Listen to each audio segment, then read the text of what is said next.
Yo, yo, yo, yo, yo, yo, yo, yo, yo, yo, yo, yo, yo. How's it going, chat? Are we live?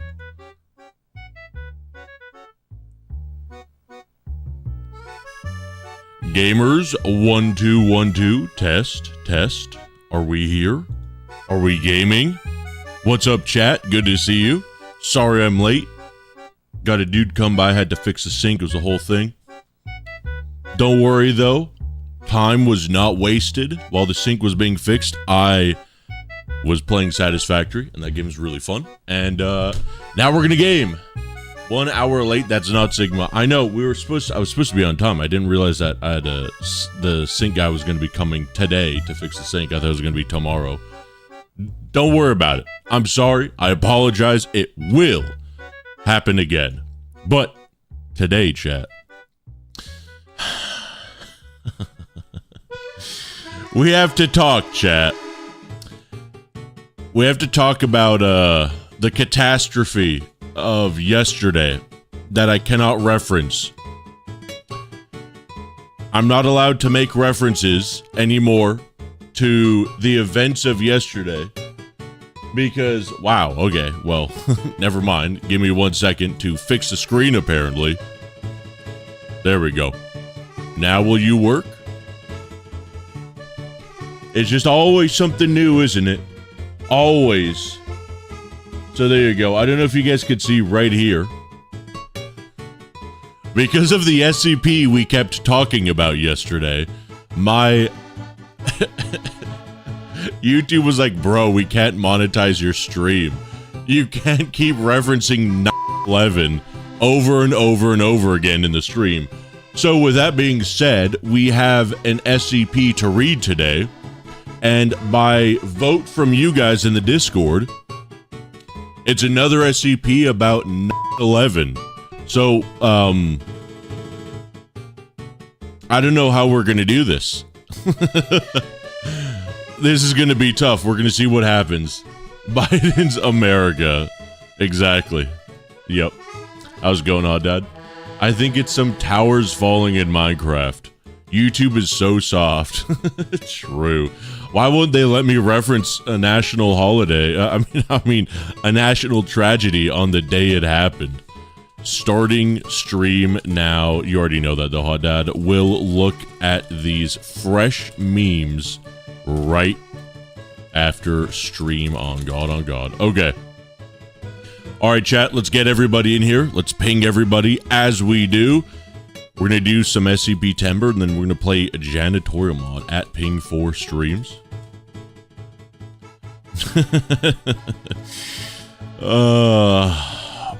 Part 2. Good God.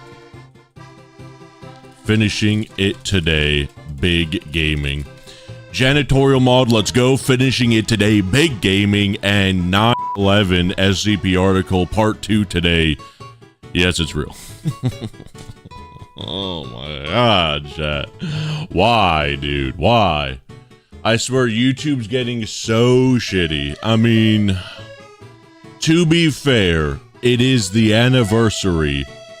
It was the anniversary of the time it happened. And we did make a lot of jokes about it. I will not sugarcoat it. Chat, yesterday we made, I don't know if you could make too many jokes about 9/11, but if you can, then we did yesterday. We do have to regroup and think about that mentally, because there was a lot. And I looking back at it and internalizing, we made a lot of jokes about 9/11, chat. And I don't want anyone to clip this out of context, but it was a lot. We were having way too much fun with the 9/11 yesterday. I don't know if you could have too much fun with it, but you know what I'm saying. How am I doing? I'm doing good. I'm doing good. Hot Dad and I hung out last night. It was very fun. And today I was doing a bit of editing. Slept in a little bit, not gonna lie. Didn't get a lot of sleep last night. Slept in like a baby. And then played a little bit of Satisfactory. Censoring pure humor. Where's the Ayo emote? Don't we have like, didn't we get like 18 Ayos yesterday? Hold on. Ayo. Yeah, it's Ayo and Ayo. These two right here. Right here. Ayo with a capital A and Ayo with 3 O's. If you have truffle, then you could click on the little emote icon and it pops up. Or if you don't have truffle and you're on Twitch, or if you are on YouTube chat and you've got the 7TV chat extension mod, you should be able to click on the little emote icon and search it from there. There we go. There we go. 3 O's, Sarah. 3 O's, not 4. What do you think this is? 3 O's. We're in an O poverty right now. You can't just be throwing around O's like that. We can't afford the O budget. 3 max. No emote for you. That's just... you're doing it the wrong way at this point. Unbelievable. Amateurs. Amateurs. You could scroll over the emote and it shows you. Why do we have a... God, that's so loud. Stroyer with the 5 gifted subs. Thank you over on the Twitch. I appreciate it. Holy moly. If you're one of the... How many people do we have watching on Twitch right now? If you're one of the 6 people that...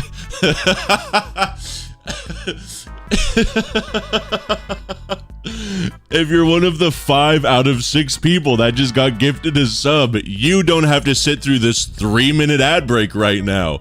Make sure to thank Stroyer. Unbelievable. Imagine missing that. Imagine being the 1 of 6 people not in Twitch chat that did not get a gifted sub. Unreal. Couldn't be me.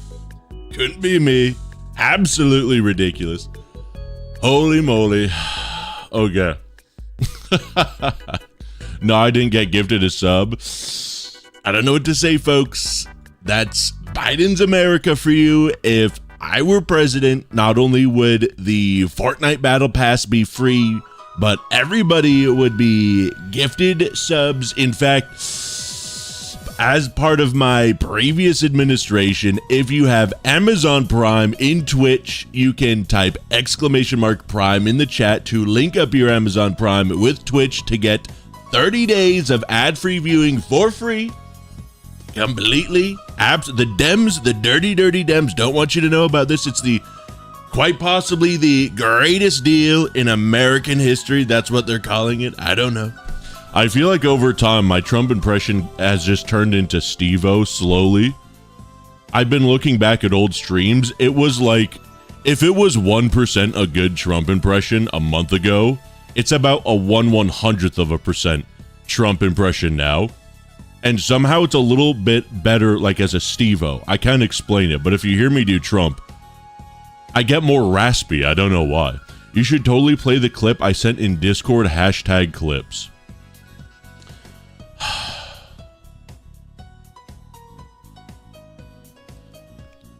Over the course of the final test, we had come to know him. Wait, oh my god, you guys hear that? Listen to the song playing in the background of this stream. Wait, oh my god, you guys hear that? Listen to the song playing in the background of this stream. Wait, oh my god, you guys hear that? Hold on. Wait, what song playing in the background of this stream? Okay, never mind.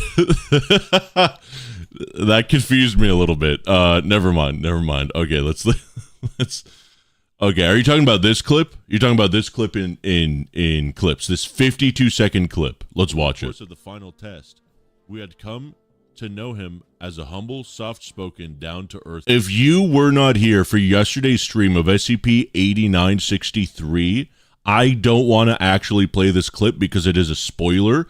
After this stream, go back and watch this. I will not spoil this for you. It is a great clip, incredible clip, one of the best clips of all time. You do not get spoiled, sorry. GG, get good. Okay, broke Discord again. Did I? Did Nightbot just say, what? What are you talking about? Did Nightbot just say PAHHHJ? What do you mean? No. What are you talking about? Chat history. No. RPZ, why are you spamming Nightbot? God damn, brother. Calm down, dude. Golly. Sheesh. I'll add 8963 to the list of links I had real quick. Oh, thank you, Ozzy. That's right. Yeah. Okay, chat. Today, we are going to be playing, not Satisfactory, even though it is an incredible game. You gamers are not ready for it. It's quite frankly phenomenal. Today, chat, we are going to be unless you want me to play Satisfactory. I mean, if you all unanimously vote, we could play right now, but we won't. We're going to be playing SCP Janitorial mod. And chat, before we do that, and we get back into things and fix whatever's going on with the Foundation as a janitor and clean this place up, before we do that, we have today's daily SCP Timber article read today. ! SCP Timber in the chat. I don't think I have that link set up yet, but do it anyway.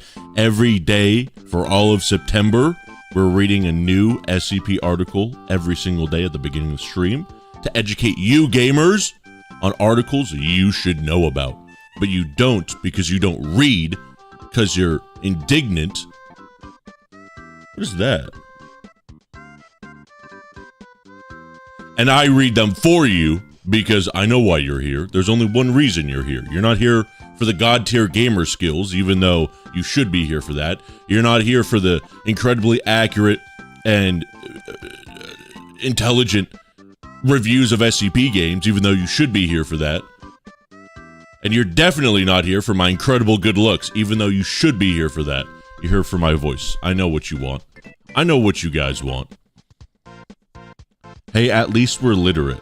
Are you? Are you? You guys literally speak to me in hieroglyphs, okay? I don't know what you're talking about. I'm here for the possibility of a wall stream or a desktop stream. You guys want a desktop stream? You just want me to, you just want that? We could do that. Do you guys like this? I made this in Blender in 2 seconds. I was testing some lighting stuff with a peanut model, and I just accidentally made it. I was like, this kind of slaps though, no? Because if you see back here, these three things, I don't know if you could see them.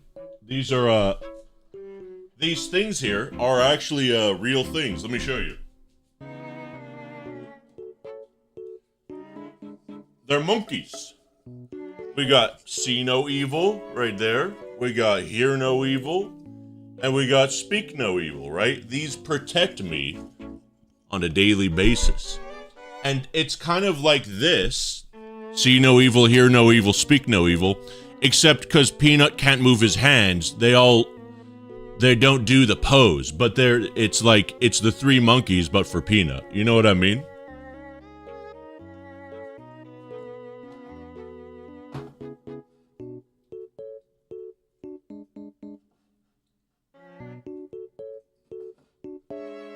Because, like, if he could move his hands, he would. But he can't, because he's a statue. Okay, chat. Desktop stream over. How do I get my windows back? There we go.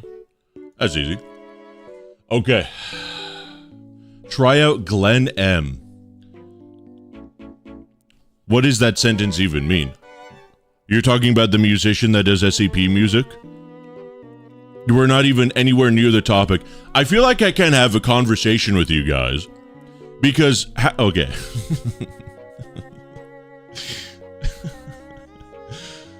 Half of you guys are trying to have a conversation with me about something that I do not care about, I did not ask about, and nobody is talking about. And then the other half of you are doing things like this. What do they protect you from? Old age? If so, tell them they're doing a really bad job.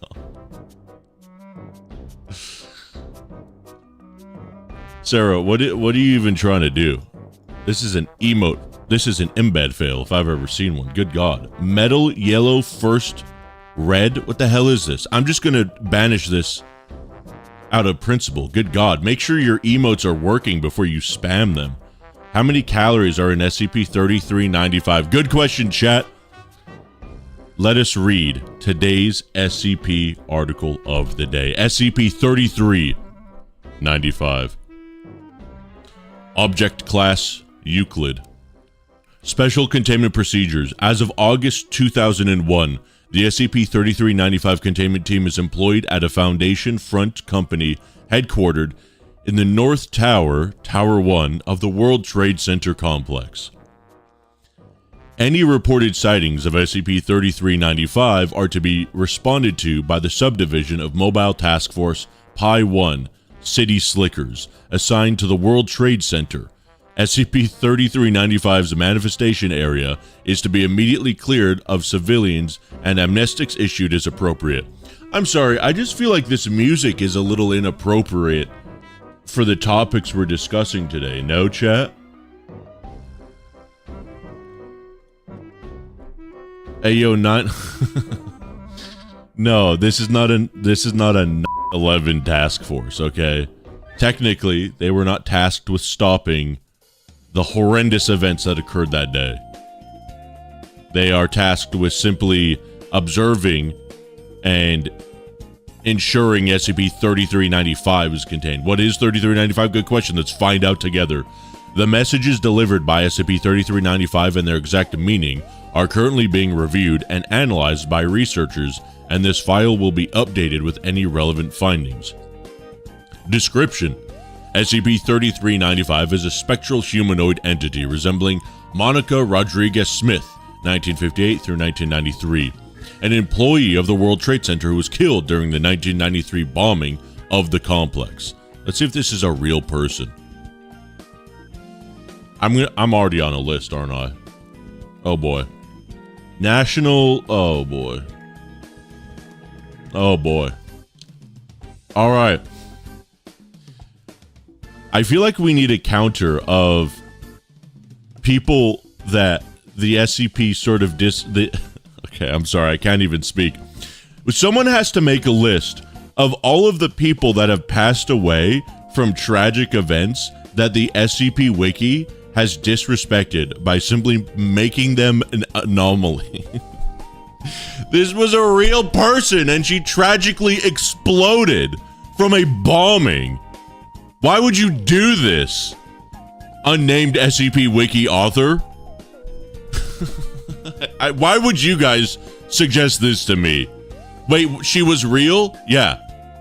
Of course. Because this is the SCP Wiki. An employee of the World Trade Center was killed during the 1993 bombing of the complex. SCP-3395 periodically appears throughout the World Trade Center at unpredictable intervals. Currently, it most commonly manifests between the hours of 8:30 and 10:30 a.m. in the offices of businesses located between the 80th and 110th top floors of either of the two main towers. When was the 1993 World Trade Center bombings? 9:18 a.m. So she manifests for the hour before and after the bombing. They're just turning her into a fucking ghost. I hate the wiki, dude. I hate it. I hate it. Who upvoted this? I want the names of the 25 gamers who upvoted this, and I want them put on. There should be an FBI list just for these 25 people. And it's not even a terrorist list, it's just a list for no particular reason. During the manifestation events, SCP-3395 will remain stationary and repeatedly vocalize a series of phrases while maintaining a facial expression that has been described as blank or looking through you. SCP, yeah, because she died, because she's a dead ghost. No, duh. SCP-3395 statements are cryptic and lack any obvious underlying meaning, but all deal with the subject of death or destruction, usually incorporating fire as a motif. Of course it would. Because she died in a bombing. And referring to the servants of fire. It would be different if, like, did she do the bombing? Who bombed the WTC in 1993? FBI, please don't put me on a list for this. Do we know? Oh, it's Al-Qaeda? Those rat bastards? Wow, they really didn't like those buildings for a long time. See, it would be different if it was like the Unabomber haunting people But this is just like one of the victims. This article is so... All right, let's get through this. The theory currently accepted by SCP-3395 researchers is that it is attempting to share knowledge of a cataclysmic future event. But due to the vague... So it is about 9/11. Because it's trying to warn people up to August 2001, which was, of course, right before September 2001. So for those of you saying it's not about 9/11, it's actually about the 1993 bombings. It's basically about both of them. Anyway, but due to the vagueness of its descriptors, that event has yet to be identified. Oh no! SCP-3395 does not respond to outside stimuli and cannot be moved due to its incorporeal nature. As such, containment of manifestation events is primarily concerned with temporarily evacuating the affected area of the towers and issuing amnestics. Hold on a second. It said 80th and 110th floors, right? Where did the first plane hit? I swear, if it's between the 80th and 110th floors, I'm actually gonna lose my mind. Wait, was it WTC 1 or 2 that was hit first? I thought it was the second one. Plane that hit WTC Tower 1. Which floors? I don't need a fact website. Okay. How is this not easily accessible information? I'm just gonna ask ChatGPT. It's ridiculous. Okay, this is definitely putting me on a list. Plane that hit, there we go, okay. The plane that hit the North Tower struck between floors 93 and 99. Oh my god.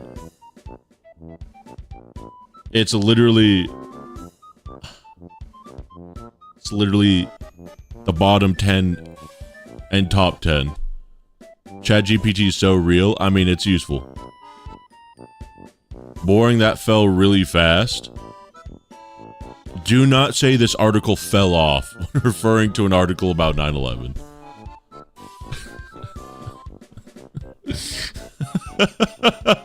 Okay, SCP-3395 statements are cryptic and lack any obvious underlying meaning, but all deal with the subject of death or destruction, usually incorporating fire as a motif referring to the servants of fire, blah, blah, blah, blah, blah. Hold on, servants of fire, is that a 9/11 reference I don't get? Servants of fire...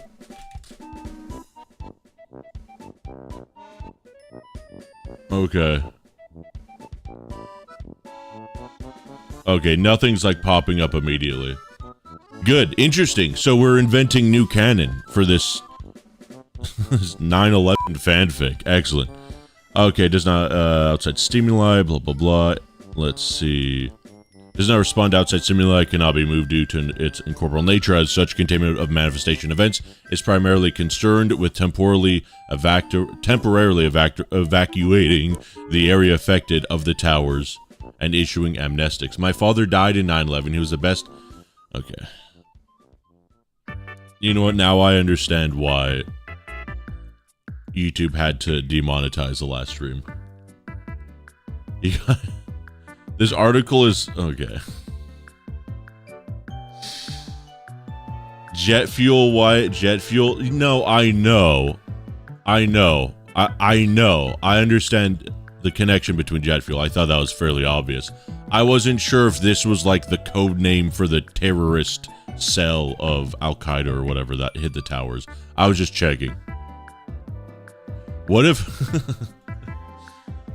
I swear, chat, if there's an article, if there's a part of this article where the ghost even vaguely hints at the idea of this being an inside job, if she references the fact of something about steel beams melting or hearing explosions before the planes hit, or... Okay, if the ghost outright mentions Dick Cheney shooting someone in the face, that would be pretty metal, not gonna lie. Alright, let's keep going. Addendum 3395.A, notable SCP-3395 manifestation events. 15 January 2000, first recorded manifestation, lobby, South Tower. 9 a.m. I thought this was only the North Tower, though. No? Hold on. Tower.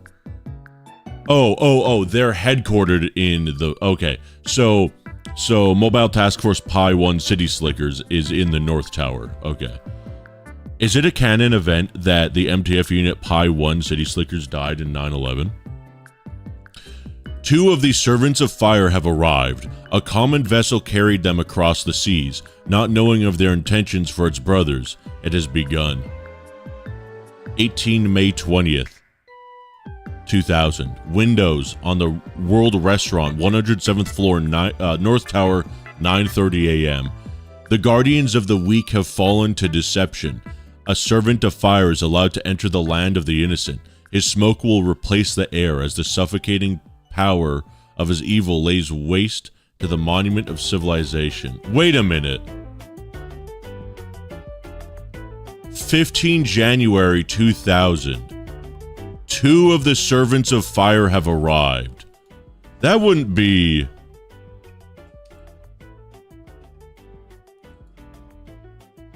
Inauguration date year 2000. That wouldn't be the day George Bush and Dick Cheney took office, would it?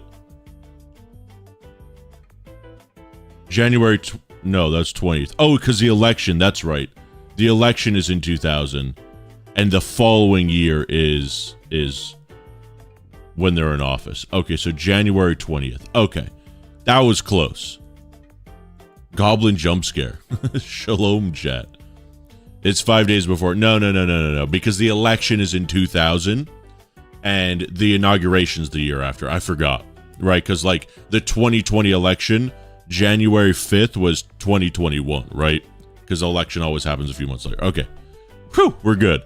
This might be some deep lore. This might be referencing, like, the days the known terrorists entered the country, maybe. I don't know. I'm going to be honest, someone else could look farther into this than me. I'm not 100% keen. Okay, I'll look into this. Okay. 9/11 connection. Let's see. Oh, no. In Chapter 5, we describe the Southeast Asia travels of Nawaf and Al-Hazmi, Khalid Al-Madar, and others in January 2000 on the first part. Oh my God. It is referencing when the Al-Qaeda members entered America. Ain't no way. The Guardians of the Weak have fallen to deception. A Servant of Fire is allowed to enter the land of the innocent. His smoke will replace the air as the suffocating power of his evil lays waste to the monument of civilization.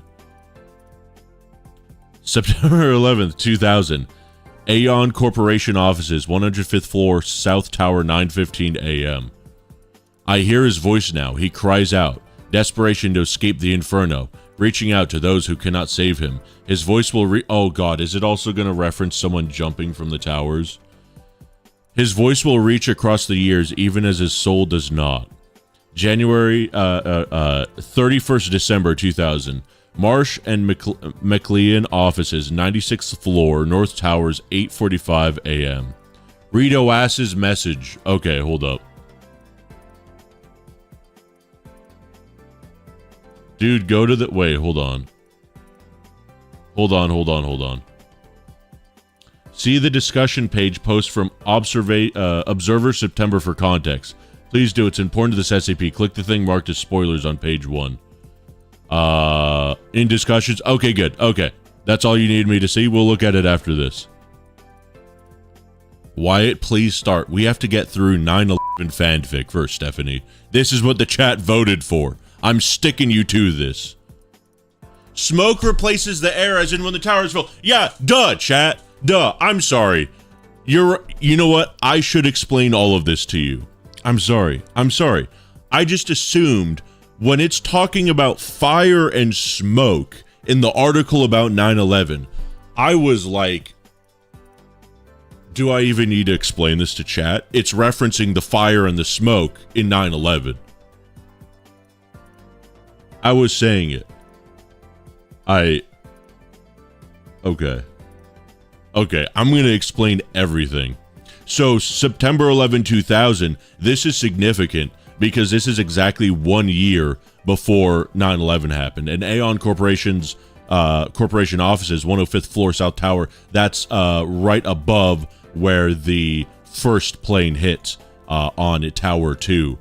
And then 9:50 a.m. See, that's 1 hour after the first tower hit, which was 8:50, if I'm not mistaken. When did first plane hit? 8:50, right? Or is like 8:14. 8:14. Okay. So never mind. December 31st, 2000, Martian McLean offices, 96th floor, North Tower, 8:45 a.m. The last cycle of peace is complete. The center of the fire will consume all around. Again, this is a reference. When it's talking about fire, it's referencing fire. And those closest will perish. This is referencing to people die when they get close to fire. Before the pain begins. This is referencing 9/11. I hear the screams and they last for moments. This is referencing that people scream when they die of fire. 23 August 2001, most recent manifestation. This is a few weeks before 9/11. Cantor Fitzgerald offices, 102nd floor, North Tower, 10:30 a.m. Soon the time will come. An opportunity to destroy the servants of fire has come and gone. Here is where the suffering will be most acute. Here is where the air will remain calm as their worlds are consumed. Here they will wait, rendered helpless by the failure of their protectors. Note, this is the first recorded instance of SCP-3395 directly addressing the area surrounding it. Is this 102 North Tower? I think this is that one famous dude. Okay, we'll look in the discussion section, because apparently there's a guy in here in discussions that plot out every single one of these references. I think this is the one directly referencing the jumpers in, I think it was the North Tower. There were jumpers in both towers, but I think the North Tower was the most famous one with all the pictures. Chad, it was... Okay. Okay, discussion 14. 9/11 SCP. Okay. Nice. In my opinion, this was both well done and tastefully done as well. Upvoted. Who did this? Who's responsible by this? Wiki.? No, that's who created the... Oh, Observer September. Okay, that's the person that wrote this. Okay, good to know. His name is Observer September? Also, wait, why was this created in 2018? Oh, no, because it's Series 4. Okay. Okay, spoilers. I like the historical period this is set in, the instant tension that creates, but I wish I knew what the significance of those dates is. 15 Jan. Okay, yeah, so this is the first date. We were right. It's referencing Khalid al-Midhar and Nawaf al-Hazim, both arriving to the U.S., and then another person applies and receives for a U.S. visa 1 year before, 9/11. Section was referencing this guy. Oh God, hold on. Let's see. Oh, okay. Jesus. Oh, Jesus. Okay, I didn't even get this reference. Wow. Jesus. Okay. Okay, so this is this section, the one talking about the screaming. Hold on, let's see if we could find this real quick. This one here, reaching out to those who cannot save him, he cries out desperate to escape the inferno.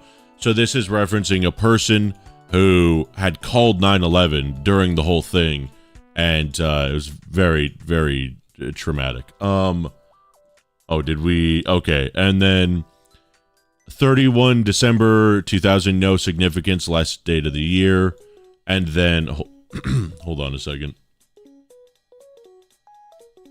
What is this one? This is just a wiki link. I don't know. Hold on. Let's see.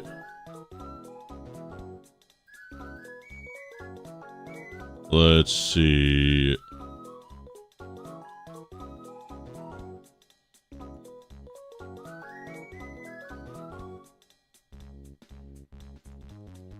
Okay, I'm not 100% sure. This is just linking to a wiki article about someone, CIA or FBI dude. I don't know all the nuance to it.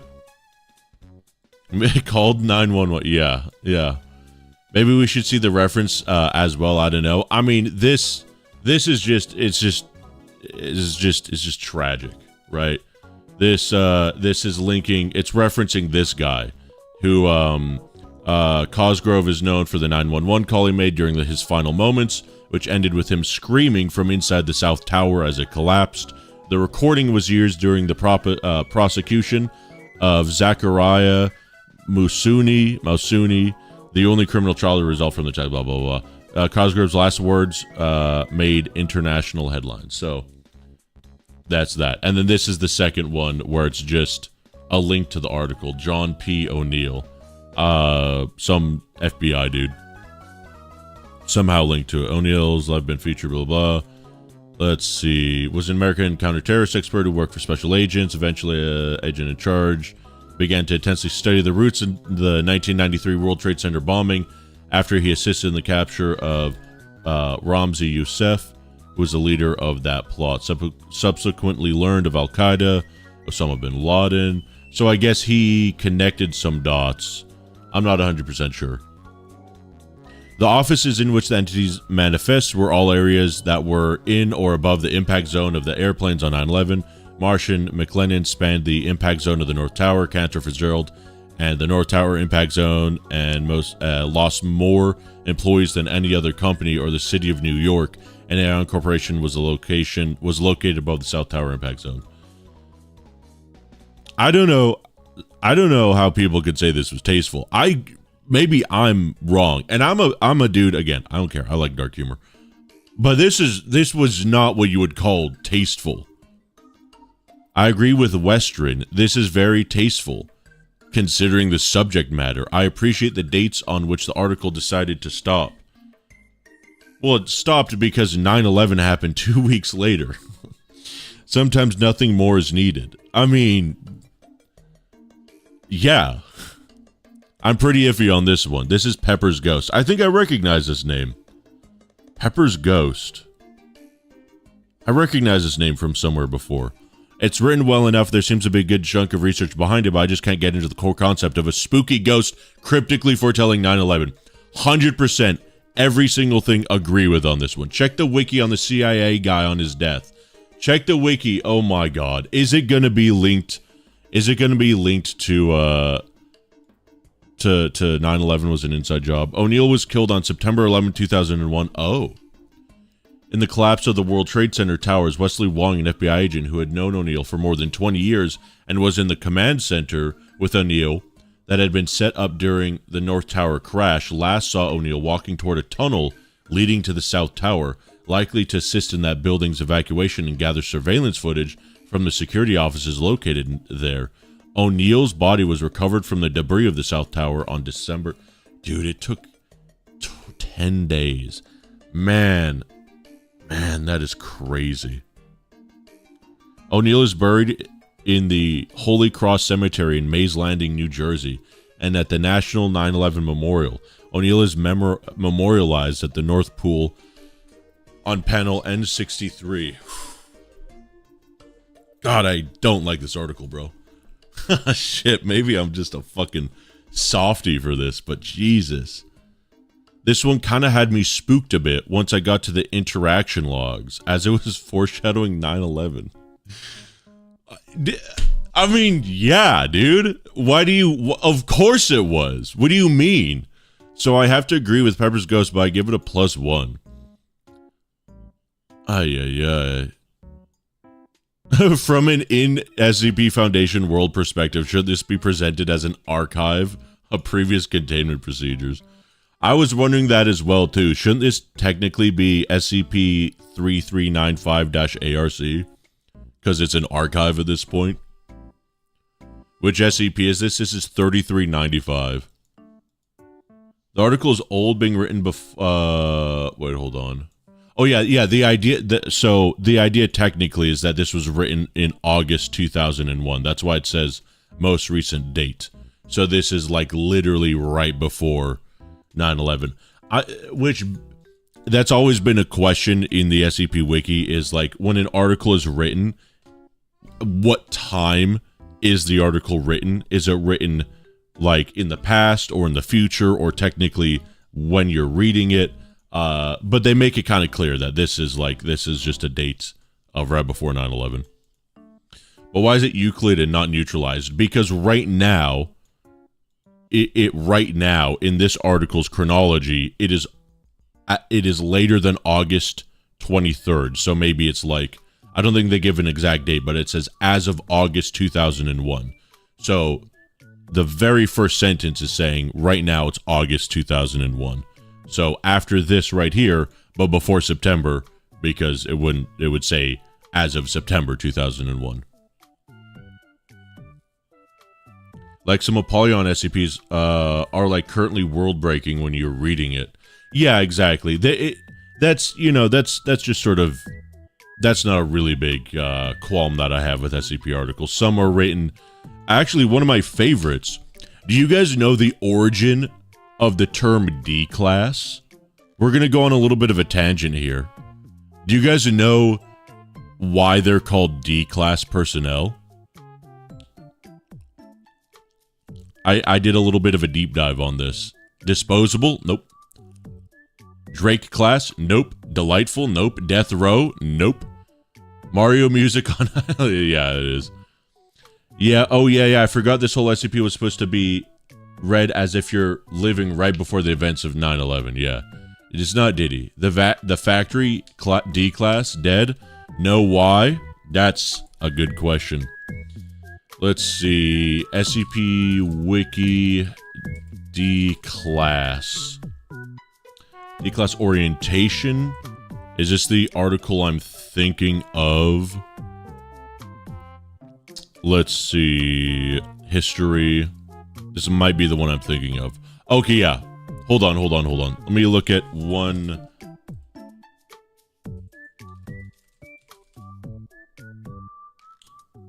Let's see.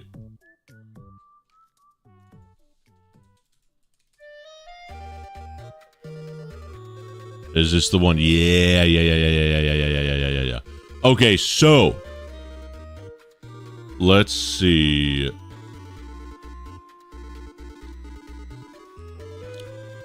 Hold on a second. Hold on. Pause, champ. We wait.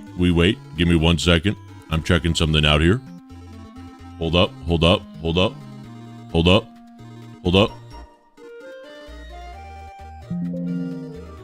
Pause, champ. I'm looking for SCP Wiki Y called D class. Is it D class orientation? Is that the page? I thought it was something else. Alright, so I guess this is the page here. No, this can't be the page.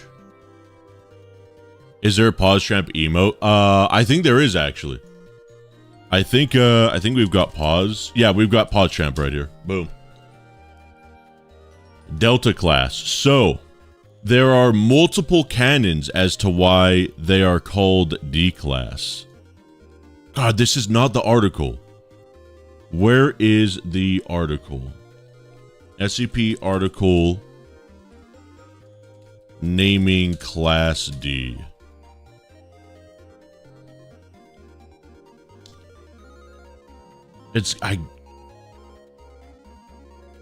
Security clearance levels? Maybe it's this page.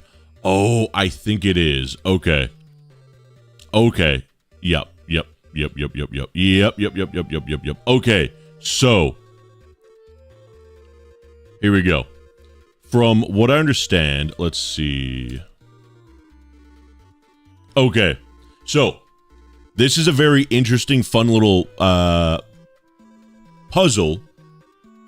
People haven't really figured out yet, or not figured out, but people haven't like put these together. And from what I understand, this is correct. So we have this wiki article page called Security Clearance Levels. And when this page was created, it was like, okay, these are the definitions for every single security level and every classification. Up to that point, like containment specialist, researcher, before the date of this article, if you are reading SCP articles, they will sometimes reference randomly like level access, staff titles, personnel types, and there's never been there was never like a solid concrete definition for each of these in a structural sense. This article was written, there's a section on Class D here and what it stands for, and this article was written, this is very important, 10 January 2014. We're going to read Class D real quick here. Class D personnel are expendable personnel used to handle extremely hazardous anomalies that are not allowed to come into contact with Class A or Class B personnel. Class D personnel are typically drawn worldwide from the ranks of prison inmates convicted of violent crimes. Remember this definition specifically. Class D personnel are typically drawn worldwide from the ranks of prison inmates convicted of violent crimes, especially those on death row. In times of duress, Protocol 12 may be enacted, which allows recruitment from other sources, such as political prisoners, refugee populations, and other civilian sources, that can be transferred into Foundation custody under plausibly deniable circumstances. Class D personnel are to be given regular, mandatory psychiatric evaluations and are to be administered an amnestic of at least Class B strength or terminated at the end of the month at the discretion of on-site security or medical staff. In the event of a catastrophic site event, Class D personnel are to be terminated immediately except as deemed necessary by on-site personnel. So, for those of you that don't know also, at the end of your 30 days as a Class D, you're not always killed. If you're useful, they just wipe your memory and give you another 30 days. That's not very important to this though. However, before this article was written, I found one article that attempted to define Class D and the meaning behind the letter D. And again, this was before classifications were exactly given out. This was after Class D was known though as like the disposable class and stuff like that. But no one gave it like an origin as to why it's Class D. And there's an article that I think is so well done.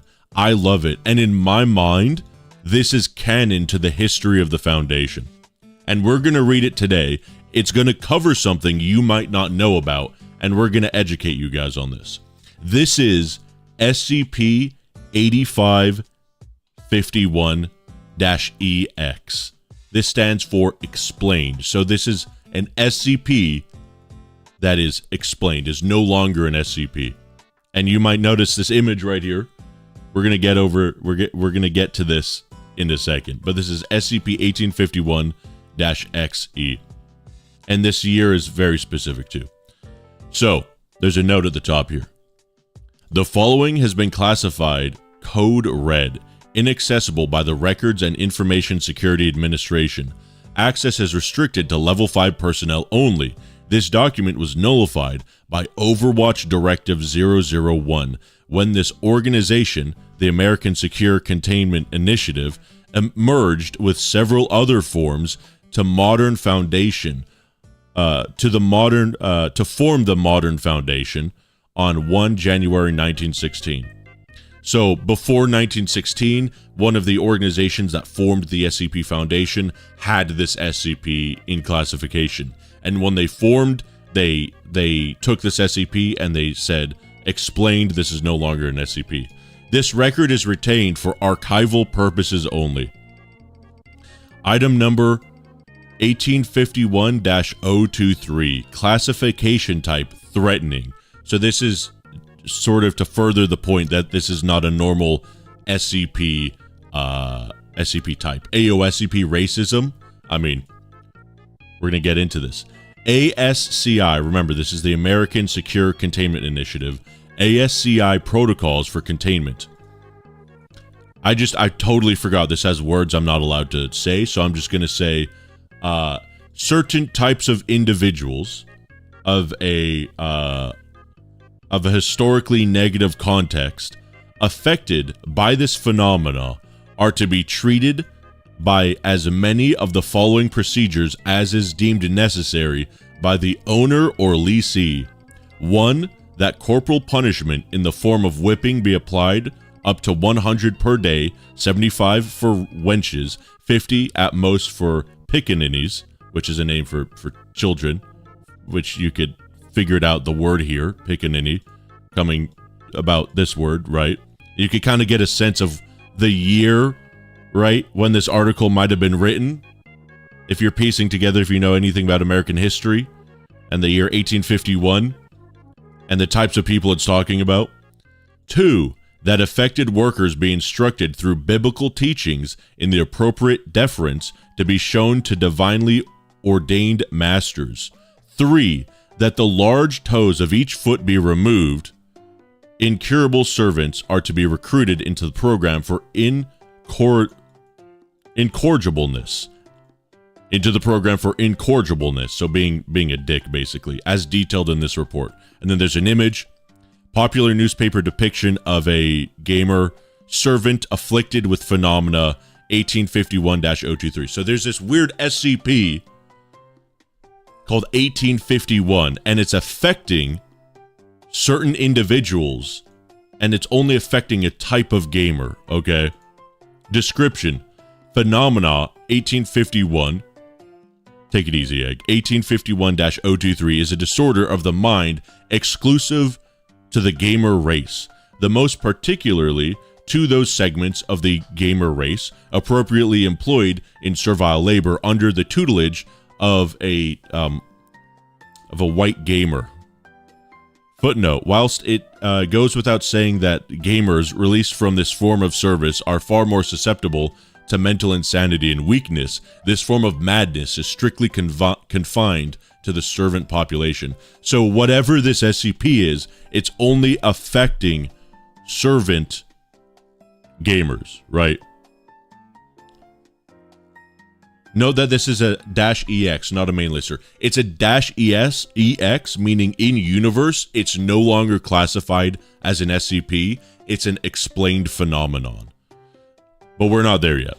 The primary symptom of the phenomenon is the desire on the part of the affected servants to quit their divinely assigned duties and lands, migrating to territories sympathetic to their situation.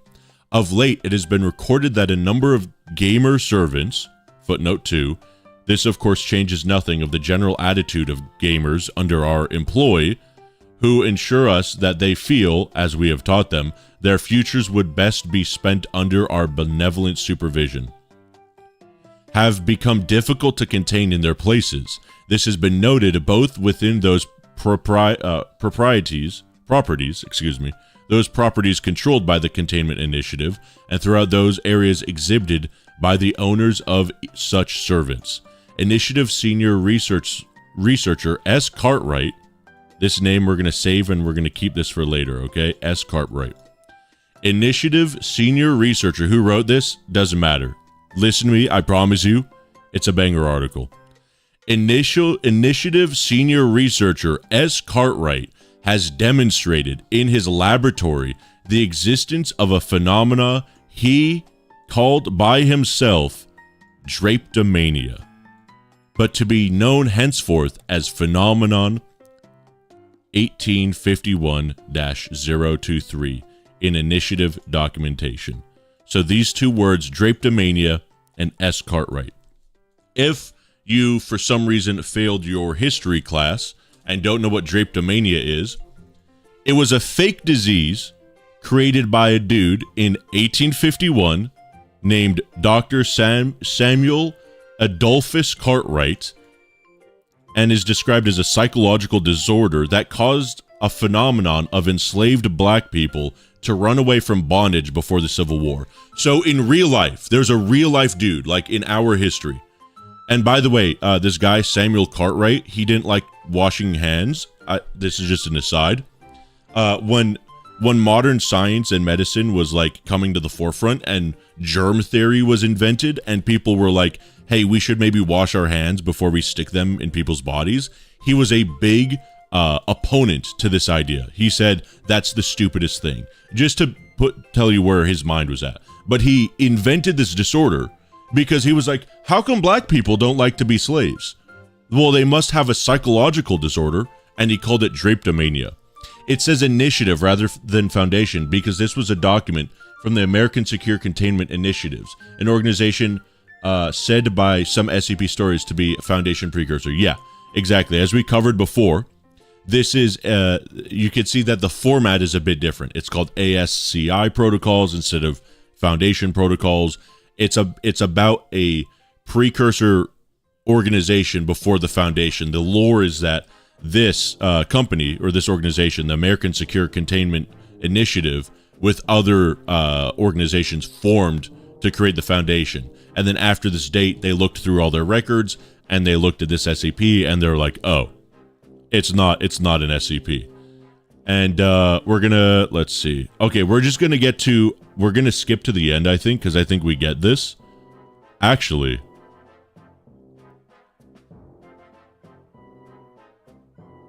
okay, hold on a second.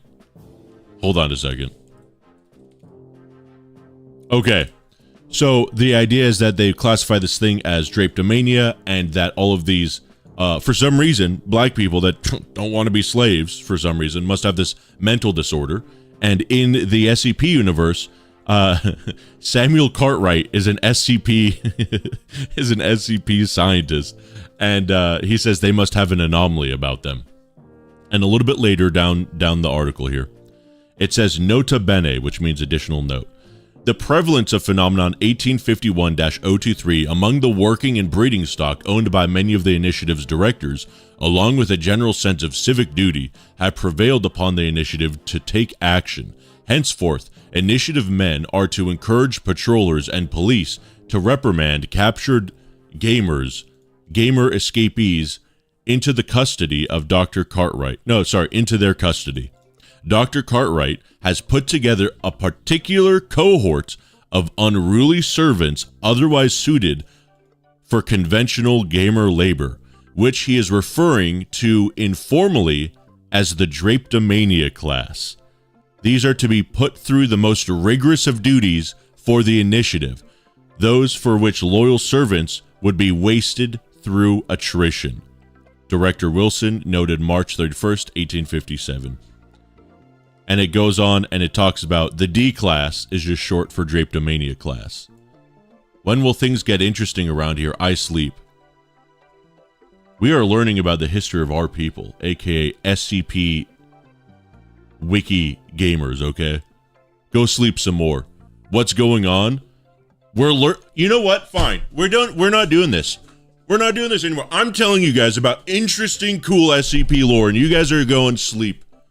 Go play video games, video game man. Fine. If you guys don't want to know the lore of the D class, then I don't care. We're not going to read about 9/11 anymore. We're not going to read about slavery anymore. We'll do fun stuff, like play video games. Fine, we'll do that. Because apparently national tragedies and slavery isn't interesting to you people. Fine, I get it. You forgot to bleep it. True. Anyway, that's about it. That's all I wanted to show you anyway. No, I'm just kidding. We were done with that anyway. So basically that article was written before the article that classifies Class D with all the other Foundation levels, right? And so a lot of people used to look at that as the de facto origin of the term Class D. And then it got muddied throughout the years, and now it's just, a generalized alphabetical categorization of everything. But in my opinion, I think that's the most raw and badass origin of it. SCP-1851-EX, I think, is a really good article. It's one of the best ones. It's really good because, for some reason, the SCP Wiki, whenever talking about historical things, is really, really cringe and bad at it, as explained by at least 2 out of the 3 9/11 articles we read in the last 24 hours. And that was just an example of a really good SCP that touches on sensitive topics without it being cringe, let's say. Wyatt, please read about 2317, please. Maybe tomorrow. It's awesome, but scary. Yeah, there's more about the article. Maybe we could cover it later, but It's the idea that it started off as Class D. That's why they're given like the worst things. They're given things that will just end up killing them after a few weeks anyway, because they're literally like, we have slavery, and the Class D are slaves that are so unruly. We don't want to. We're gonna give them the horrific tasks that we think are too bad even for like normal slaves. Yeah, and Drapetomania is the idea that for some reason, people don't want to be enslaved. Why, this is the Janitorial gaming mod. This is 2317-K is just redacted. That was an interesting read. Thank you. I'll be changing my name again to Orcacelis sooner or not. I don't even know what that sentence means. Are we going to play some games? Are we not looking at games? What? Are we not gaming? Is this zoomed in? No, it's not. Okay, good. I'm just getting everything set up while I yap here. We're going to enable this. Boom. So yeah, I think it's one of the more interesting SCPs. I think I have... yeah, okay. Yeah, you should. You should have Drapetomania. If you don't like being a slave, then yeah, good. I like the realism answer and recognizing the truth that some random 4chaner invented it, and then we just followed suit because it's cool. Yeah, I think it's really fun. Also, that S. Cartwright guy, Samuel Cartwright, he's a crazy dude in real life. He's legitimately a real life like SCP. Again, I cannot stress to you, for those of you that don't know, germ theory had a bit of backlash when it first came out. The idea that maybe you could wash your hands before like you stick them inside a guy's chest, right? Maybe it's bad to do that. There's a bit of pushback, but overall it was pretty easy to turn people to this new theory, right? There were some holdouts though, like Samuel Cartwright, that even to his dying breath was like, germs aren't real, and if slaves don't like being slaves, there's something wrong with them mentally, right? He was crazy. How do you have 4 deaths? This was from yesterday. Oh, did the timer not save? Hold on a sec, chat. Hold on, pause, champ. Anyway, I didn't want us to end, okay, there we go. I didn't want us to end SCP Timber today on such a sad note about 9/11, so I wanted to talk about slavery instead. Boom. Boom. All right, we should be good. 39 minutes, 22 seconds, and 98 milliseconds. 4 deaths. We're going to do this, chat. What didn't have backlash? If I sneezed more than once or flicked someone off back then, I'd be burned at the stake. Yeah, that's true. Are you always this helpfully educational? Only when it's about the things that I care about most. SCP, gaming, and slavery, apparently. Okay, chat. So, our objective. We are here with Ivan Van Hichterbottom, and he gave us a task to find the reactor in this facility. He didn't tell us where it was. Would be nice to know. Also, wait, are we in a different room? Didn't this have a screen on before? Okay, wait, are we? No, we're in this 4-way. Okay, that's weird. This definitely changed. Hold on a second. Wait.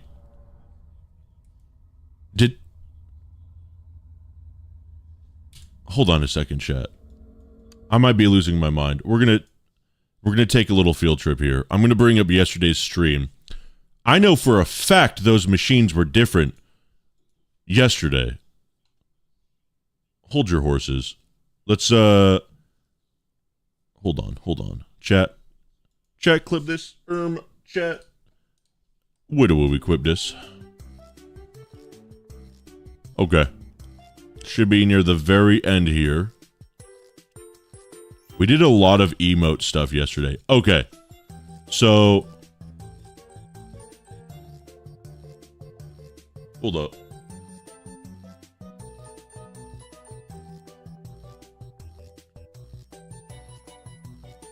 It's the same. Oh my god, I don't look at it. Turn around me! God damn it. Hold on, there. I think there's... Wait! Oh my god, I'm not gonna do it. There's got to be a better time. I think it's right before here. When we talked to him for the first time... Hold on. I could have sworn one of the screens was on, chat. Yeah, here we go. Here we go. Turn around. Turn around. Turn around. It is on! Look! Look, it's on right there! It turned off! Look, right there! I'm not crazy, chat. I'm not crazy! One after Magna Carta as if I could ever forget! Hold on. Hold on. Hold on. Look. Look. Look, I'm not gonna look at the screen. I'm not gonna look at the screen. Why won't I just look at the screen? It's a TV screen, Wyatt. You're a millennial. You should be looking at a TV. Look, look, look. There it is. There it is. And it's off, bro. It's off now. It only turns on for 173? No, that doesn't make sense. And then later, chat, later, when we visit him later, look, you could barely see. I'm not gonna do it. Hold on. We're gonna, oh, wait, it's still on. What? Hold on. It's still on. Oh my god. What? But then when we load it right now, chat, look at this. Spawn 173 to test it. There's no way it's a 173 thing.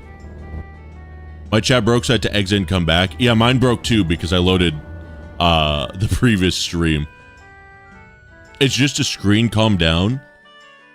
Signor. I want you to shut your stupid idiot mouth and never speak again. It's just a screen, calm down. Are you out of your mind? Are you stupid? Are you dumb? It's just a screen? Okay. 9/11 was just a date, bro. Okay, I'm sorry. Okay, maybe that was a little I was a little rough. I'm sorry. That came out of nowhere, okay? Okay, chat. It's off though. Okay, let's spawn 173. Let's test this. Spawn SCP-173.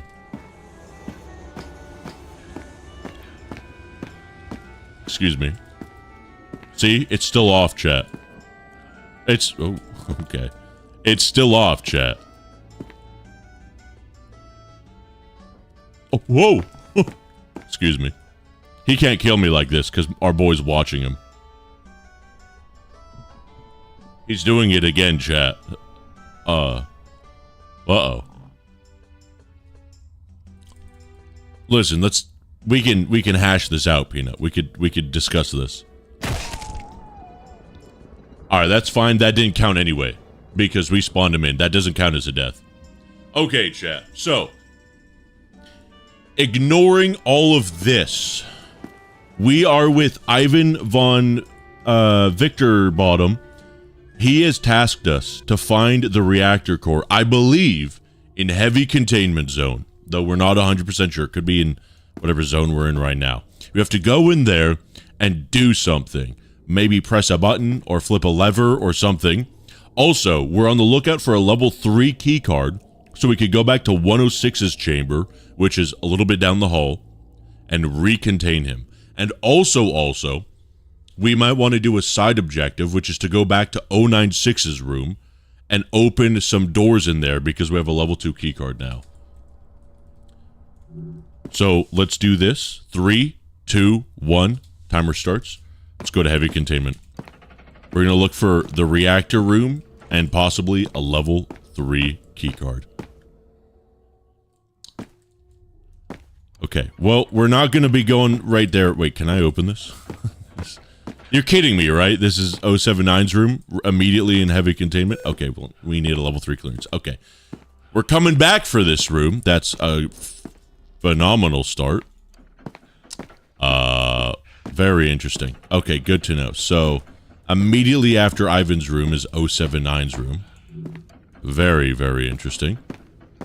Huh. Interesting. And here's 106's room. I totally forgot. Okay, so we got to go back over here. Why does this not have more likes? Good question, chat. If you haven't already, like the stream. If you don't like the stream,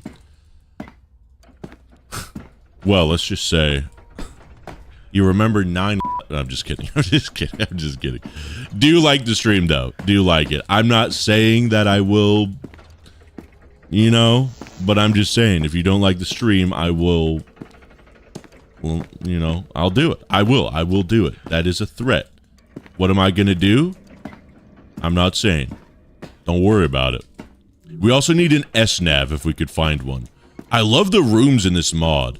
If it weren't for the fact that they're so haunted, there's such a cool variety of them, which makes just interacting with different SCPs so unique. Like, look at this. What is this? This is just a big object. An obelisk. A monument to all of our sins as man. What is this? Oh, 895. Could we open our bad boy here, or is it a level 3? Hey, sweet. We could get night vision in here if I'm not mistaken. We could turn you off immediately. Anything in here? Nothing. There's normally a night vision goggle that spawns at the bottom of his area here, but it has 106 immediately spawn and chase us, so I don't think we want to go down here. We could check to see if there's anything different, though. Let's just see. Nah, it's going to be the same. But night vision goggle would be pretty cool. What's 879? It's the murder coffin. It's the thing that hijacks the cameras and make you... Not cameras, but hijacks TV monitors and makes you look at it. Actually, technically, 079 hijacks the monitors to make you look at it, but that's what that is. We could drop this. The thing is, 106 immediately spawns. We'll come back here later, chat, after we detain, or we recontain 106. So remind me, chat, 897, we have to come back and say hi. What was our name for him? It was like Frankie or something. So it's called the Murder Coffin? Yeah, that is the foundation, the official foundation name. Why so skibbity? Mods, find out who said that and blow them out. Oh, 049's room. Why is the door open? We didn't... Why are both elevators closed? We didn't go to his room yet in this mod, did we? No, we didn't. 513? This is a level 3 for sure. Oh, it's not. Wait.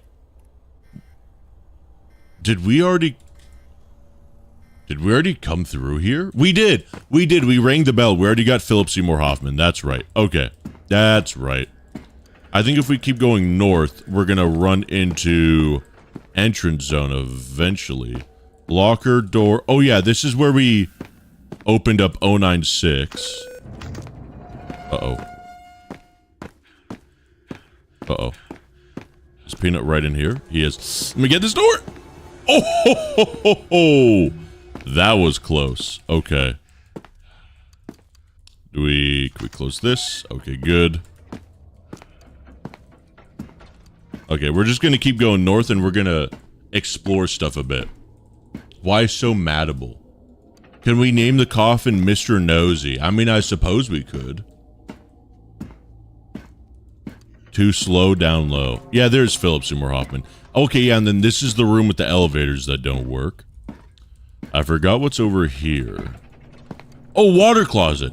We haven't continued past this point. I remember we turned around. Oh, chat, this is the water closet. Oh, it's the fuse. Okay, we don't need that just yet. Good to know, though. There's a fuse in the women's restroom. Yeah, chat, this is the broken butt ghost. We could finally go down here, dude. I wanna go through here first and see 035's room. Well, we don't have a level 5, so we definitely can't get to him yet, but we will eventually. I hear the whispers of dead ghosts. Very cool. We're going to go back to that room in just a sec. I want to do a little more exploring. What is in here? See what I'm talking about? These rooms are so different, and it's cool because you could have things just hiding around in them, like Peanut, you know? Really cool line of sight breakers. Key cards required to open this. Nothing happened. Okay, so I guess this is a dead end. So let's go back here. I think that's the way we came. So let's go this way. This looks like the room we first started in at the beginning of the game. Oh, is this? Oh, this is back out of heavy. Interesting. Okay. And this is... Uh-oh, why did that load for a second? What room is this? This isn't 966's room, is it? Bro, why am I so good at this? I don't want to be this good at things. 939's room? Waste area? Well, wait, hold on a second. 939 containment areas. Wait, I don't want to... Hold on. Hold on. I don't want 966 in play right now, though. Oh, that is so frustrating. Okay. Okay. Alright, we'll drop one of these. What? What? Was that Peanut?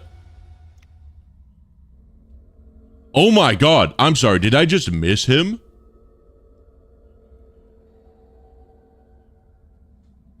Where did he come from? Huh? When was the last time I saved? Oh, before we even went in 966's room. Okay. Okay, well then we won't do this right now. Let's go back and do the other thing we were gonna do, which was, I immediately forgot. 035, and then right before 035. 173 back to haunt you. I could tell the screen effect was on and happening, but I thought that was just because we were in that room or something. Okay, that legitimately scared me for a sec. Okay, that's right, the bug ghost room. So, we're gonna go down here. Philip, you spooked me, bro. Okay, let's go down here. And then this is an elevator. Let's see what's this way. Door appears to be locked. Nothing to open that. And this, we got a lot of doors. Door appears to be locked. Locked. Keycards won't open these doors. Okay, and then these are to the stairs that we just looked at in this hallway. Okay, so it's kind of a little bit of a loop. Let's go down this elevator, though, and see what's going on over here, chat. Maybe we could get some fat loot in here. World's greatest jump scare. Those were jump scares back to back. There was Peanut, and then there's that sound effect, and then Philip Seymour Hoffman spooked us. 173 jonkled your hog. Yeah, I guess. Why, do you know what some people call SCP-106? Radical Larry? These doors are locked. Waste area. Hey, chat, look. it's you guys. Just kidding. I love you guys. Door appears to be locked. Okay. Door appears to be locked. Door appears to be locked. It is dark in here. Decontamination area. What the Sigma? What the skibbity? Only in Ohio, bro. Doors locked. I have a feeling none of these doors will open. Except for one singular door at the top. I'm gonna make some food, gonna be AFK. Good luck, Prague. How rude. I'm unsubscribing immediately. Good, do it. You should have known what type of content you got yourselves into. 409. Oh, the ice chat. Oh, we don't have Panacea, though. But we do have 035 nearby. So when we get an 05, we could go to 035's room, get the Panacea, come back here. I wonder... Let's see. Oh, that's another fuse we don't need. Okay, so in here... Am I sliding? Oh, I am. Keycard required. Nothing happened. Oh. So there's nothing in here. Okay. There's just a fuse. We can't even... That door's open. What? Maybe we could open this at some point. I don't know if there's even anything in there, though. This might just be a nothing room. In which case, the only thing that's up here is a fuse. Interesting. It might be time for a nap? What? Why is everyone so sleepy today? That's not ice, it's a crystal. It's ice to me, okay? Ice to meet you. How about that? Alright, I think that's the way we came. Waste area. Door appears to be locked. Is that the only thing that's in this entire area? A singular fuse? And I'm not mistaken, right? These are not keycard doors. No, yeah, because this door appears to be locked. It's not a keycard door. Huh. Ice is a crystal? I mean, I guess it is, isn't it? Yeah, ice is a crystal. Okay, so that was kind of a disappointment, unless I missed something. If 096 and 035 fight, would they just combine? 096 is indestructible and 035 would be an indestructible being to control. Well, that's the question. If 035 looks at 096, does 096 destroy the mask? Because the mask is sentient. That's a good question. Probably no power. Oh, do you think all those doors we've been accessing are able to be opened after we turn on the generators? That would be interesting. Okay, chat, we're going to go through 966's room here, and we are going to go to 939's room. We're going to see what's going on down here. There's an elevator over here, and I'm assuming 939 is going to be down here, and nothing happens. Okay, great. I guess we have to turn the power back on, and more of this facility gets opened up to us. Yeah, we already went through here. Interesting. Okay. Alright, we're going to drop this. No, we're going to keep that closed. Thank you. Okay, so 966. Oh god, we have no sprint. Hold up. Hold up. Trying to get some sprint here. Oh, we don't need a keycard. Oh, there's no NVG! Oh, great heavens. Oh, great heavens. Could we open this? Yes, we can. Excellent. Good. So we have 966 in play, and we have no NVG. What a useless hallway. I don't really want to save, because we saved before we saw 966, and we could kind of go around. Where do we go at this point?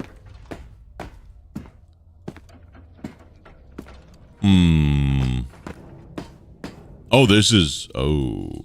Uh-oh. We definitely don't want to go in there right now. We might have to. Okay, let's put 096 in play. Very cool. What about 096? Okay. How are you? I'm doing good, Nut. How about you? Oh, he's yelling, chat. Welcome back, Egg. Okay. Okay. Okay. Yep. I get it. I get it. I get it. Imagine we just can't open this door until we get the power on. There we go. Thank you. Alright. Now we do this. I still don't even know what you need to do to open this door. I just always turn on all of these things. Is that what you're supposed to do? I guess so. Fuel pump. On. There we go. I've never tested that out. I've always just done that every single time. Okay, and this connects back over there.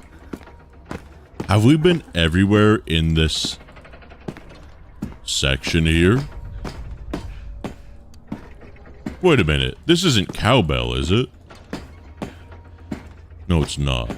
No, but this wraps back around.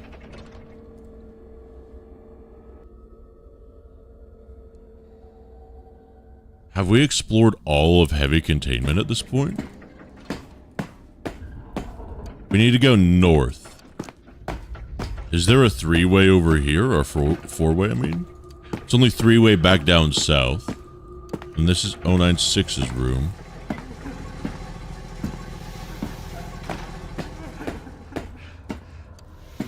I'm so confused.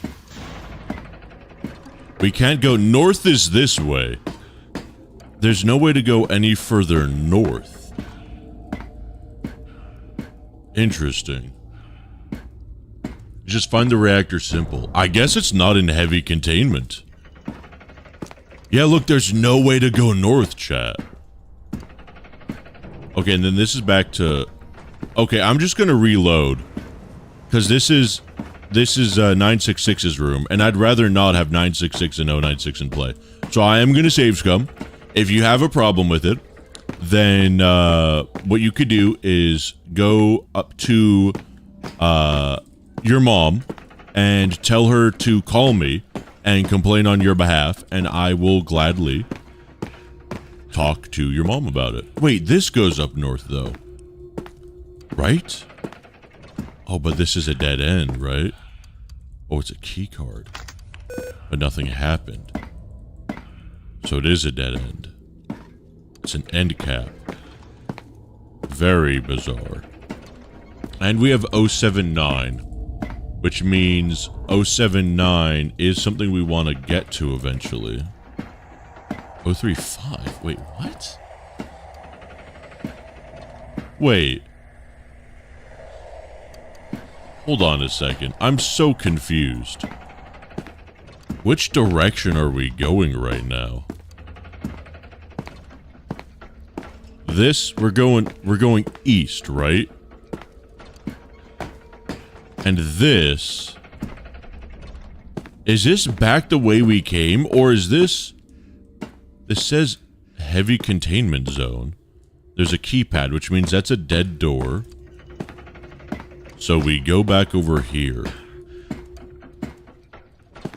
Hold on, chat. I'm doing a little bit of an experiment right now. Sorry, pardon me. Is 966 even in here? That's interesting. I don't even know if he spawned in there. We go up here. This is also a keypad door. Wait, this is north, isn't it? That's not back where we came from.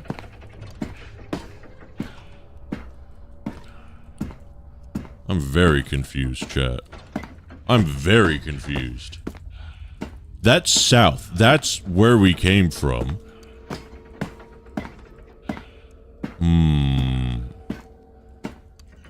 This is north, but we need a key code for every single one of these doors. Okay, so eventually I guess we'll get a key code that lets us get through those doors. For now, though... For now, we'll want to go back down. And south, we want to go back down south, which is that way. Okay. Interesting. Try 1, 2, 3, 4. I could try that. I'll try... You know what? I'll try that next time, yeah. Wyatt, do you think? I think so. It's the fella. You know what? Let's go down here and see if we could do anything. Maybe it's a little bit different here. 096 can survive a nuke? Yeah. Don't the doors need the generators? I think some doors do. Advice, not for janitorial personnel. Okay, well, that's kind of rude. Oh, we can just come in here. There's a fuse, there's a radio, there's papers. Okay. Okay. Okay. And then this is 035, and then we need the level 5 for this, right? Level 4. Okay, good to know. Okay, interesting. Interesting. Okay, so let's go back up here. We need a level 4, and then we could get a panacea. I don't know what we need that for just yet, but we'll have one. Oh, it says only for janitorial personnel. Can I not read? That's funny.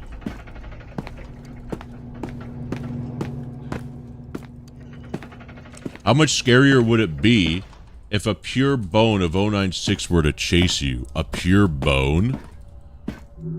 You know what? That's a good question, chat. Can 096 get chopped in half? And if so... You spooked me, buddy. Oh, maintenance tunnels. And if so... Could you... Oh, we should have checked those 2 documents in 035's room in case they had a code on them.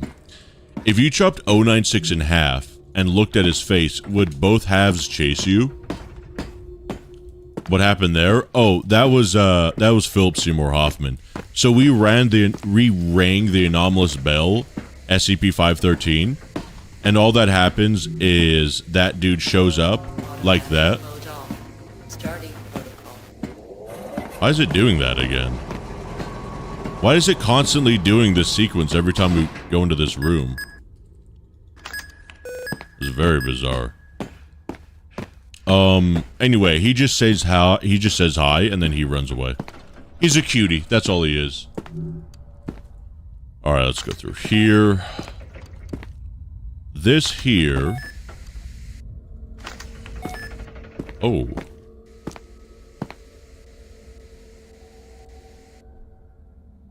Chat.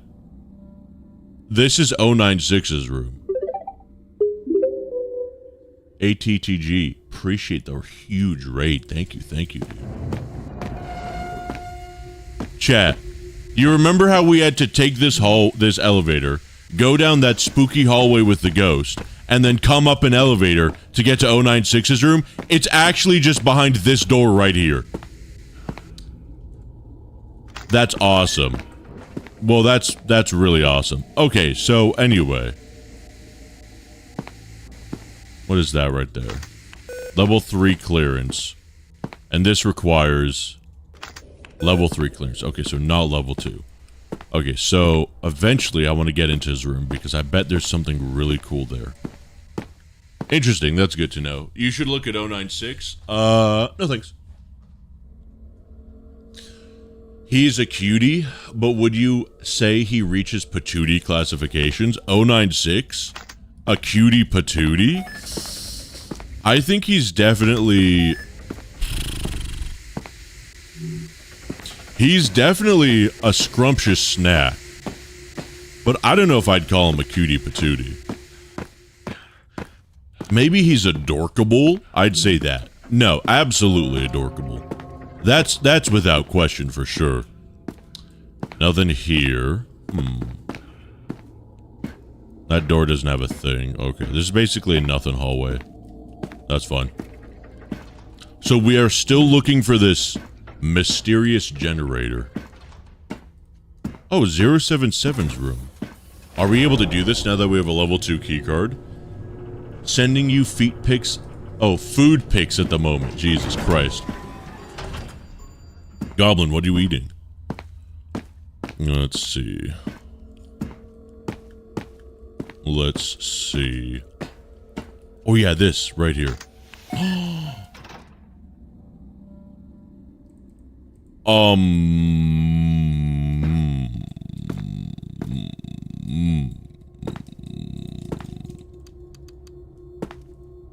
What's up, fella? You doing okay? You're kind of phasing through reality here. You spooked me. I'm gonna ignore you. That's spooky. 077. Oh, is it this SCP? The one that we saw from that other mod? Okay. Back at it again with the 8 million doors. Very cool. Let's see what we got. Oh, the skull's gone. Well, that's not good. That is most certainly not epic. I said earlier, I wasn't paying attention. Wait, is there nothing down here? None of these doors are open. What? What is that in there? How do I open that door? It requires a key card. But if I go all the way over here, is there a key card slot I'm missing? I can't. Chad, how do I get through this? Do we have to no clip? Is it just bugged? Hold on. It might just be bugged. Let's look at this. Whoops. Okay, yeah, it is. I bet it's like right. It is. Okay. The button is right through the wall. So we are no clipping, but we are not cheating. That doesn't count as cheating.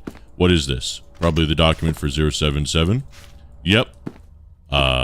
Wait, what? That's not 077.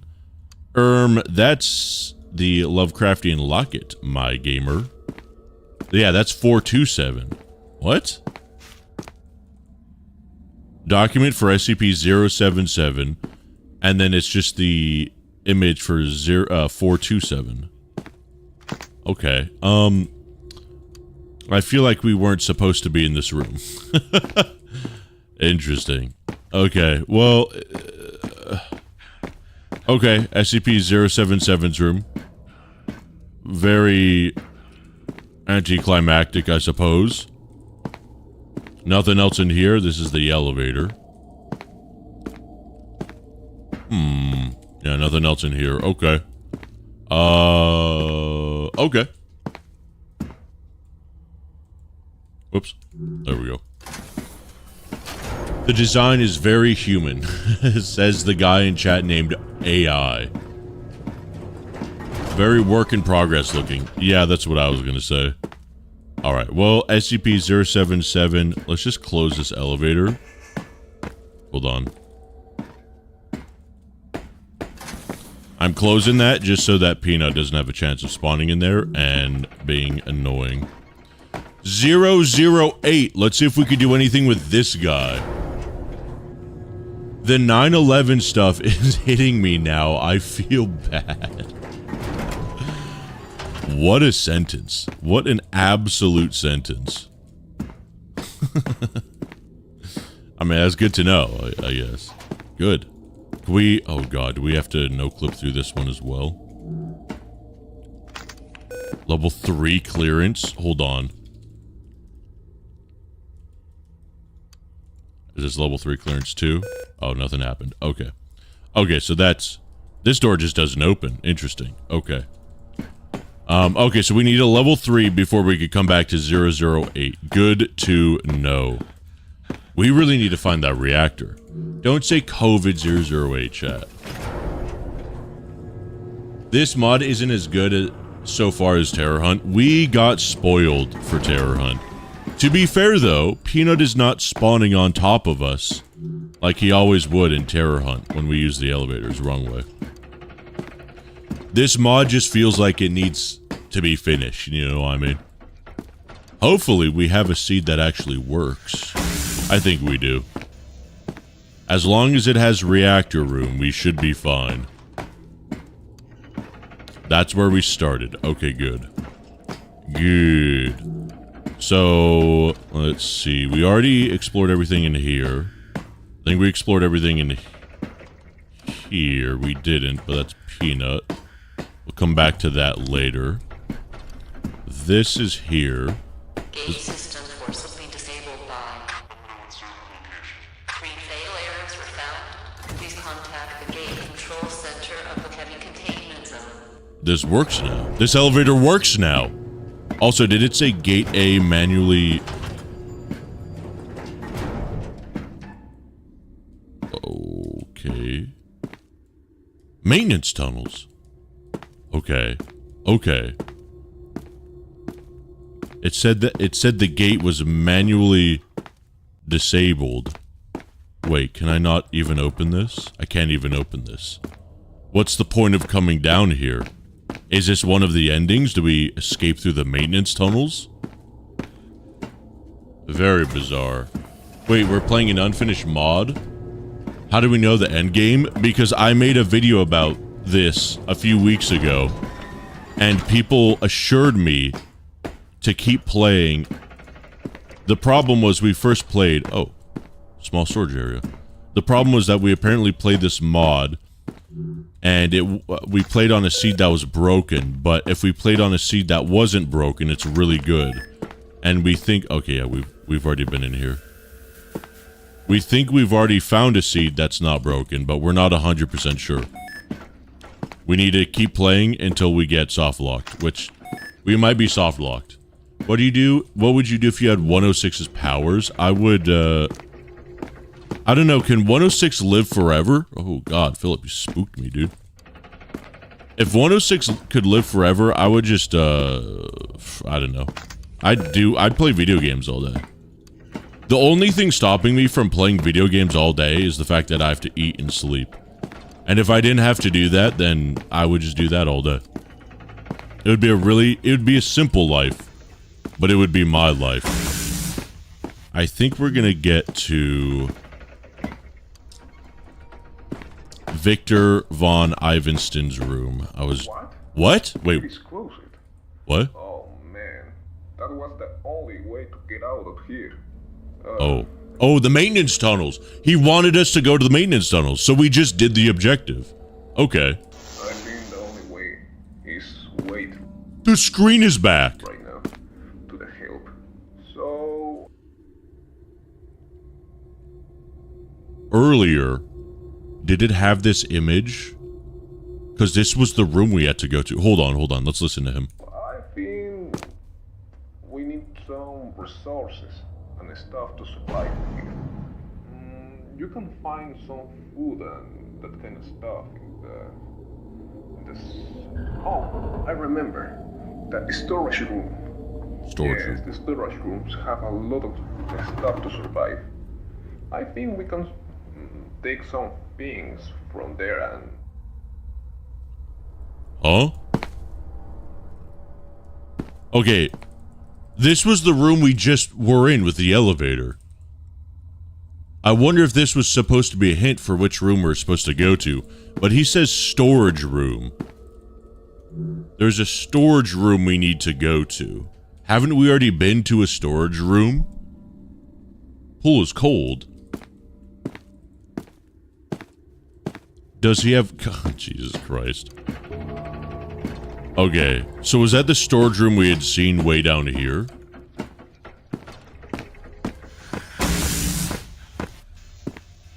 That's so weird. See, this game, it would be nice if when you completed an objective, it told you that you completed the objective. This is like doing quests in Elden Ring. You don't even realize what you're doing until you're done doing it. So we've basically been everywhere in this facility. I'm gonna go back and talk to him and see if it just skips to the next chapter. Peanut better not be in here. Peanut, you wily coyote. You silly scoundrel. Yeah, that's what I thought. Nice try, Peanut. Alright, let's see what he says. Nothing new. Okay. So there's a room we have to go to that I think we already went to. And it's a storage room. Okay. And I guess there's a room that was closed, but is open now. Because just like that elevator didn't work until that point in the game. So I guess, was there... I am saying I guess a lot, aren't I? Can I open this? No, nothing happens. Okay. There's a room that should be open now.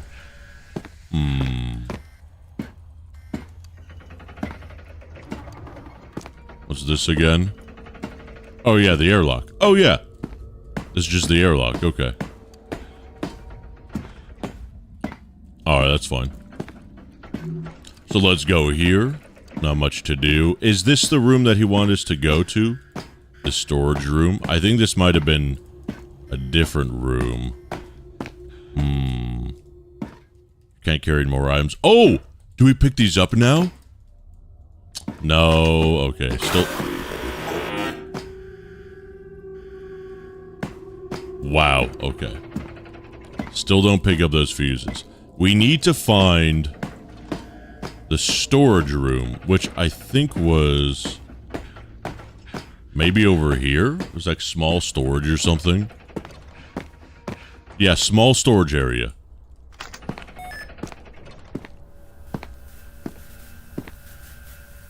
Still nothing over here. Okay, I'm gonna go back to my guy and see if he has anything new to say. Hopefully. Oh boy, here I go curing again. 079 sneezed. Yeah, that sounds about right. Yay. Alright. A lot of running back and forth, not gonna lie. But this is basically what normal containment breach is like for people that have never... Should I close this? I'm gonna close this. This is basically what normal containment breach is like for people that have never seen anything on containment breach. It's a lot of, like, slowly but surely running around trying to figure out what the next objective is. If you guys have ever tried to play containment breach without knowing what to do in the game, it's literally as impossible as this. Alright, let's see what's happened. Nope, same thing. Okay. Interesting.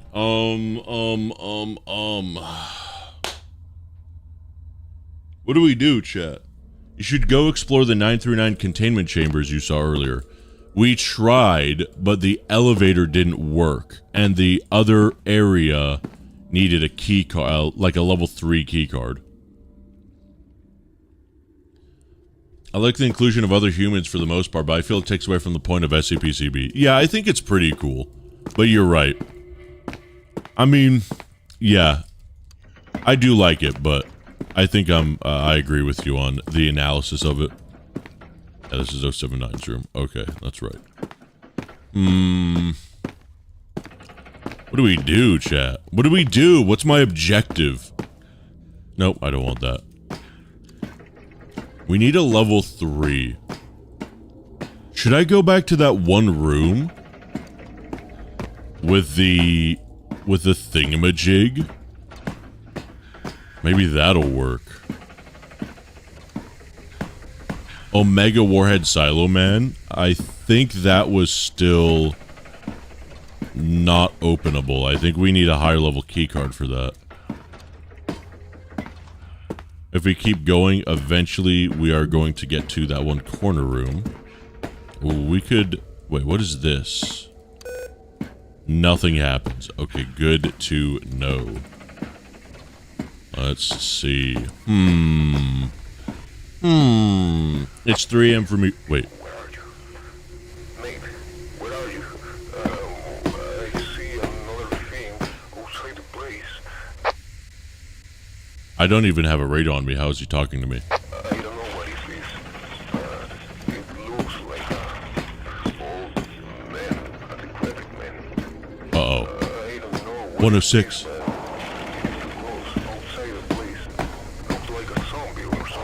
Wait, a zombie?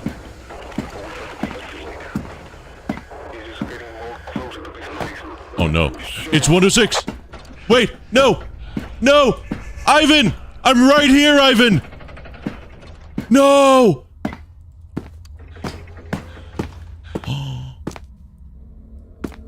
Oh my god. I was right there. Ivan, no! No, now what do? I have literally no clue what to do. You didn't even leave a key card behind. A level 3 key card would have been greatly appreciated. No, Ivan.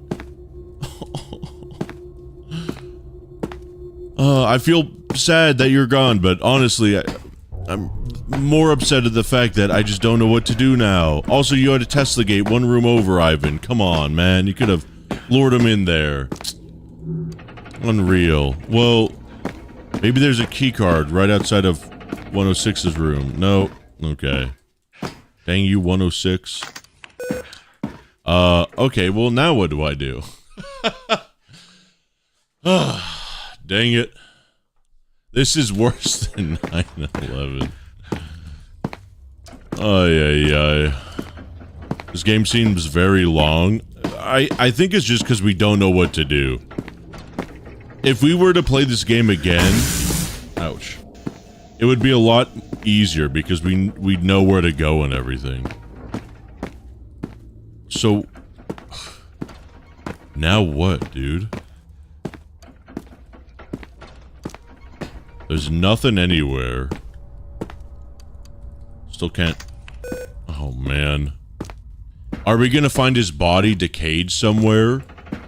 And then, like, he has, like, a level 3 keycard, maybe? That would be interesting. It would be cooler, though, if we found it on the ground. Man.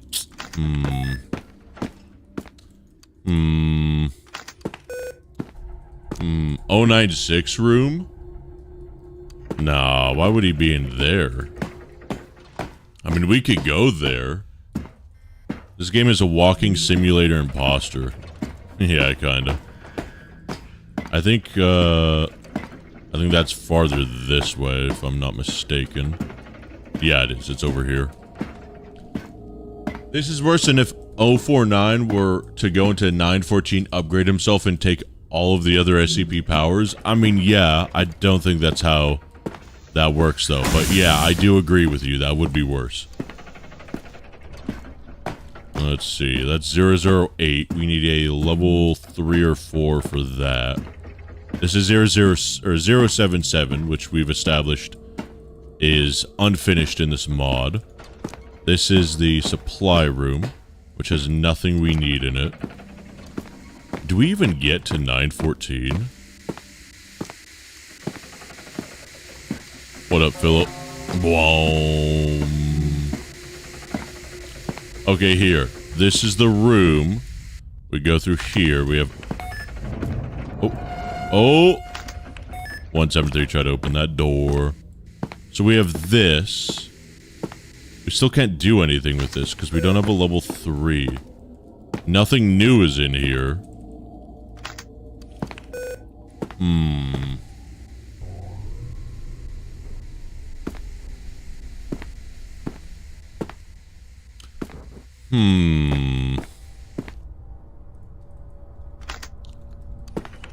Alright, Peanut, where are you? I'm sorry. What?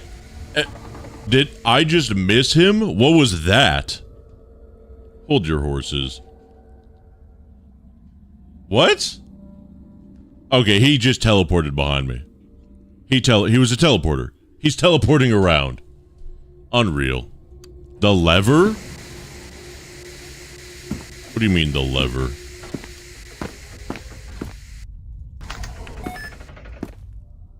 There's a lever in here? What lever? Oh, I've already done this, bro. This was way earlier, dude. Bro, you're like 8 chapters behind us, okay, man? I tapped down, did... What are you doing?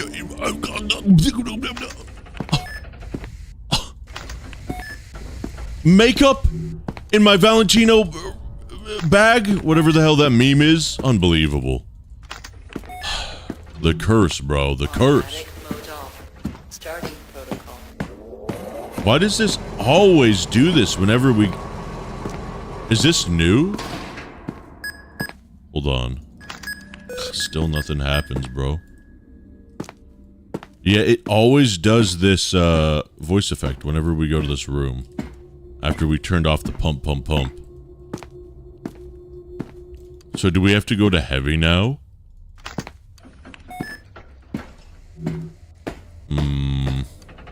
That was the room we were just in. Maybe we have to go back to Ivan's room. But we went back too quickly, and whatever was supposed to spawn didn't spawn. And so we could go back to Ivan's room right now and see if something spawned. Oh, this room maybe.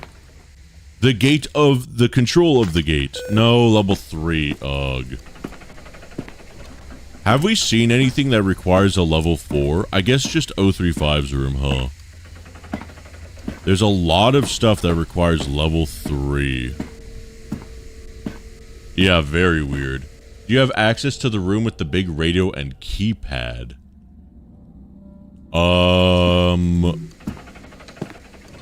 You mean the small storage area? We are at the section where Ivan died. Ivan got taken by 106 just now. And we have no idea what to do. He was like, go look for the storage room or whatever. And we went to the storage room.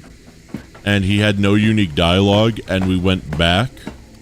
And he was just standing there. And then we left again. And then he got taken by 106.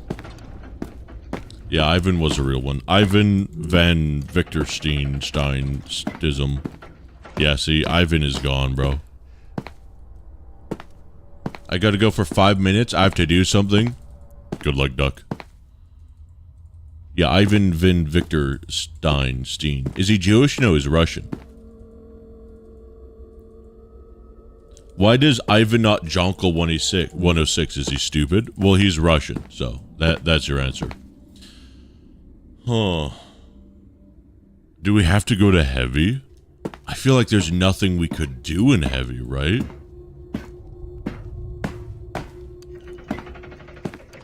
I'm gonna go back to that one storage room and see if there's something different. A T intersection with a room having a radio and a keypad. I think I know what you're talking about. I know a room with a big... It's like a big radio. Not a radio you can pick up, but a big radio. I don't know if it had a keypad, though. We could check. Should be a little bit past here. Yeah, this room here. Small storage area. Is this what you're talking about? Is the room in this section or in the next section? Heavy containment.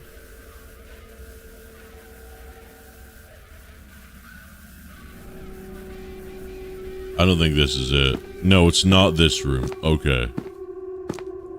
Is it in the beginning section or is it in the next section? Nope. Bro sneezed again.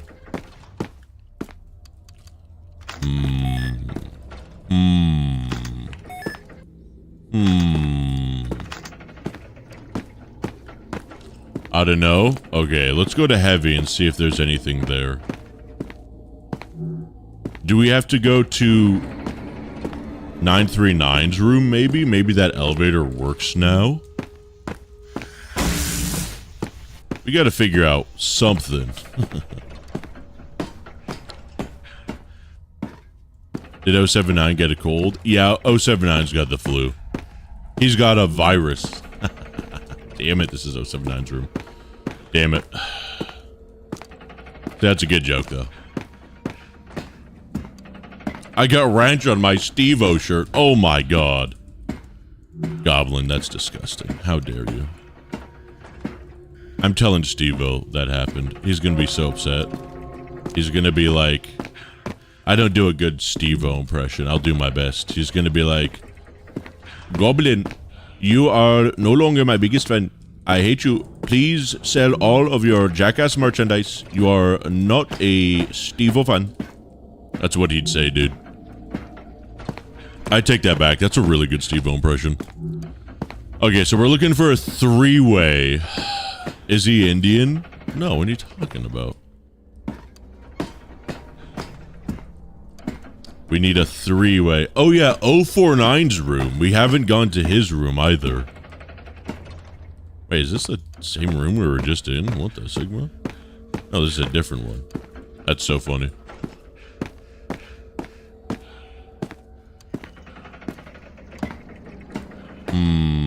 Did he go to 096 and pull the lever? Yeah, that was like the first thing you do in this game. Let's see.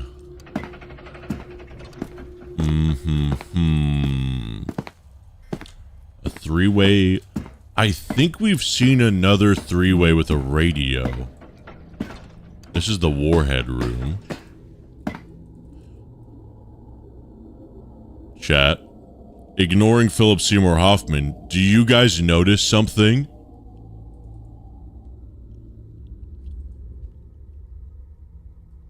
The body's gone. That's a sign? Bro's missing.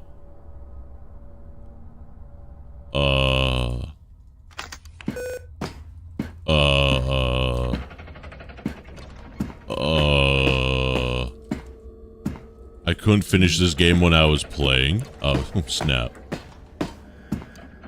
Hopefully we can. Oh, is this... Local door control 6. Oh, this is how we freed 096. Or something. There's a radio. Are you talking about this here? We've already done this one. Where we flip our dude.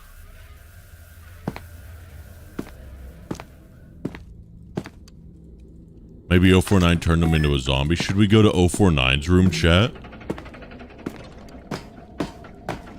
I think... Philip, what are you doing in the door, bro? I think this connects us to the checkpoints. Yeah, it does. Okay. I'm talking about if you went to his chamber. Yes, we did. We flipped the switch in his chamber. Oh my god. Yes, we did. For the... Yes, we did. We did. 100%. Maybe...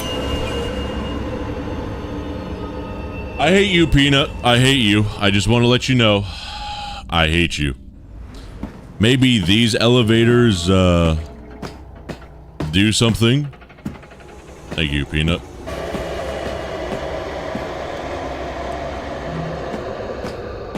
Let's see.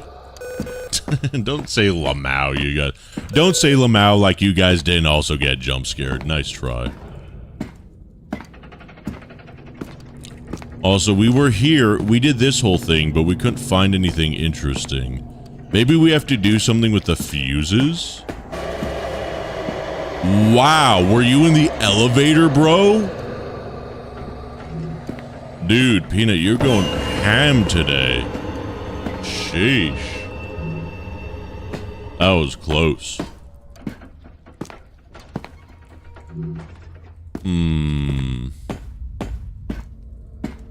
Why is there a toilet in HCZ? So, well, the in-universe explanation is so that people could poop. And in that section, you could go through the floor and you go to a waste treatment section. It's pretty cool. But there's nothing really in there. Heavy containment bathrooms looking like the average public school bathroom. Yeah, true, dude. And then this is to that final zone. Yeah, okay.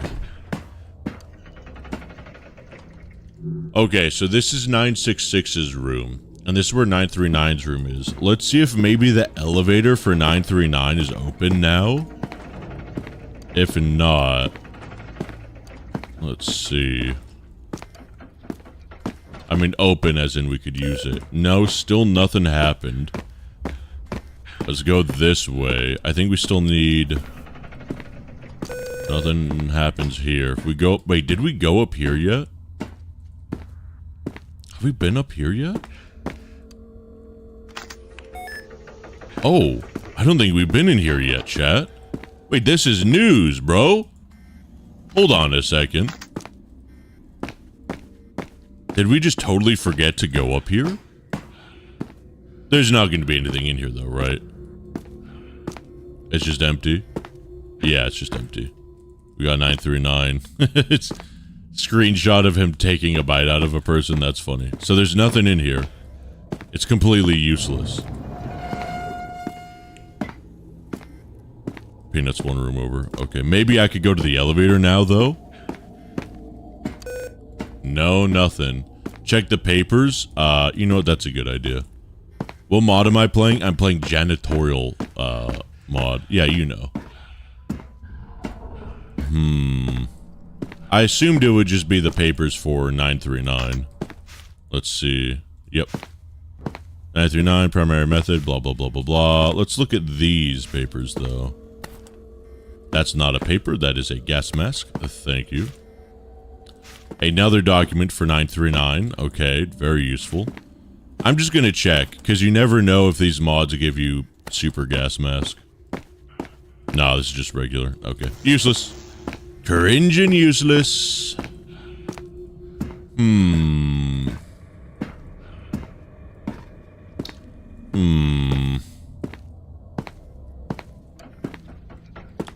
Oh, Peanut's not in here. Interesting. Uh-oh. Peanut's in here. Great. Excuse you. There we go. Okay. Get you. Thank you, Peanut. Okay, and we'll close this behind us. Very nice. Okay, so we gotta find that room. Are we soft locked again, chat? That's back south. Yeah. And this should be 096's room. Or one over, I think. Is there no NVG 966? No, there's not. Yeah, that's back there. We have to go to 897's room, the coffin room. And even then, I don't know if there's going to be an NVG in there. I ate it. Okay, let me think. The janitorial work you're playing is a remake? Oh, really, Slender? Slender, who's working on this? Also, what's the next room I need to go to? Also, good to see you, Slender. How's it going? I'm not sure if you've been in here for a while and I just missed you or whatever. What is bro doing to 096? What is bro doing? Twitch chat is not awake. Twitch chat is dead. I ate it. Alright, turn on, turn on. I didn't save since we went to 966's room, by the way. That was purposeful. The creator, ADM Clef. Oh, the creator was ADM Clef, but me and a few others worked on it a bit as well. Well, I should have known you worked on it, of course. So, Slender, Ivan died, and we don't know what to do now. Is there anything else to do in this mod? Or did we basically beat the game when Ivan died? We need like a level 3 keycard. We can't find... Oh. Wait, we haven't been to this room yet, chat.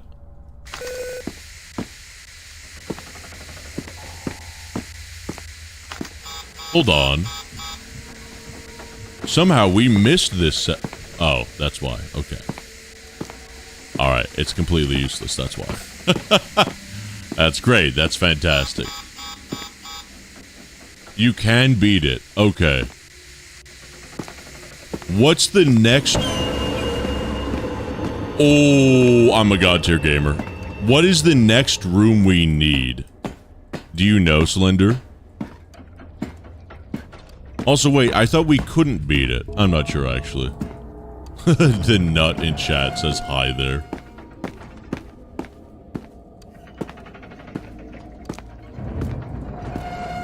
Yo, Peanut Angie today. Not gonna lie, I have no idea since it's been like 5 years. Wyatt, imagine 049 and 096, 106, and 173 powers. Okay, wow, cool, thank you for asking me that 800 times, Nada, thank you. Wow, I'm imagining SCP-049 with 096, 106, and 173's powers. Wow, so incredible, so crazy, so kooky. Thank you for asking. That'd be crazy. That would be he would be unstoppable. So kooky and wild. Wait, what's in here? Nope, nothing. Okay. The development story is actually pretty interesting. Is there... I have a question. Oh, wait. I think this is a new room, chat. No?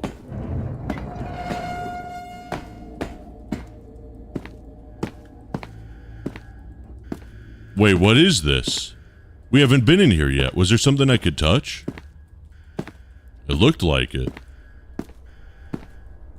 Maybe not. Level 3 clearance is required. What is this? What is this? What obelisk is this? Is this 096's thingamajig? I can't get up these stairs. I'm actually stuck. Oh no, I'm stuck. I'm actually stuck. Uh-oh. Remember when Peanut climbed on top of you? That was wild. Chat, I'm stuck. Oh no. I'm stuck in a hole. Don't say L. Okay, I'm no clipping. So wait, what is this room, though? There's nothing I could do. Nothing on the floor. There's nothing in here. I thought I saw a little hand symbol to pick something up. I guess not. Interesting. Okay, and I think we've been in this room before.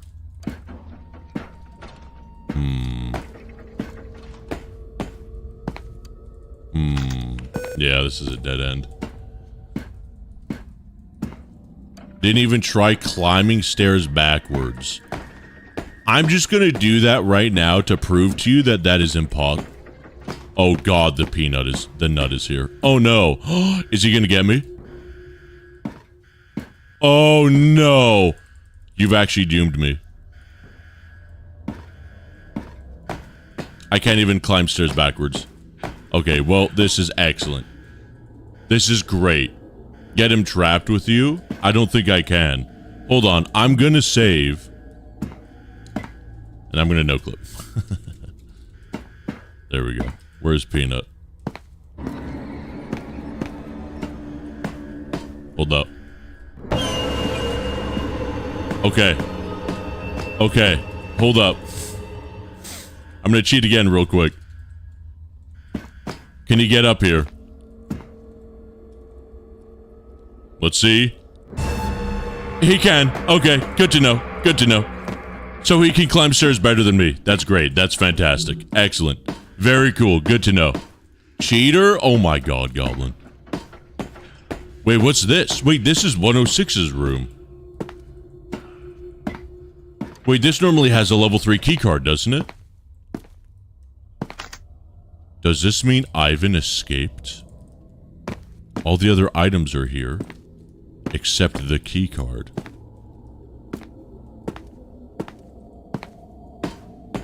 I only remember you can beat it.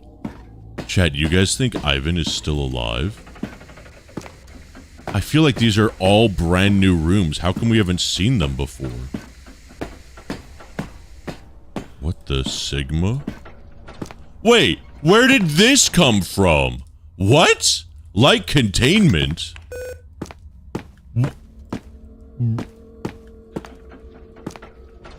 I'm sorry, I thought we've been running around this whole map forever. How have we just now...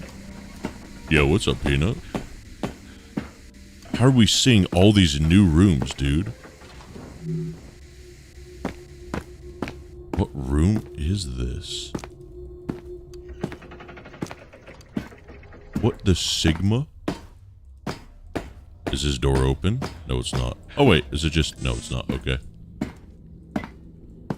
This is very odd.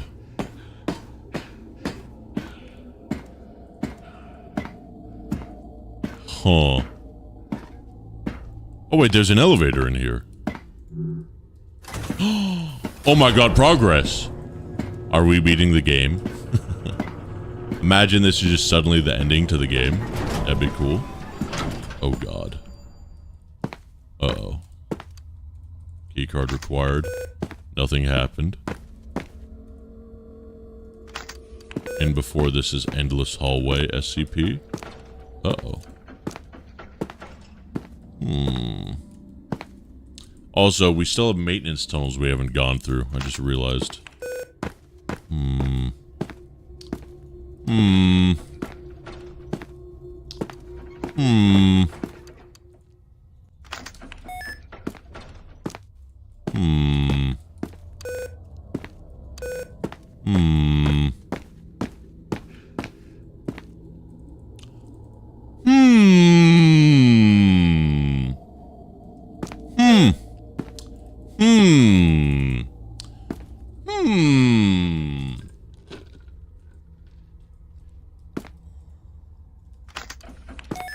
Huh, maybe we shouldn't have done this, chat.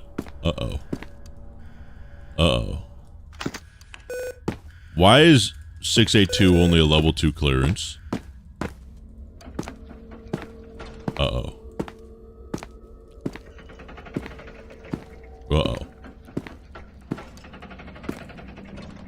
Now that is a spooky dark hallway. We're going down the spooky dark hallway, chat. We'll do open 6A2. Yeah, really.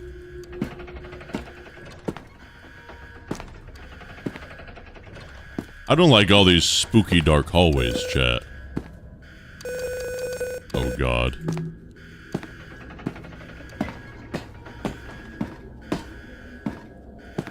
Wait, what? Why is this another... Please don't tell me this is just a dead end and we have to backtrack all the way back here. Okay, we get it. It's 682's room. What more do you want here? Is he in here?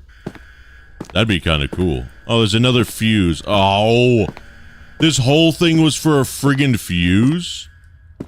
Bro, come on, dude. Is he even in here? Bro's not even in here. Cringe, dude. Cringe. You can't even get in here normally. Cringe, dude. That's dumb. Unreal. Spawn SCP-682. Ah, dang it. Worth a shot. So there's a point... Okay, just answer me this. Everyone that's beaten the game. Is there a point where I have to go through the entire facility and pick up fuses to get us out of here? Because I do not want to have to backtrack through this entire maze, dude. There are so many rooms we found fuses at. Yeah? You'll pick up fuses. Why can't I pick them up now, bro? Oh my god. Cringe. Ay. Okay, this is back over here. Okay, I'm getting out of here. Do I need every fuse? You've done the fuse thing before like 3 years ago. Wait, what the? Oh, I see. This is another fuse in here. Wow, cool. Thanks, man. Jeez, bro.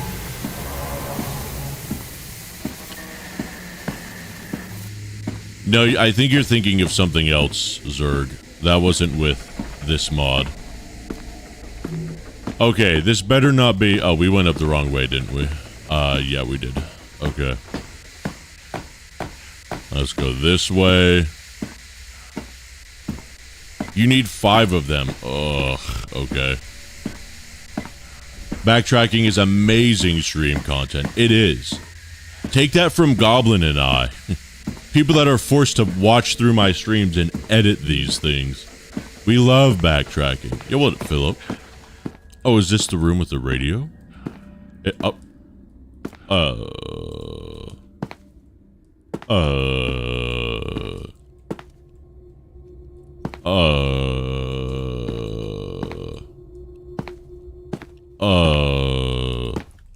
Chat?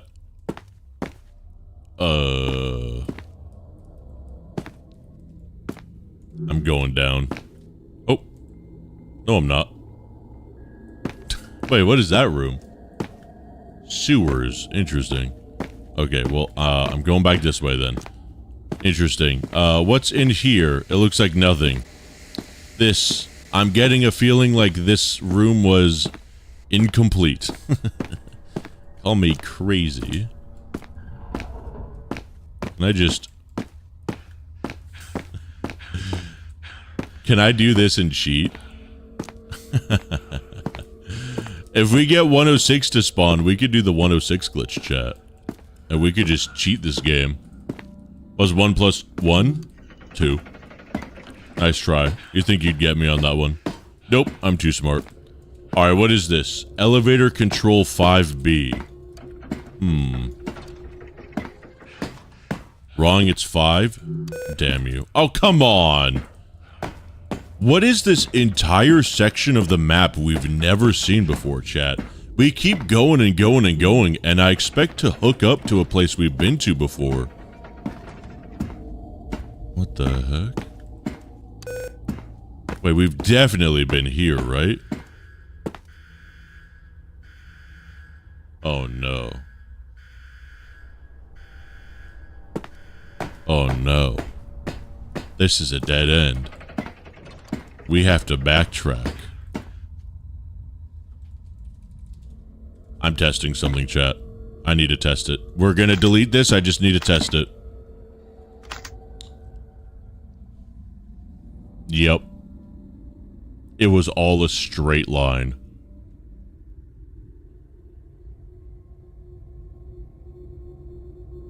Oh dear God. No, I'm not cheating. I'm not cheating. That didn't happen. That did not happen, liberals. That did not happen. Okay. Let's go back this way. We have to go all the way back. Marvelous. Marvelous. You know what? I'm doing this. I don't even think 966 is in this game, chat. Look at Philip. Oh. Uh-oh. Uh-oh. Oh, this is not ideal. Uh-oh. We are stuck at the bottom of the... Uh-oh. Okay, never mind. I'm not doing this. I lied. I lied. The void. It beckons. Chat, I'm gonna be honest. I'm about ready to give up on this mod, dude. Last resort, go to 049's room. Oh, I guess so. Oh my God. Hey Slender, are you still in chat? Does anybody want to finish this mod for me? Like, finish developing it so that I could play it? That'd be really cool. Play SCP Security Stories? Egg. You cannot be seriously asking me to play that game again. Absolutely. There is a demo end. Yeah, but you say that. You don't... Oh, hello, Peanut. Hello, Peanut. You don't remember how to get to the end of the demo. And what's behind me? Oh my God, the door won't open. Oh, we're good. You say there's an end to the demo, but I don't know if I believe you. Hello, Mario. I have seen no evidence of the end to this demo.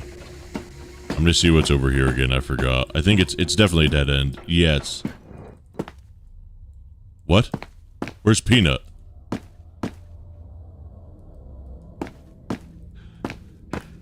Why did he move? Where was he? Where is he? What?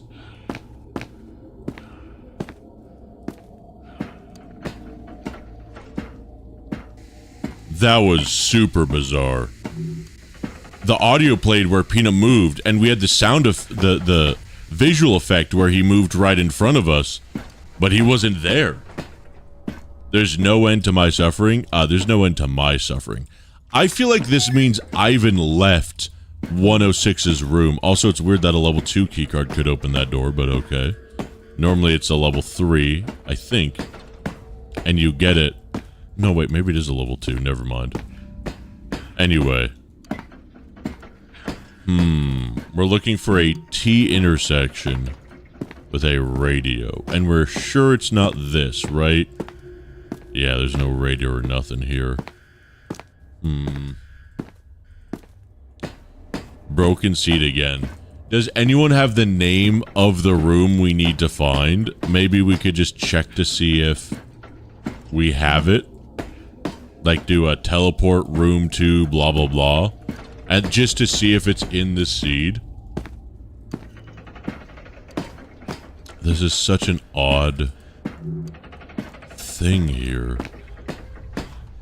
We're gonna have to go back through oh no we don't.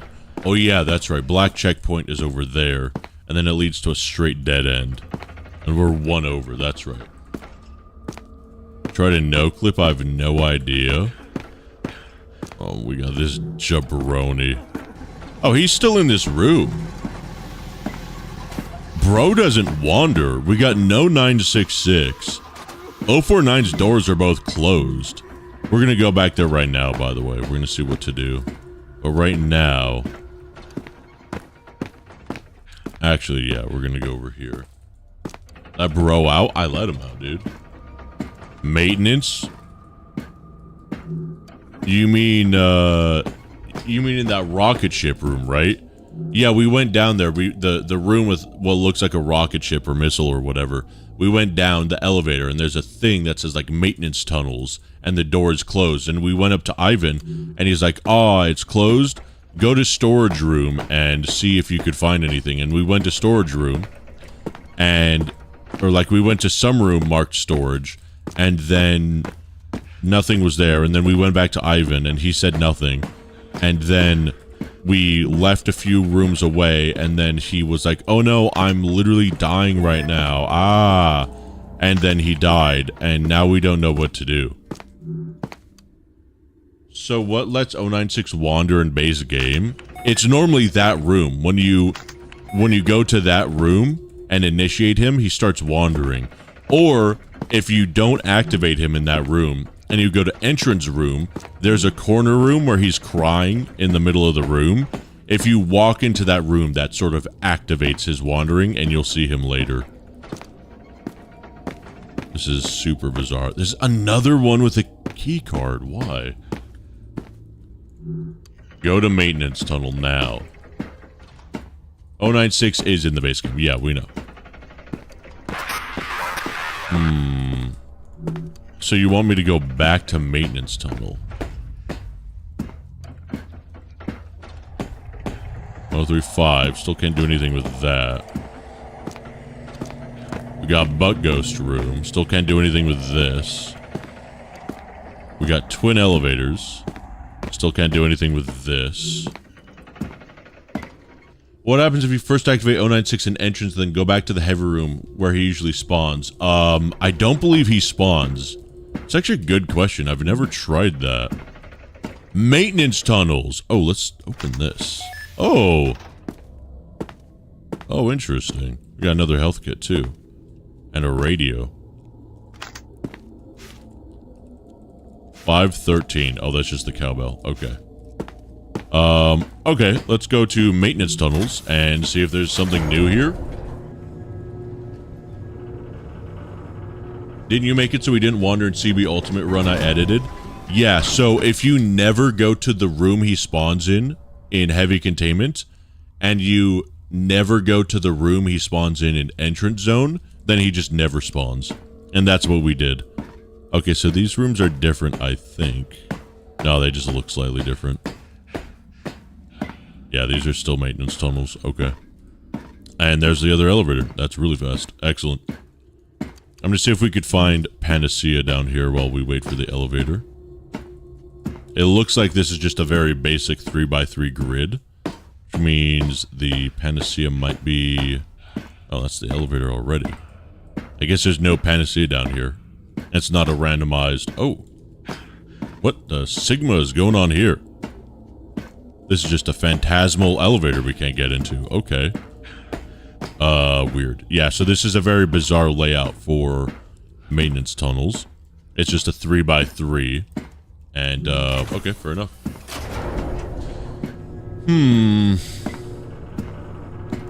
And what was the mod where 096 was running around the facility? It was Containment Breach Director's Cut. Okay, so this is the other side. This is the Scorching Note for that. Okay, so that's normal. Let's go into here.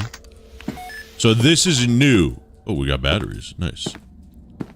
This is all new here. We got 2 batteries. Is that... What document is that? 895. That's the coffin. I think I said 897 earlier. I meant 895. Okay, hopefully this isn't just through a dead end or something. Let's see. 096. What are you doing in here? 096 and a checkpoint. Oh god. Alright, well we got really lucky that Peanut's not in here. What up, bro? Oh, come on! How did you even get in here? It's a dead end, bro. Oh, man. God, that's annoying. Ugh. God damn it.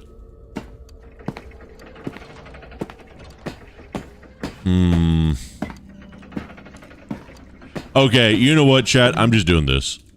Whoops. No, not that. I'm just doing this. There. All right. Oh, whoops. I'm through the ground. Okay. There. I didn't want to go through maintenance tunnels again. That was boring. Nice seed. Yep. Yep, basically. Okay. Let's go this way. I think this seed might be... It might be bad, chat. Heavy containment. Okay, so... Automatic mode off. Yeah, this is that room. Okay, so we're gonna go to the room where the elevator is, to the maintenance tunnels. Oh, hello, Peanut.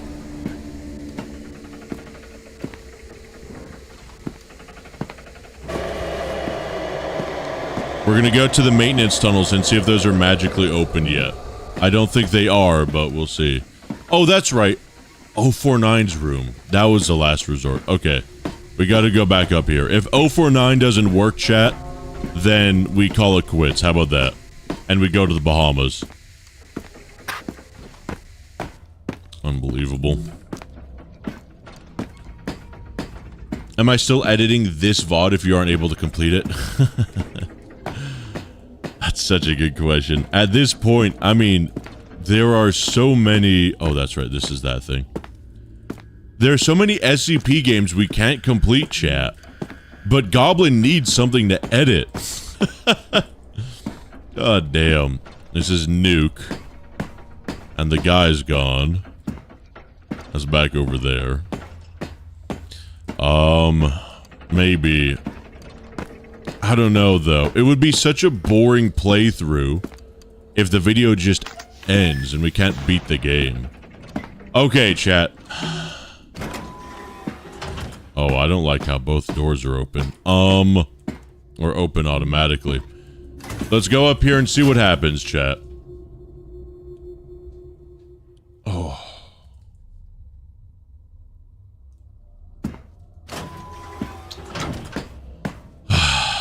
You gotta be kidding me.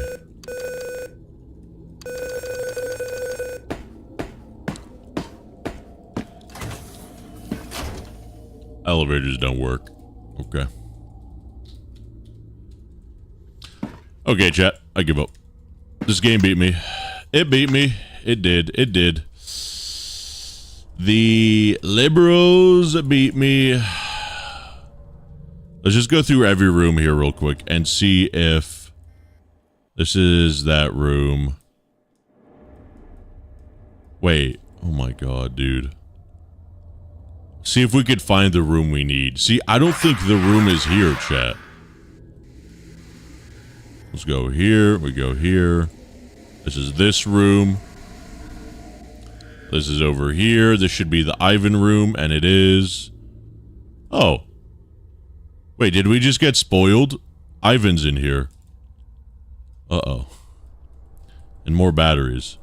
This is that one room. Look, chat. This is where Ivan normally is. And then this is a room that's always been locked. And we see Ivan's body in here, A-posing. Huh. With a bunch of batteries. Okay, And then this is 106's room. This is 079's room.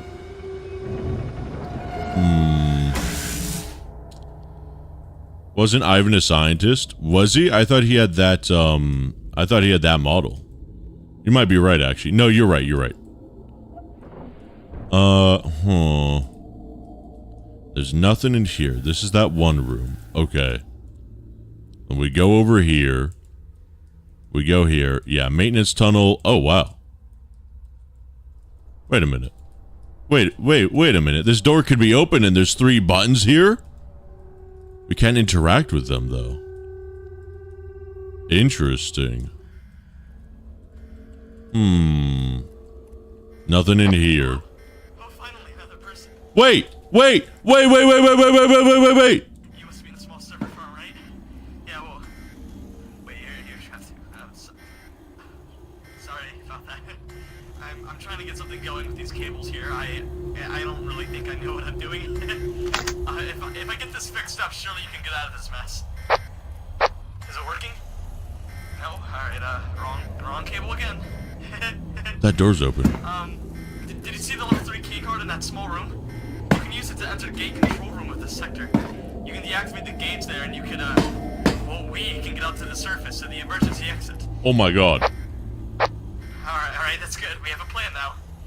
I'll keep trying with these cables. 3, 2... Ah! It works! I've opened the door, right? What? I'll be in contact with you through the radios. I'll see you later. Wait, but we've been here and nothing happened. Also, this door just magically despawned. Wait. We were supposed to come back here? And now we have the level 3. Okay.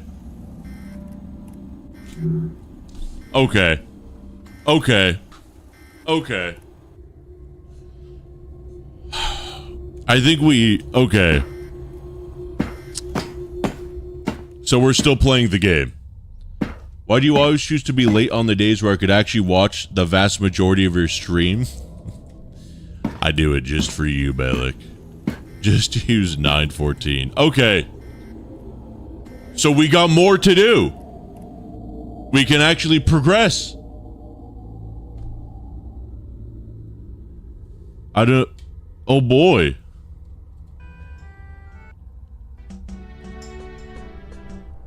Well, chat, we'll do that tomorrow. Awesome. Very cool.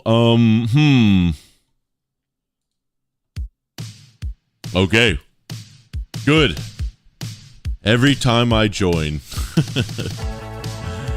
This game is magic. It really is. Wow.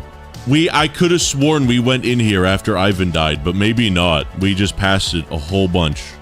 Wow, I'm so upset. This is a 3... It's as he was saying, chat. This room is the 3-way with the radio and the keypad. That's what he meant by it. This is the 3-way. Okay, if this does become a YouTube video, someone in the YouTube comments is going to point that out, and they're going to be like, bro, this guy is literally walking past the room 80 times, dude. If this turns out to be a YouTube video, I hate myself, dude. Okay, do you trust an egg to mod chat? I trust an egg with my life. I don't know why, you just look so different without glasses.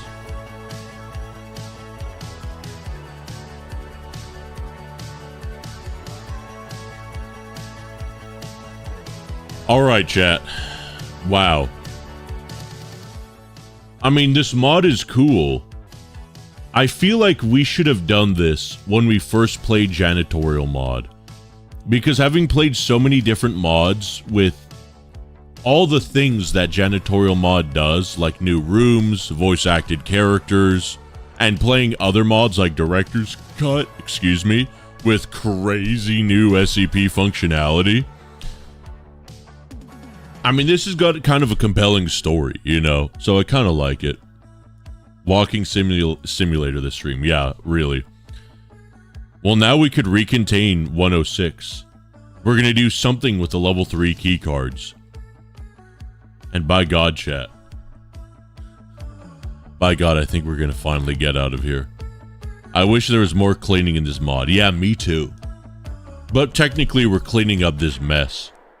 Praetor was stranded in another country and had to make it from the ground up. Oh my God. What, did bro just not have access to his GitHub repo? Is Eric in this mod? If now that's an L, he probably is. We'll see. Wow, okay. Well, chat. My head hurts, dude. I'm gonna get a bite to eat, and then I'm gonna edit some videos, I guess. I don't know. What do you guys think of this mod? See, again, like I said with Containment Breach, I bet this mod is great if you know what to do, just like Containment Breach. Containment Breach, if you're playing that game blind, sucks. Because you have no idea you need to get a level 1 keycard, to get a level 2 keycard, to go to 914, to get a level 3 keycard, to go to the surveillance rooms, to flip the switch, to go to heavy containment, to go to 049's room, to get a level 4 key card, to go to 106's room, to get a level 5 key card, to go to 008, to recontain 008, to go to entrance, that's 13, to go to the surveillance room, to turn on the power and disable the remote door control, to go to 079, to go back to the control center and give back remote door access, and then to get out at either gate A or gate B. Technically, that game has 18 chapters, you could say, or 18 steps. This one, so far, I think we're on like chapter 5. And I think it's just bad because we don't know what to do. Have Blondie do a blind playthrough for your birthday? For this game or for Containment Breach? He might not know what to do for Containment Breach. That might actually be a good idea. See how long it takes for the average gamer to play Containment Breach. That's a great idea, Goblin. Janitorial mod is just unfinished. No, I think if you don't know what to do in Containment Breach, it will be just as difficult as this. Speaking of janitors, why are people with the most important jobs like janitors and teachers always so underpaid? Let's be honest, we would not survive without teachers and janitors.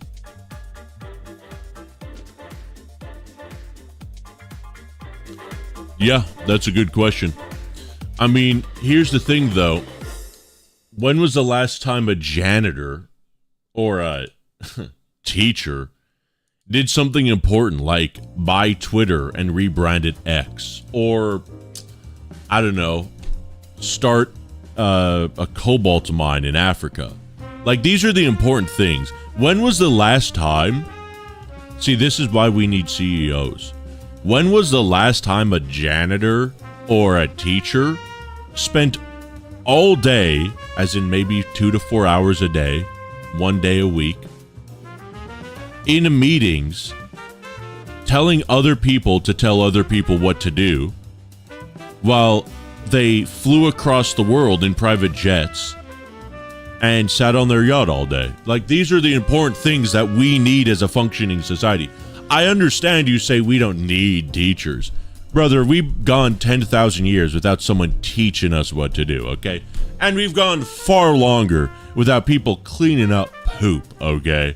When you say, oh, society needs these jobs like teachers, electricians, construction workers, pilots, bus drivers, chefs, everyone that works at every convenience store ever, gas station attendants, people at the DMV, the homeless. Like, we don't need these people. But think about it. The CEO of Spotify, do you even know what his name is? No, because he's so important, it doesn't even matter. But I bet you know the name of your first grade teacher. Yeah. Because who cares? Anyway, Chad, that's why they pay me the big bucks. His name is Mr. Spotify. Keep naming good occupations, Wyatt. CEO life is truly hard. They need to pick which private jet to fly with. Yeah, exactly. You guys have to understand, being a CEO is difficult. I mean, you can't, you got to pick a good airline. It can't be too cheap. And you can't be seen near the commoners. There's a lot of thought processes. You have to go, when you land at the private island, which limousine do you go to? Which Rolls Royce are you going to buy this week, right? There are so many decisions that some idiot, like, an essential worker, like a nurse or, an ambulance driver, they don't make these decisions, okay? They make boring, dumb decisions, like, how much sea salt do I need to put in this guy's blood so he doesn't die? And when was the last time the Spotify CEO gave you a vaccine? Think about that, liberals. Okay. So maybe they are important. That's right. What's the color of your private jet? What's the color of your Bugatti? How about that? How about you answer that and I'll answer you first. What's the color of your private jet? That's a trick question because that implies I have one private jet. Every color. Okay, I have jets in every color. I have the goddamn pride flag on my private flight strip, okay? Which private jet is better? What's the private jet in GTA 5? Life is hard when climate activists always target your airplane. Yeah, exactly. The K-plane. Okay, chat, we're wrapping up stream. Bro, past humans are smart. Modern humanity would be cooked without those people. I don't know. You know, when the founding fathers created America, I don't think they knew what dinosaurs were. Like, they discovered dinosaur bones. Can you imagine how crazy? I think about that. You guys know how in, like, the 1800s, we thought the Earth was, like, 3,000 years old? And not even 200 years later, not even 100 years later, we figured out that the Earth is, like, at least 4,000 years old with dinosaurs and everything. When they figured that out with carbon dating or however they did, what was their thought process? Like, legitimately, when they were like, oh, the planet is not only a few thousand years old, it's a lot of years old. How crazy must that have been, dude? Dinosaurs are a common psyop. True. If dinosaurs existed, they would have fallen off the edge of the earth because the earth is flat. Nice try. What does knowledge of dinos do for us now? It expands our understanding of the world around us.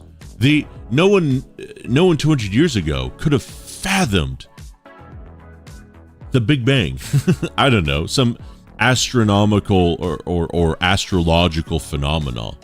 They knew roughly that we were not a heliocentric model. I believe that's the term, because I think heliocentric, or no, we live in a heliocentric model because we revolve around, no, we don't live in a heliocentric model. Heliocentric, I think, is when everything revolves around the Earth.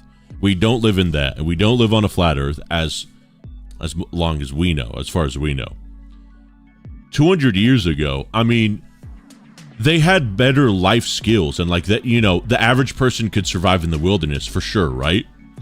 But they could not comprehend the concept of the Fortnite Battle Pass. If you went back in time and tried to explain the idea of the Sprite cranberry at McDonald's, George Washington would kill himself.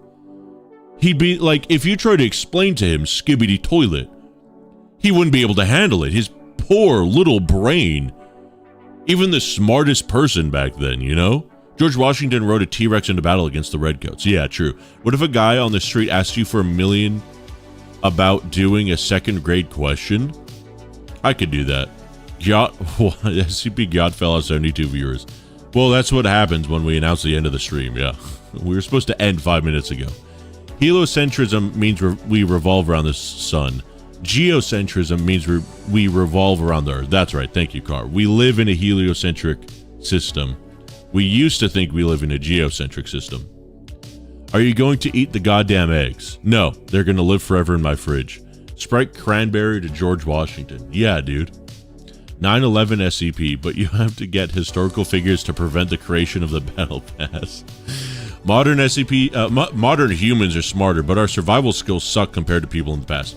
But also I mean, here's the thing. Like, what survival skills could someone in the past have that I couldn't access on my magic device? My device that could answer every mathematical question ever in history. A magic device that, as long as it's connected to the magical ether that we call the Ethernet, the internet, can literally answer anything because of one website called Wikipedia. The phone chat, the smartphone, is such an insane tool. If we went back in time 100 years, this is actually magic. I mean, if we went back in time 100 years, we wouldn't have you know, we wouldn't have internet, so it would suck. But if you could download all of Wikipedia, which is only probably like a few gigabytes, let's be honest, maybe a terabyte or two, could fit on an iPhone. You could probably fit all of Wikipedia on an iPhone. How big is Wikipedia? How many GBs of info is on Wikipedia? Isn't it like ridiculously small? Total number of pages is 61 million. Articles make up 11% of all pages. As of July 2023, the size of the current version of all articles compressed is about 22 gigabytes without media. So no pictures or anything. Okay. As of 2021, 34 gigabytes. That's probably with pictures. Maybe. That's crazy, dude. That is actually insane. Harvesting, practical hunting, awareness of the environment, adaptability, etc. I just asked ChatGPT, bro. ChatGPT, I'm lost. What do I do? We have a compass. We have, okay, I don't know if you guys know this. The Compass app is insane on the iPhone. Like, people had compasses back then. But this is, it tells you your coordinates. It tells you where you are. It tells you your elevation. It tells you, there's like different compass levels where you could get like the balance of the angle you're on or whatever. It's actually insane, bro. Nice iPhone. Thanks. Modern humanity kind of doomed without the internet. I think the internet doomed humanity. I think the internet is great, but it taught us that nobody actually cares. No one actually cares as long as they're entertained. That's a whole nother discussion. We actually have the answers to most of our problems in life, but people would rather doom scroll. The internet peaked when internet speeds were at about 1 to 2 megabytes per second. If you think about it, 1 to 2 megabytes per second was perfect because it was not fast enough to where you could do things like Instagram doom scrolling all the time. But you could load things like Wikipedia and forums and knowledge bases, and you couldn't spend your day watching Twitch streamers all the time. Internet ruined my attention span. It did. You guys are cooked, bro. My internet's about 1 to 17 megabytes normally. Fine, let's say 256 dial-up. We peaked at dial-up, dude. Evolution won't help you against a mammoth? What are you talking about? Oh, elevation, sorry. Actually, yes, it will. Elevation won't help you against a mammoth. Yes, it will. If I'm above the mammoth, he can't do anything to me. I throw rocks at him. Our forefathers literally figured this out.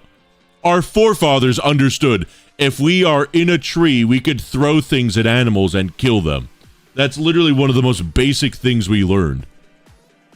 We're also, I'm sorry, Shaker, you're speaking to a human being, okay?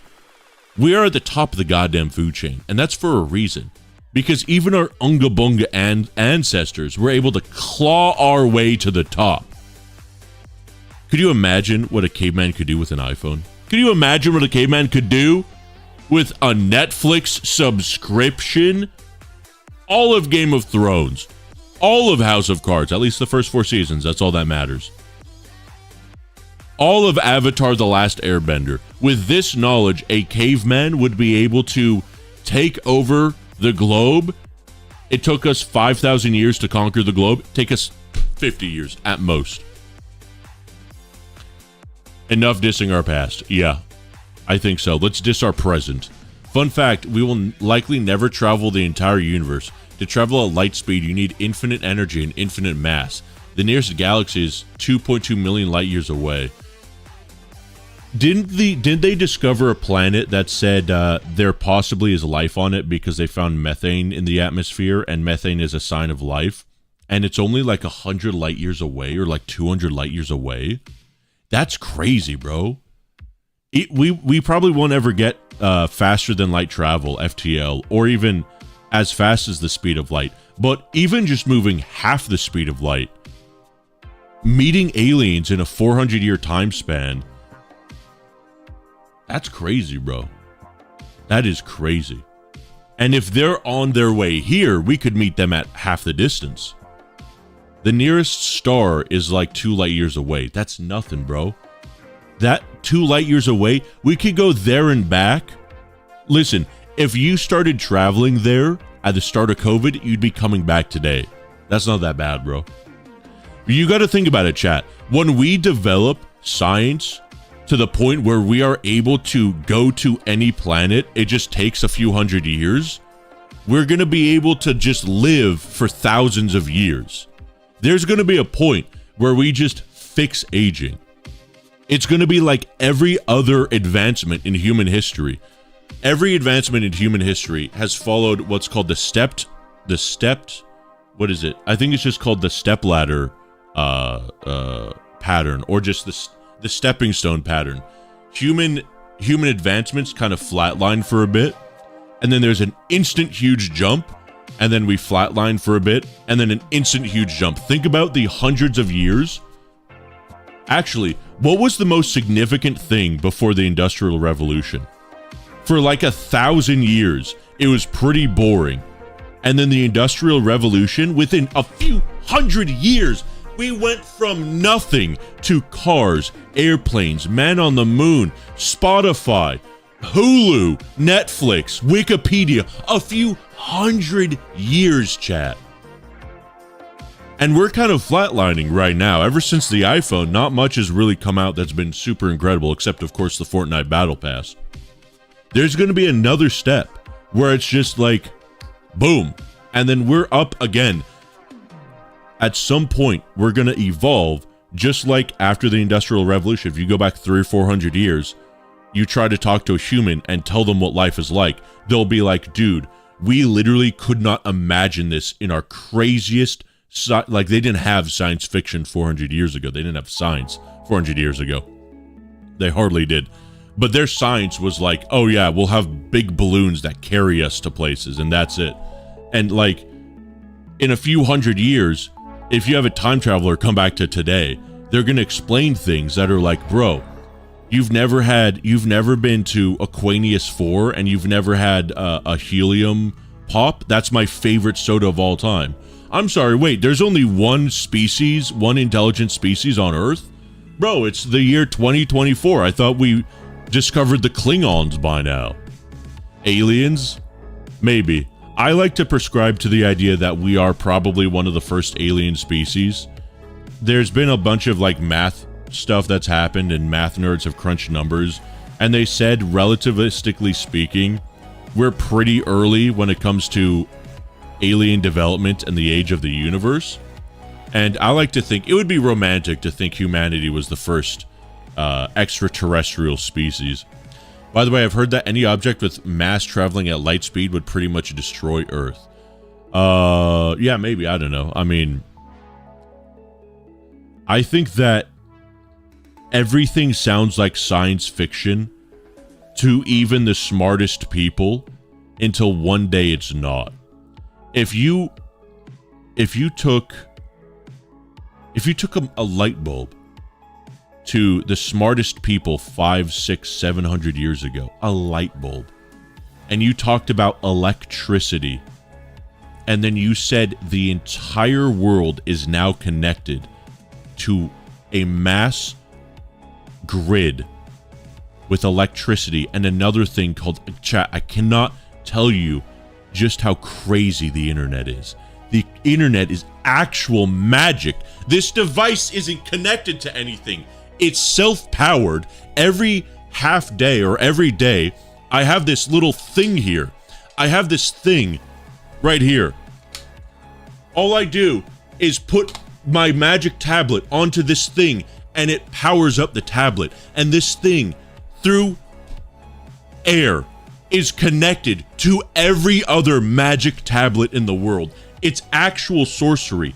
It's all magic. Everything we could possibly imagine is magic until science can explain it. He's a witch. Yeah, it's witchcraft. It's physics. It is. It is, absolutely. And I think, I don't know if we'll ever get to light speed travel or FTL travel, but you never know.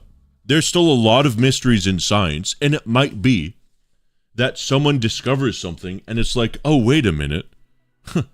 All we have to do is move backwards and we could go FTL, or something crazy, right? oh, here's teleportation. You never know. It sounds like science fiction, and by definition, it is science fiction.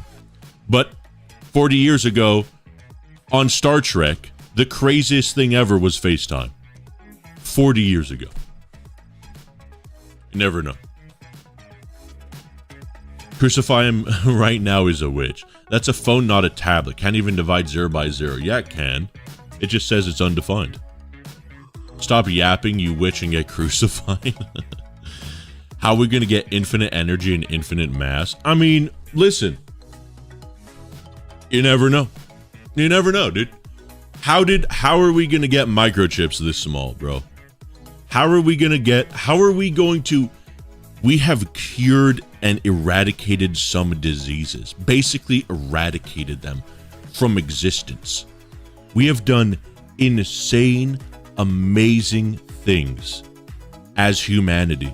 If you only think about the last 100 years, we went from 100, 120, maybe 130 years. When was the plane invented? I'm just curious. It was like 1898 or something, right? When was airplane invented? 1903. 1903. When was car invented? 1886. Before that, we had horses, chat. And before that, we could not fly. Before 1903, mankind looked to the goddamn pigeon and said, I want to be like him. Now, when I see a pigeon at the Costco food court, I eat it. In a mere 121 years. No, God. We landed on the moon in 69, right? When did we go to moon? 69. In 66 years, we went from horseback to the moon. 66 goddamn years, chat. We went from Red Dead Redemption to the moon. It's like people are always so adamant that things can't blow your mind. But whenever you talk to old people, they always go, yeah, dude, life was literally unrecognizable when I was your age 40, 50, 60 years ago. And in 40, 50, 60 years, I hope you remember this very conversation. And you go, wow, I could have never imagined the Floingus McCrungle invention, the generation-defining Floingus McCrungle, that magic device that was invented in 2026, and Wyatt knew how different life would be, and we didn't believe him. We thought it would all be the same. When was cat invented? 1990. Before then, no cats. The past 100 years, we have made more technological progress than the last 6,000 years. Yeah, let me show you guys the Wikipedia article for this, by the way, because this is a real thing. It is Stepstone Technological Advances Theory. Diffusion of innovation, is this it? Theory that seeks to explain how, why, and at what rate new ideas and technologies spread. Let's see. This might be somewhat related. There's a graph I saw that was like, it was literally just, it marked when big advances in humanity were made. And it was just like, boom, boom, boom, boom, like that every few 100 years. Maybe I invented that. Technology singularity. No, that's probably not it. Let's see. Let's see. Chart of major social, major advancements in humanity. Maybe I could find it here. Timeline of historic inventions, maybe? Dear God, look at that. I thought this had a football on it. I thought one of the most amazing historical inventions was the football. Okay, let's see. Maybe not. Maybe it's just... Maybe it's, wow. Maybe it's not stepping stone as much as I thought it'd be. I guess it's, how would you define accelerating growth in technology? It might be sigmoid. I mean, it could also just be that it's sigmoidal, right? And it goes, you know, it shoots up and then it's gonna like bottom out after a while. I don't know, dude. Dude, the crazy, the new chips that they're inventing, bro. Technology's crazy, dude. If you're yapping, you should put up a brick wall. I got a link. It's to the Britannica. Link it to me on Discord, Akira, or just, or link it in Twitch chat, because Twitch chat accepts links, YouTube chat doesn't, and I can't fix it. Or just tell me what to search to find it. Modern humans get stuck in a drought right next to the ocean. Here's the thing, though, Bellic. That's modern humans in general. Humanity is only ever progressed, usually, by a few very smart people, and everyone else just comes along for the ride. Everyone else, you're right, there's a lot of people that are kind of dumb, right? But obviously, we need everybody. Without the people that worked in the Industrial Revolution, we wouldn't have the Industrial Revolution, for sure. But to have really, really, really, really smart people, and even though you have billions of really dumb people, that doesn't matter. Humanity can still progress, despite our stupidity. That's how amazing humanity is. I agree with monkey. Wait. Oh, you called the monkey monkey. You should give us keys dangling loudly. No, you're here for my yapping. We're all rocket scientists. We love this stuff. Yeah, exactly. Excellent observation, White. Thank you. What was my observation? Meb Badum. I don't know what that is, but yeah. If you count steam-powered vehicles, the first car was invented in 1760. Okay, we could go back through the history of propelled motorcades, sure, but that's not a car, whatever. And it's also French. Invented, wait, by a dude named Nicholas. That's my first name. Nicholas Cugnot. I like that. Okay, here we go. History of technological timeline. Oh, I think I was going to click on this. Okay. 3.3 million years ago, the first tools. 1 million years ago. Wow.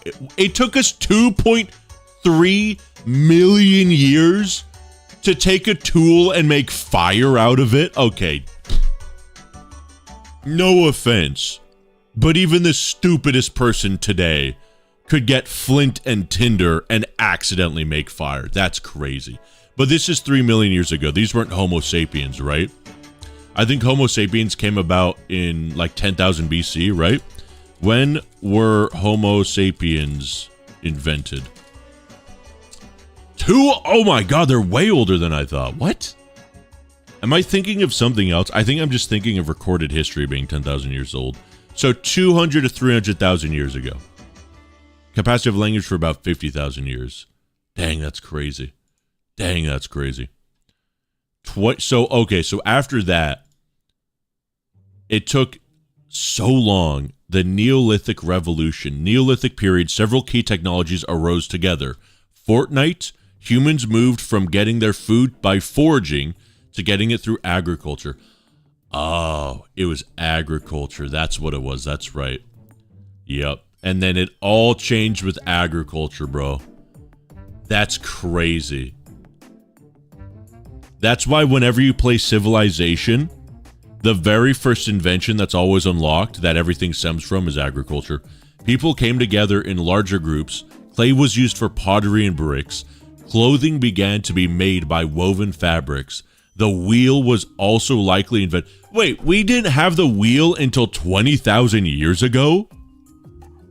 I thought it was a lot longer than that. That's crazy. Fun fact, weirdly enough, a lot of people historically, or there's evidence to suggest that most civilizations invented the wheel at around the same time, including things like the Native Americans. But the Native Americans never used the wheel for anything except for like children's play toys. It was actually crazy. If you do a big deep dive of Native American history, it's so much interesting stuff because it's basically a mirror of humanity, but evolving on a different landmass, evolving culturally, evolving on a different landmass, and how insanely different life could have been for a lot of key differences. Your observation is seeing my keys dangling loudly request. Huh?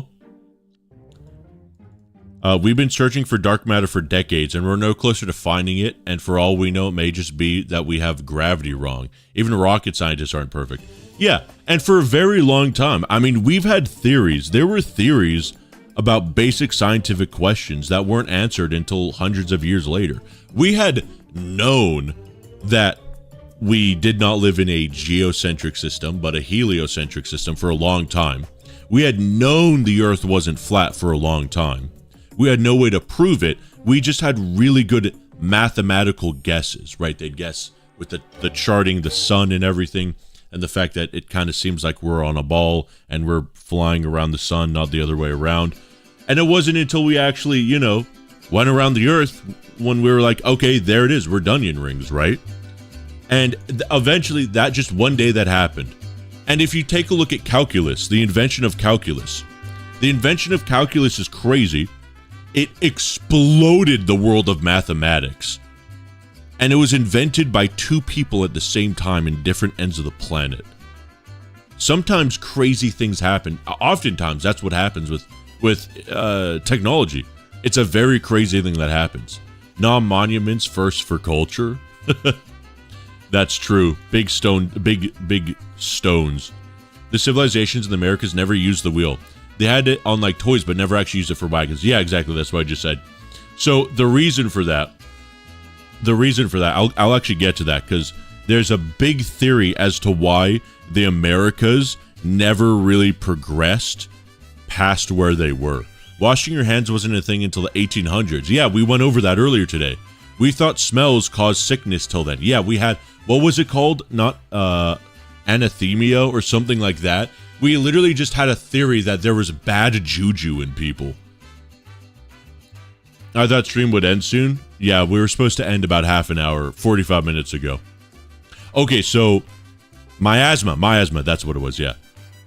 The thing I think I was most scared of in the world is rabies, almost certain death. Yeah, I've talked about that before. Rabies is scary. Rabies is scary because you don't know you have rabies until it's too late. We have no cure for rabies. We have a vaccine, and the idea is if you think you have rabies, get the vaccine immediately. Because when you start to show symptoms of rabies, there's no going back. And it is a horrifying death. And I'm sure we've all watched that one Moist Critical video where he talks about his fear of bats and rabies. The crazy thing about bats is they're a huge vector for rabies.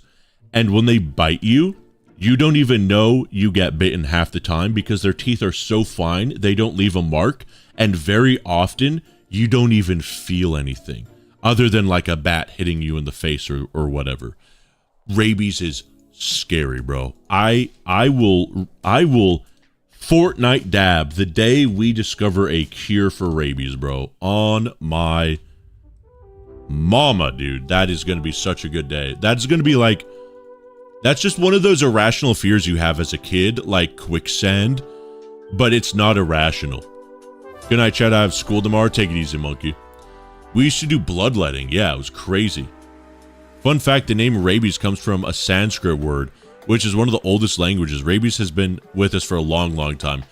Dude, rabies and cancer, especially cancer, I feel like when we finally cure cancer, that is going to be the biggest W in human history. Cancer is literally cancer, bro. Not to get political, I hate cancer. There is nothing, I mean, I don't know, I can't describe it. There's nothing more fucked than getting cancer because you never get rid of it. Even when you beat cancer, it only ever goes into remission. It sucks, bro. I mean, you get, sometimes you get your Breaking Bads because of it, but other than that, hasn't cancer become more prominent now than before? Is that because of our advancements? A lot of people aren't really sure on that. The problem is that since a lot of people are sort of living longer, kind of, even though there's false information on that statistic that is technically true.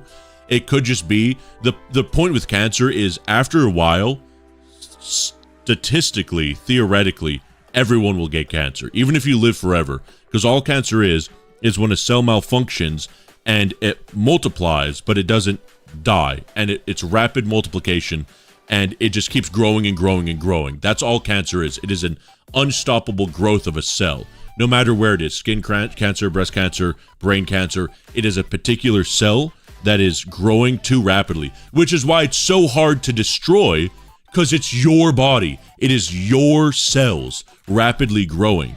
And without something like, I don't know, nano machines or something, there's no way to, that we've found yet, easily kill it without killing other things, right? That's what's really difficult. If you research cancer, you disappear. It's messed up. Cancer, dude, when we beat cancer, bro, that's gonna be so amazing. That's why I hate the movie The Crazies. Oh, dude, The Crazies is actually one of my favorite guilty pleasures of all time, dude. Yeah, this movie,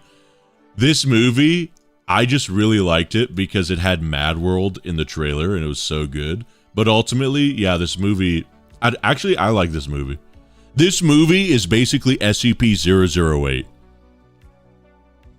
And the Foundation covers it up, and that's the only explanation you need for it. I love The Crazies. Great movie. Such a good movie. There was just a plane crash of a ton of cancer researchers, and almost all of them perished. But a ton didn't. Oh, you're talking about that one plane that inexplicably fell. I don't think that there are companies that are actively trying to stop people from curing cancer, because no matter how much money you make from treating cancer, you will still make infinitely more money if you are a company that cures cancer.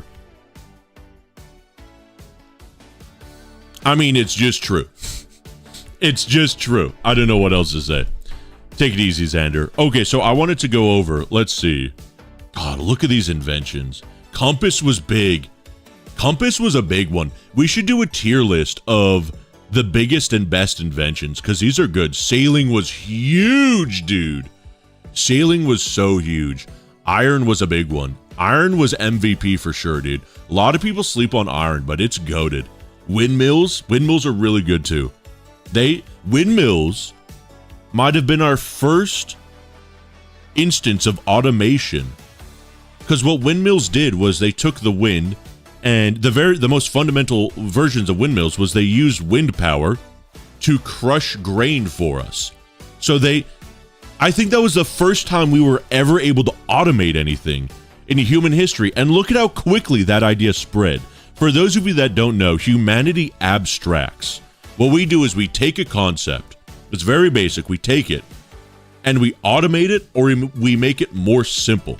So like foraging, right? The first things we did, right? Foraging, Neolithic Revolution. We said, okay, foraging sucks.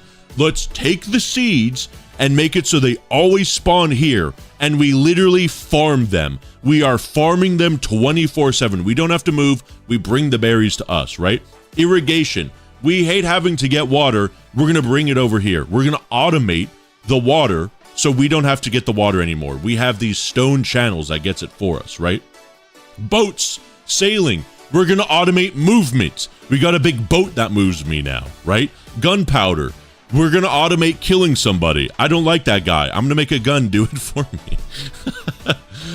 So much of existence is just like making things do their own thing, or just abstracting out to a higher and higher level. The Reaper? What does this mean? 1831, the invention of the Reaper. Oh, like a scythe. No, wait, a reaper. A mechanical reaper. Oh, yeah. Interesting. It took us till 1831 to invent the idea of a mechanical reaper. Basically a machine that can just reap your crops. That's interesting. Huh, interesting. Wait a minute. Interesting. Very interesting. Yo, just came, you still live? Yeah, we're wrapping up, Labokin. We got into a little bit of a sidetrack, learning about human technology.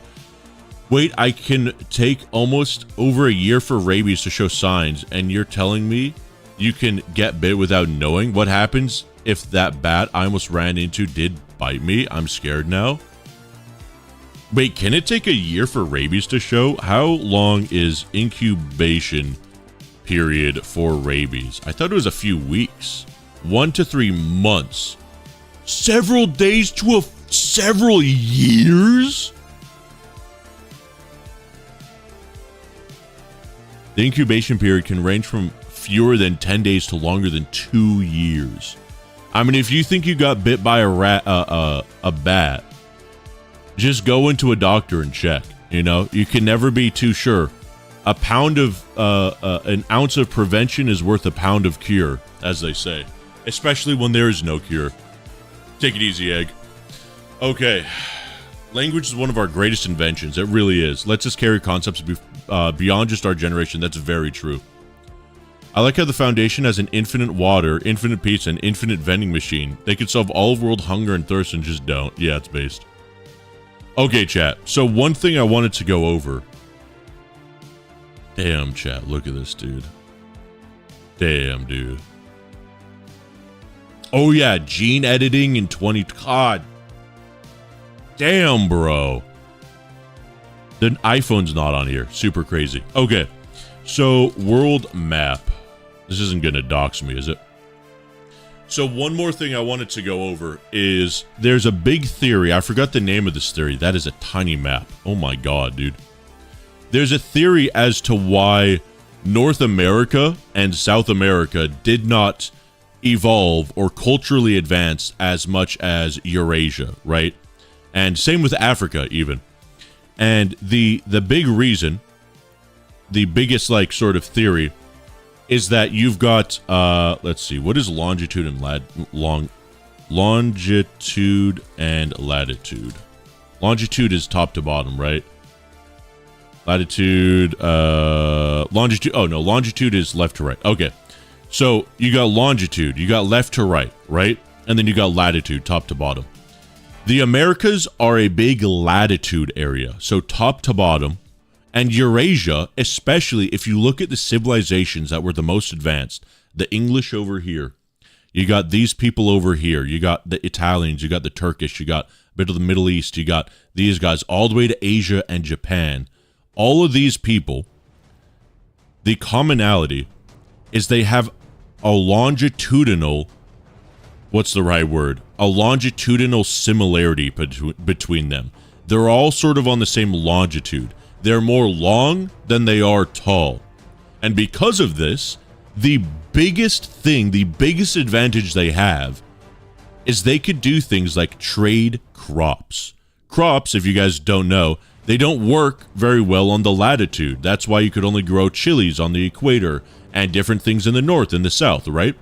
But if you've got crops here like corn over here in Europe, you could bring them to Asia and they kind of work. The Silk Road, exactly.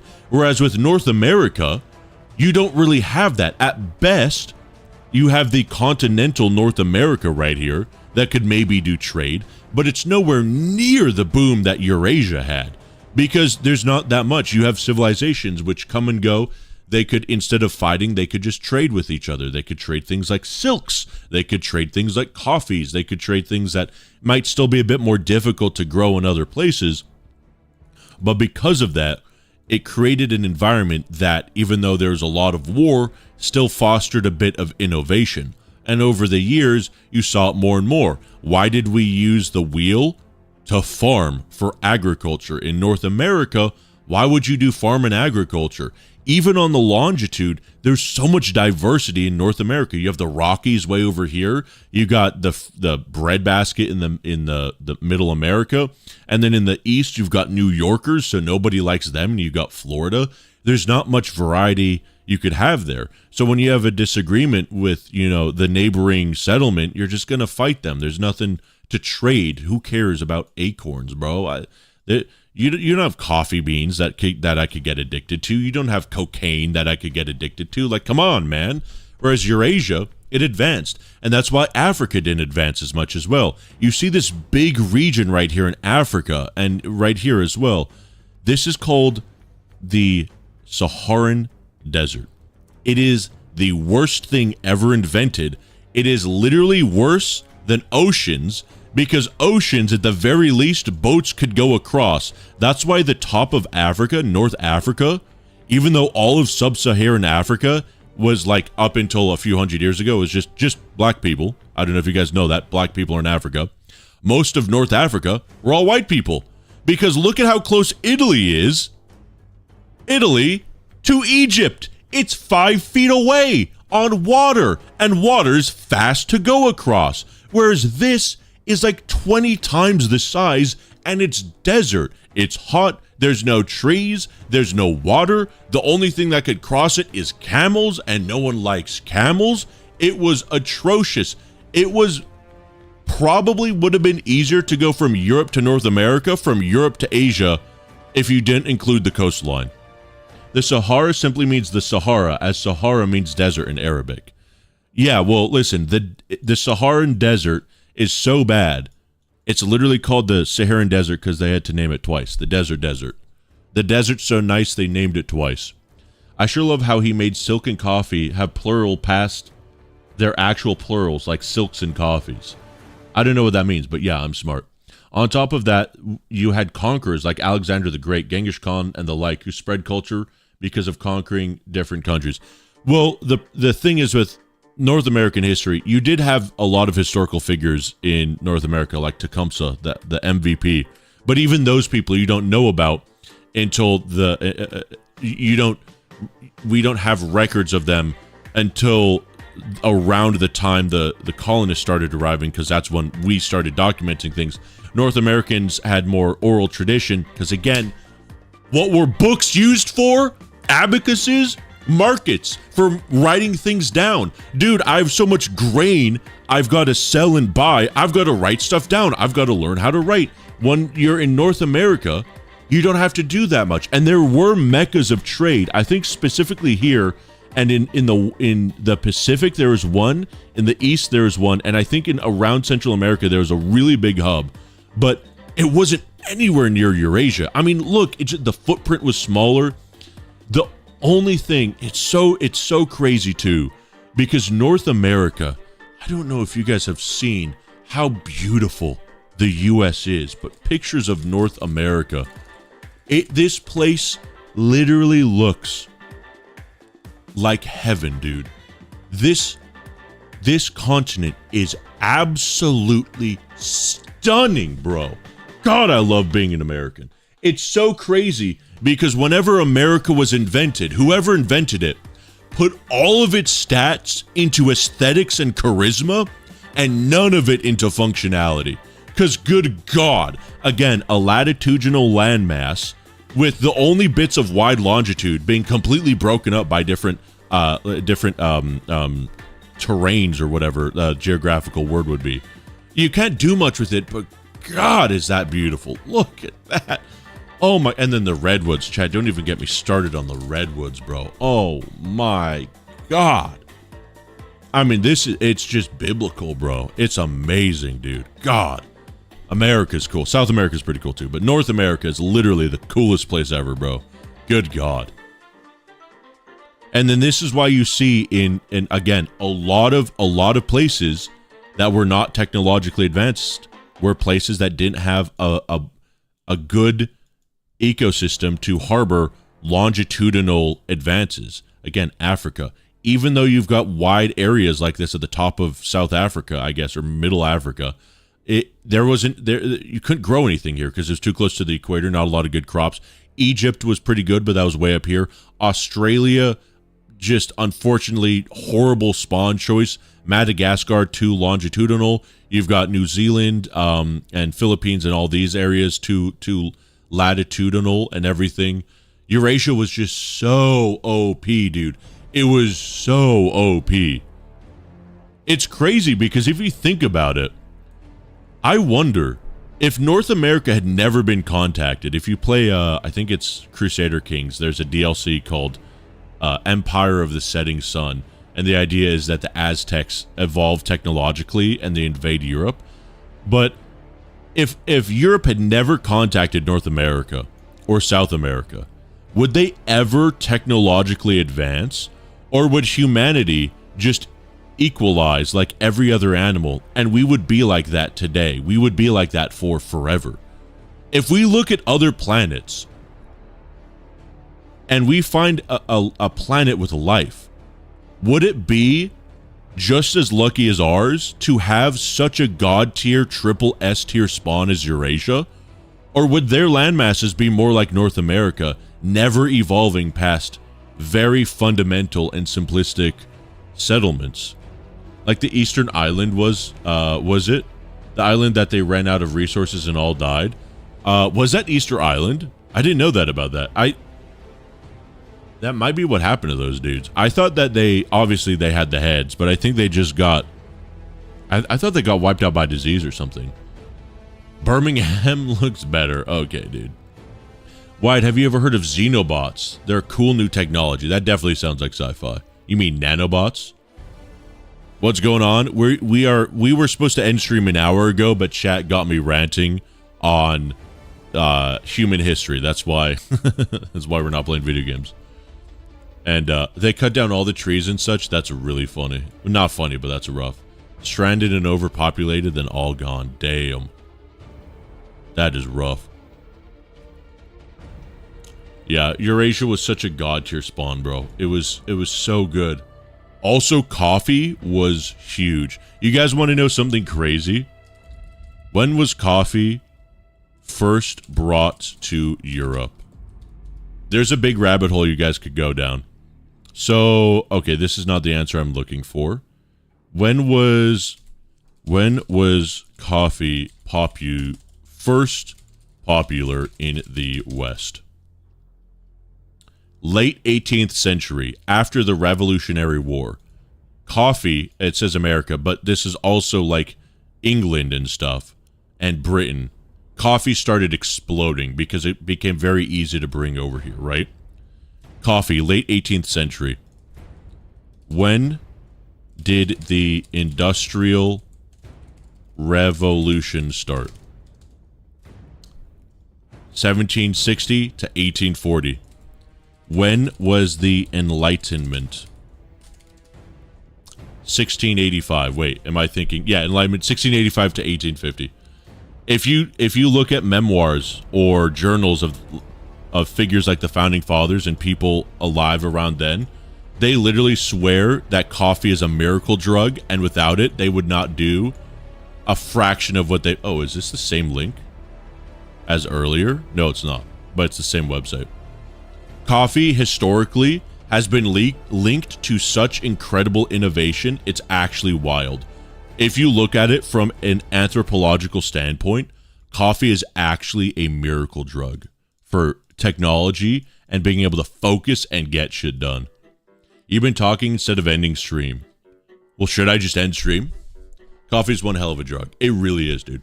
I can't be proud of being American because of the fact that Florida exists. I mean, hopefully it won't for much longer. I'm watching on my Xbox right now. Glad to finally make it to one of your lives. Is all good, rant away. Any thoughts about turning this into a rant while drinking stream? No, we're going to be, we should be wrapping up soon. I need to play Satisfactory right now. I've been itching to get back to that game. But, God, man. Yeah. Human history has been great. I love learning about history. The worst thing that I think the worst invention that we've ever accidentally done is modern education systems, because the emotional and mental distress we've put on kids, and the fact that we create so many people that don't want to learn about anything because school sucks so much. It's crazy, bro. I love learning. I cannot tell you guys how upset I am that I wasted those 12 years of being in school. I am so upset, bro. When you're a kid, you have it made, dude. You have your food paid for. You have your board paid for. Your only job in life is to learn as much as you can. and it's squandered. As they say, there's a saying, youth is, I think it's like, energy is squandered on the young and wisdom is squandered on the old or something like that.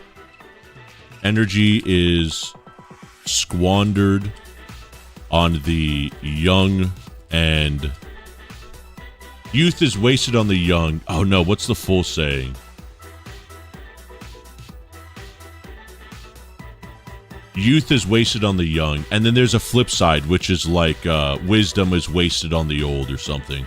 The idea that it's so horribly ironic that the most youthful and energetic people are absolute stupid 5-year-olds, and then the most wise among humanity are people that are really old and have back problems. You could play Satisfactory on stream. That is true. Look up how far the Polynesians made it on their little boats. It's actually wild. Yeah, weren't the Polynesians like super OP with boatcraft? I think it's because of the waters they grew up in around Polynesia. They were like amazingly calm, weren't they? Polynesian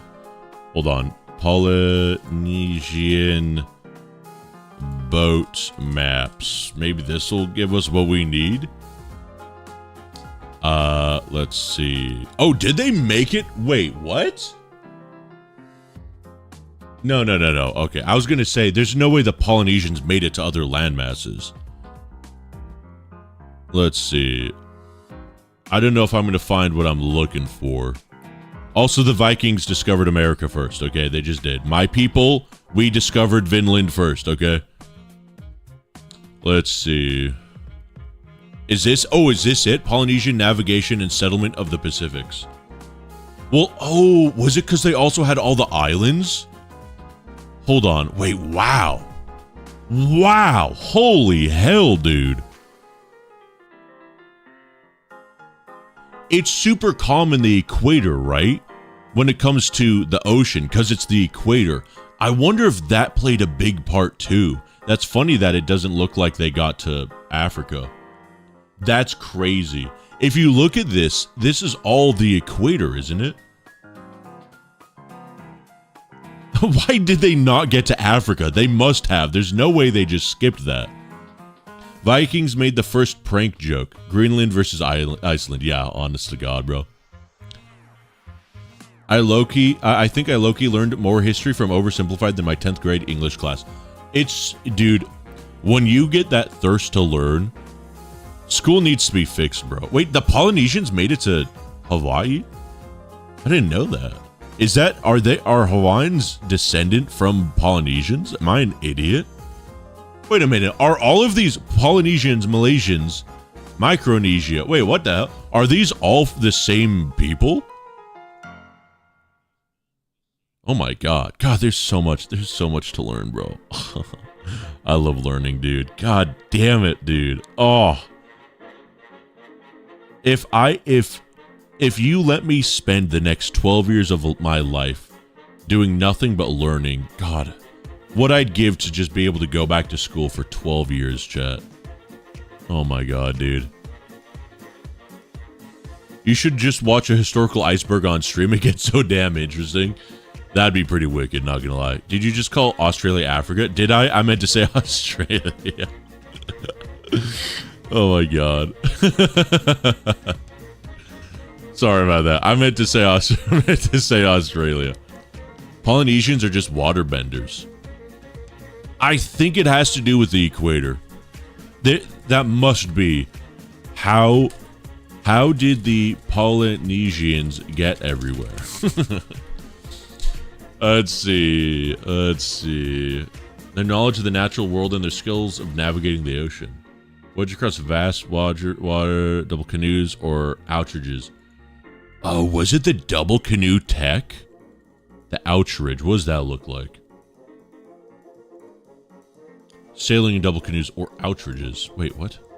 Outrage boat. That's the thing with the thing on the side, right? What? Huh? Historical. Oh, this isn't what I'm thinking of. Oh, wow. Oh, yeah, the flatboats. Okay, yeah. Outrages. No, wait, this is an outrigger. That's what I thought. This was an outrigger.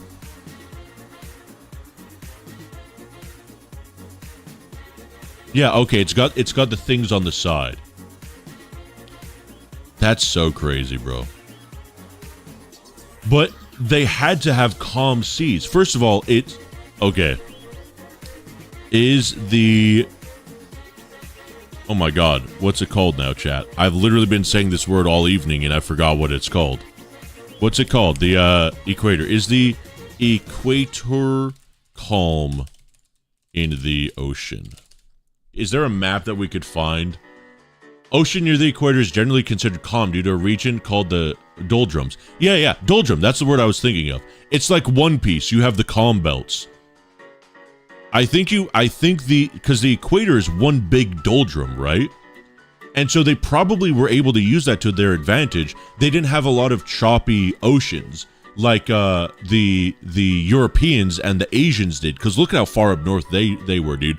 That's why they needed huge galleons, because their waves compared to the equatorial waters, just not even close, bro. Pause champ Satisfactory stream. I mean, we could. I don't know how I'd be able to play Satisfactory and look at maps at the same time. There could also be, they could also use the stars to guide them and recognize when the patterns of certain birds to show them that they must be near land masses. I think that's pretty general tech, though, right? Well, actually, when did the Polynesians do this? This was how long ago? 500 AD. 1200 BC? Okay, wow. Did sailors 2,000 years ago... Were there a lot of sailors 2,000 years ago? Actually, I don't even know if there were. No, they were probably pretty advanced. 2,000 years ago, Europe didn't have a navy. No, yeah, they spec'd early into navy intelligence. It probably took the rest of the world like 1,000 years to figure out what they had already known. Things like birds and land masses and stuff like that. So in addition to the fact that they started on an island spawn, and it wasn't an island spawn like in Europe or like in New Zealand, right? No, New Zealand. No, I'm pointing at the same place. Like the Cape of Africa or the Cape of Australia or something. The fact that they were born on islands that were also really close to each other, so it's a good like tutorial zone. Think about it this way, chat. These islands are so close. This is the perfect level 1 starting zone for a seafaring civilization to get from place to place, because you have to anyway. Look at this. Yo, I got to visit my neighbor. I got to get on my outrigger, and I got to go from the Maluku Islands to Sulawesi, right? And this is just my daily commute and everything. This is the level 1 tutorial zone, and you get the general buff and bonus that it's in the calmest sector of the world, and then it's literally plotted like a video game. As you get further and further out, the land masses get bigger. And even if you start from here, look at that. It's literally built perfectly so that these are the end level zones where you have to be really good in max level to get to like the best islands, bro. That's actually crazy.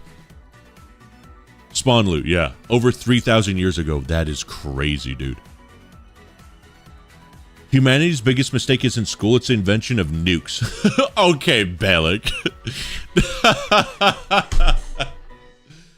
Wyatt. Wow, really? You're saying schools are the worst invention? Really? Did you think of the fucking atomic bomb, buddy? Yeah, okay. I was being a little hyperbolic. The school, when compared to the nuke, probably isn't that bad. But modern schooling, the idea of modern schooling, where you create people that don't like learning, and so many people don't finish high school. So many people, when they go to college, they're not going to college to get more knowledge. They're just doing it to get a degree so that they can get a better job. They don't care.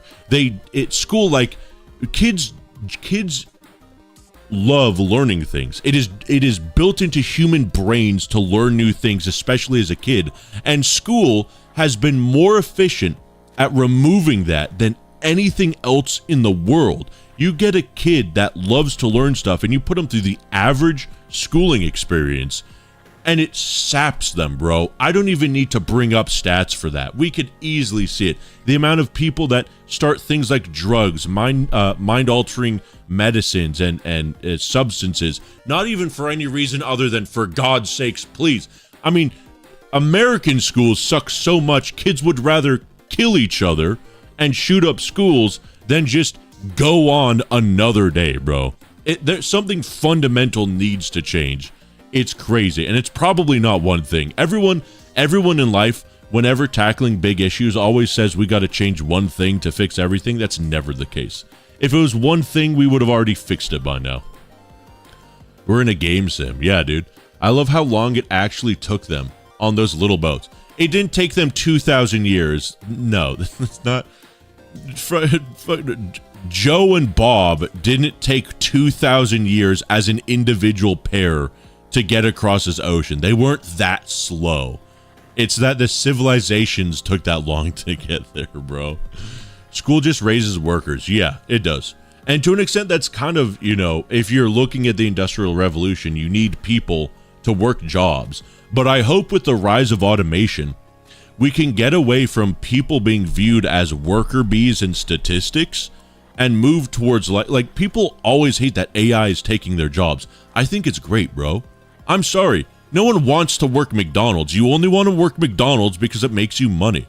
If we could get to this idyllic state where all of production is either 1/100th the amount of people necessary to actually run a factory, because instead of having people that make stuff, you just have managers that manage the robots. If it's 1/100th the size, and the rest of all of humanity we spec into inventors and artists, and culture is huge. People love culture. What is the number one civilization on Earth right now?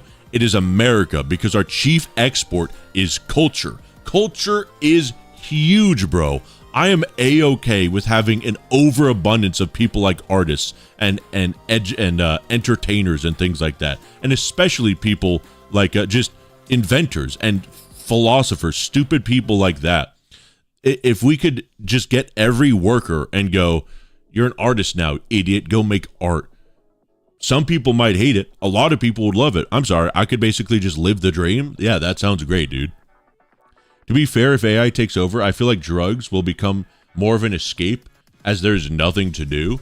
I do not know much about the reason people take drugs. I'm not really going to delve into that. But from what I understand, most people take drugs, or at least get addicted to drugs, because they're escaping painful situations, no?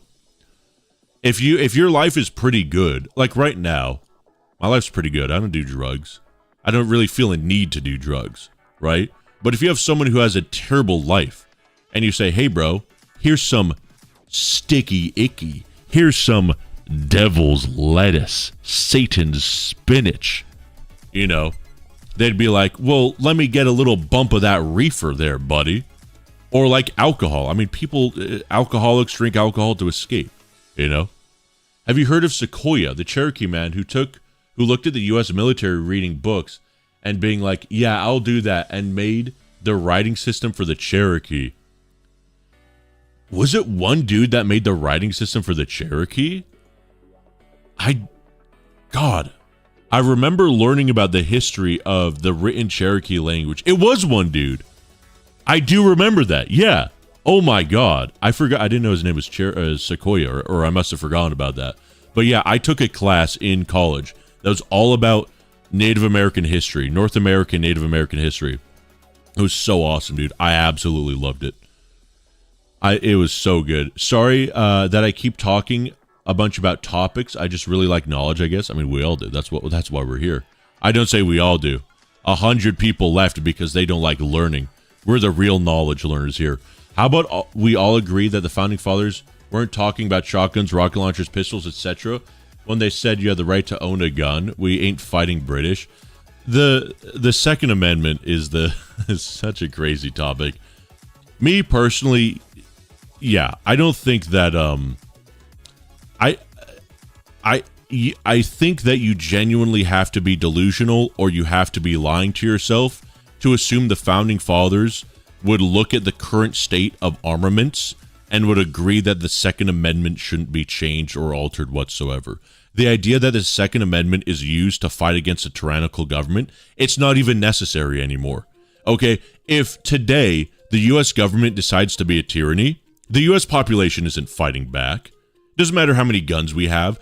The U.S. military has drones, bro. We aren't fighting against people anymore. We're fighting against drones that zip around at 1 trillion miles an hour. Things that can pinpoint bomb you from a football field away, dude. We have guns that let you aimbot in real life, okay? Actual military equipment. We have nukes. I'm sorry, we have tanks. Okay, there's like the biggest gun nut. And listen, I love guns, dude. My parents are from Northern California. I love guns.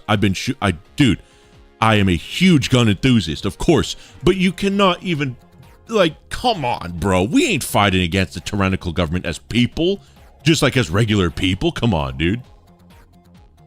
I also think that essentials should be free. If every job no one wants to do is free, we as a species can come together to further progress our advances in every field. Yeah, it's the problem we have is that we're not quite at the area where we can have something called, I think it's called a post-scarcity world. If you talk to some people, especially socialists and communists, they believe we live in a world called a post-scarcity world, where theoretically we don't have to work as hard because, look, we throw away so much food on a daily basis, and there's so much waste when it comes to creating stuff and so much artificial supply and demand. And if we really came together, we could reduce how much everyone has to work for basic necessity and survival, blah, blah, blah. That's the idea of a post-scarcity world, where we could just have robots and automation do 99% of the work, right? If not 110%. The problem is I don't think we live in that world, and even if we did, the mass coordination to get, 8 billion people on the same page to all change their worldviews and the way all of Earth is structured, it just has to take time. There's no way we could do it just like that. Again, even if we live in that world, which we don't. This is a banger stream still, just chatting is a valid stream. Dude, it is really warm though. I need to turn my AC on or open my window. I'm melting here. Take away everyone's guns and give them muskets. I think that everyone should... Okay. I think the right to bear arms should not... If we keep it, it should not just be a necessity, or it should not just be a right, but it should be... When you turn 18, I think the government should just give you a revolver. Like an 8-shot revolver. That would be so cool, bro. I think that would be awesome. If everyone has a revolver, at least, life would be so cool, dude. I don't know if that will fix anything when it comes to crime stats. There's an old adage. If one person has a gun, if one person in a room has a gun, he's the meanest son of a bitch around. If everyone in a room has a gun, it's the nicest room you've ever met. I don't know if 100% that's true, but I do feel like things were a lot... maybe a little more polite when if you said something really mean to somebody at a bar, they would take you outside and challenge you to a fucking duel, dude. I could be way wrong, but I feel like that might be true. The fundamental flaw of the U.S. schooling system is that it's made for factory workers in the 1600s and not for everything past that. Yeah, and they've tried to change it, right? There have been, there's arts and there's STEM, science, technology, oh god, what does STEM stand for? I always get one or two wrong. Science, technology, engineering, mathematics. I think I always get engineering mixed up with something else. But yeah, science, technology, engineering, mathematics. That's let's invest a little more in creating doctors and intelligent people, not just, switch pullers and button pressers and stuff. And you have the arts, you have theater class, you have comp sci, you have things that are like, okay, let's evolve to the times. But the basic fundamentals of one adult speaking to 30 completely detached kids that they don't know, they have no repertoire with these kids, the kids don't have any repertoire with them, it's just a total stranger telling them these things about, very high level things like mathematics that you wouldn't fully understand unless you paid attention to every single class the previous year and the previous year and the previous year. It's just, it feels so difficult for kids to like get through alive. And it seems so obvious because most kids, when they finish school, don't like school because so many drop out now. How many people in school with high school diploma? Can I even spell correctly? Diploma. 2021 to 2022 average adjusted cohort graduated rate was 87%. This is an increase from 80%. Hey, that's good. That number's going up. I wonder if it's easier because you could use AI to cheat with tests. And then, let's see. Wait, hold on. Hold on a second. 30% of men aged 25 or higher had a high school diploma. And 26.5% of women aged 25 or older. Wait, what? Is this worldwide maybe? 90% of native-born Americans graduate from high school compared to 67% of foreign-born Americans. Okay, good. So the fact that 1 out of every 10 kids don't even finish high school, and most, like, if you do an exit poll of high school, I don't think there's going to be a lot of kids going, man, I loved school, man. I can't wait to keep learning, bro. Learning is so much fun. The fundamental flaw of the U.S. blah, blah, blah. Already read that. Thank Jesus. Holy Jesus, thank you for being sane. Why are people so defensive about their terrorist weapons, which are pretty much only used to hurt people? Hunting weapons are different, question mark. Dude, listen, I get it, though, because guns are so fun, bro. They're so fun to shoot. You have a big pistol, and it go boom, and you're, oh my god, dude. And then you have a big rifle, and somehow the rifle has less kick than the pistol, and you think it's a bigger gun, though, it should have more recoil. But then it makes sense because there's more mass, so it disintegrates, it propagates, it takes in more of the recoil, so you don't have to feel it in your arm. And oh my god, it feels so good to shoot it, and the loud bang, it's so cool. But outside of that, thinking objectively, the Second Amendment, fundamentally, it's not going to work. And it's annoying because it's a political issue.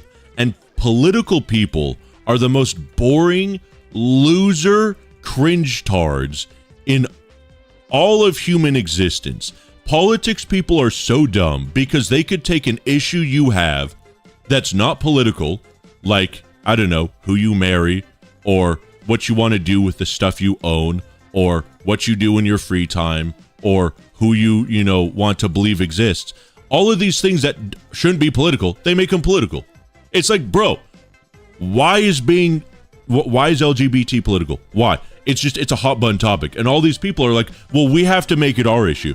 Politics is boring. We have to make this our issue. Gamers' rights and video games have to be political. No, they don't. Political nerds are so cringy. They're so self-important. They say everything's political. Everything's political, bro. And then when you say this thing actually isn't political over there, they go, well, you just don't understand politics. Because politics is power, and everything has to do with power dynamics. It's like, bro, please go out and touch grass. Like, literally get laid. Stop, bro. It's so cringe. Oh, I hate politics Andes, bro. And so it's really tough because it's like, do guns do more to harm people or to prevent harm, right?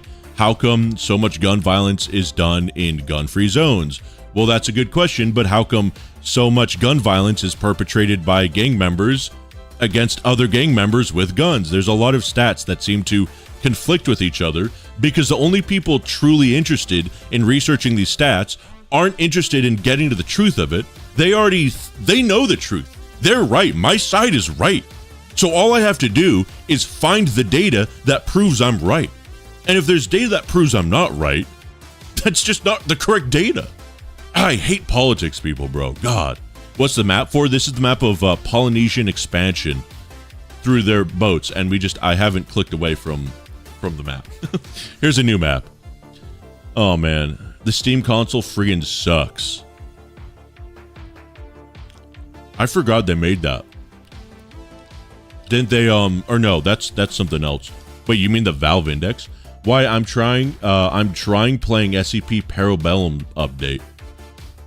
The Parabellum update, that came out like 4 years ago. Well, some schools are taking away children's phones now before classes start. I don't think that you should not be allowed to be on the internet unless it is to look up Wikipedia or Encyclopedia Britannica. No other reason, unless you're at least 18 years old. The internet is toxic or just ban all social media. We don't need Instagram Reels. We don't need, listen, I'm on YouTube, I'm on Twitch. A lot of streams are very detrimental to the growth of human beings.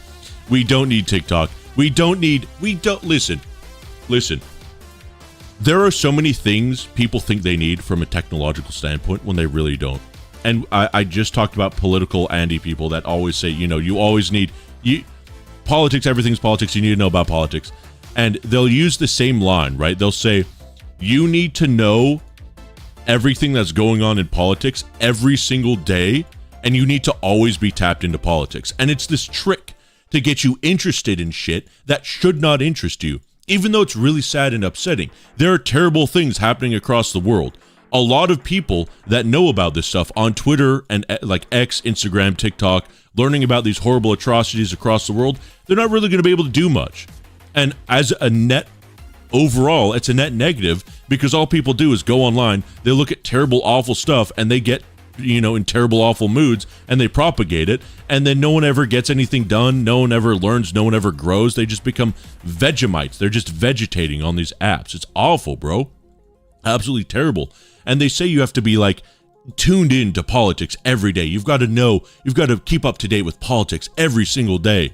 And if you say, well, no, I don't need to, nothing in politics is interesting, even now during an election cycle, they'll call you something like privilege. Oh, you don't need to know about politics because you're not a disenfranchised minority individual, which is stupid because I'm a gamer, okay? The most oppressed minority, right? We need internet to watch UI. I know, I'm the one exception, okay, to the internet. All these politics people say, if you don't think you need politics every day, you are privileged. You're speaking from privilege. And in fact, oppressed minorities do need to know about politics every day. And it's really annoying. I've had conversations with people about this. If you ask them what type of people, bring me the one person that needs to know and needs to go on X every day, or it will literally kill them. They can't find, there's no person like that. You don't need to know everything going on with politics. The most important political things that happen, you don't even need X to know about. If you think about something, can you guys give me anything interesting that happened in the last 10 years in politics, in the world of politics? Can you name one single interesting thing in politics that I need to actually know about? This isn't a trick question. Anything at all. Anything in the last 10 years politically that actually matters to me, that would affect me. 9/11, that was 23 years ago. Memes? Since 2018, I haven't even downloaded TikTok before, let alone use it, but I do use Instagram or watch YouTube Shorts and sometimes watch XQC, and he watches a ton of dang TikToks. I'll get back to this. Things in moderation, but I'll get back to this. Let's see. Electoral college picks the president is just another way to divide us and keep us in sheep. Politics are boring, especially Canadian politics. We just vote for one guy who doesn't even do anything for the whole 4 years, blah, blah. Yeah, exactly. Okay. Find the Steam console and launch the entire U.S. nuclear arsenal at it. Yeah. Okay, so no one in here can bring up one interesting political thing in the last 10 years. I will bring up this one though from Sloth. 9/11. That was kind of interesting. That was very interesting. That was a big thing in politics, and I would say it was a very big thing, and everyone should know about it. The thing is, with things that really matter that you should know about, you don't need to find out about them. They let themselves known to you. Everyone was talking about 9/11. You didn't have to go on Twitter or Instagram or MySpace or MSN Instant Messenger to learn about 9/11. You didn't have to go on any of those to learn about COVID, to learn about the US election. People at your work talk about them. People on the radio talk about them. People around you in life, in your video, in games you play, talk about them. Whenever political people say you have to know everything going on in politics, you don't, because at most, all you're doing is voting once every couple of years in an election, so it doesn't even matter. Like, all you have to do is generally vote for the right guy, and if something crazy is happening, like the 2020 riots, you know about them, because they don't exist only on Twitter. You learn about them in other aspects of life. If anyone ever tries to guilt trip you and say you need to know more about politics, ask them, what color is your Bugatti? They're completely boring and usually ugly people. Not physically ugly. Some of them are physically good looking, but they're emotionally and mentally ugly people on the inside. Absolutely hate political people, dude. Jan 6 was interesting in a way, I guess, and you didn't need to be on Twitter to learn about it. It was a big thing. And January 6th, you know about it. Everyone knows it happened. Politics. I only returned to the stream because Sloth said 9/11. Yeah. Why? Can you yap while playing Satisfactory? I noticed you clicking circles around the mouse simulator. We could debate. We don't need to stare at the same map. Okay, fine. We'll play Satisfactory. Let me get a drink from the mini fridge. Actually, I have a drink right here. Oh, it's no longer cold. Let me swap out this drink while this loads up. Give me one sec, chat. We're going to play on the factory I've been building, too. One sec.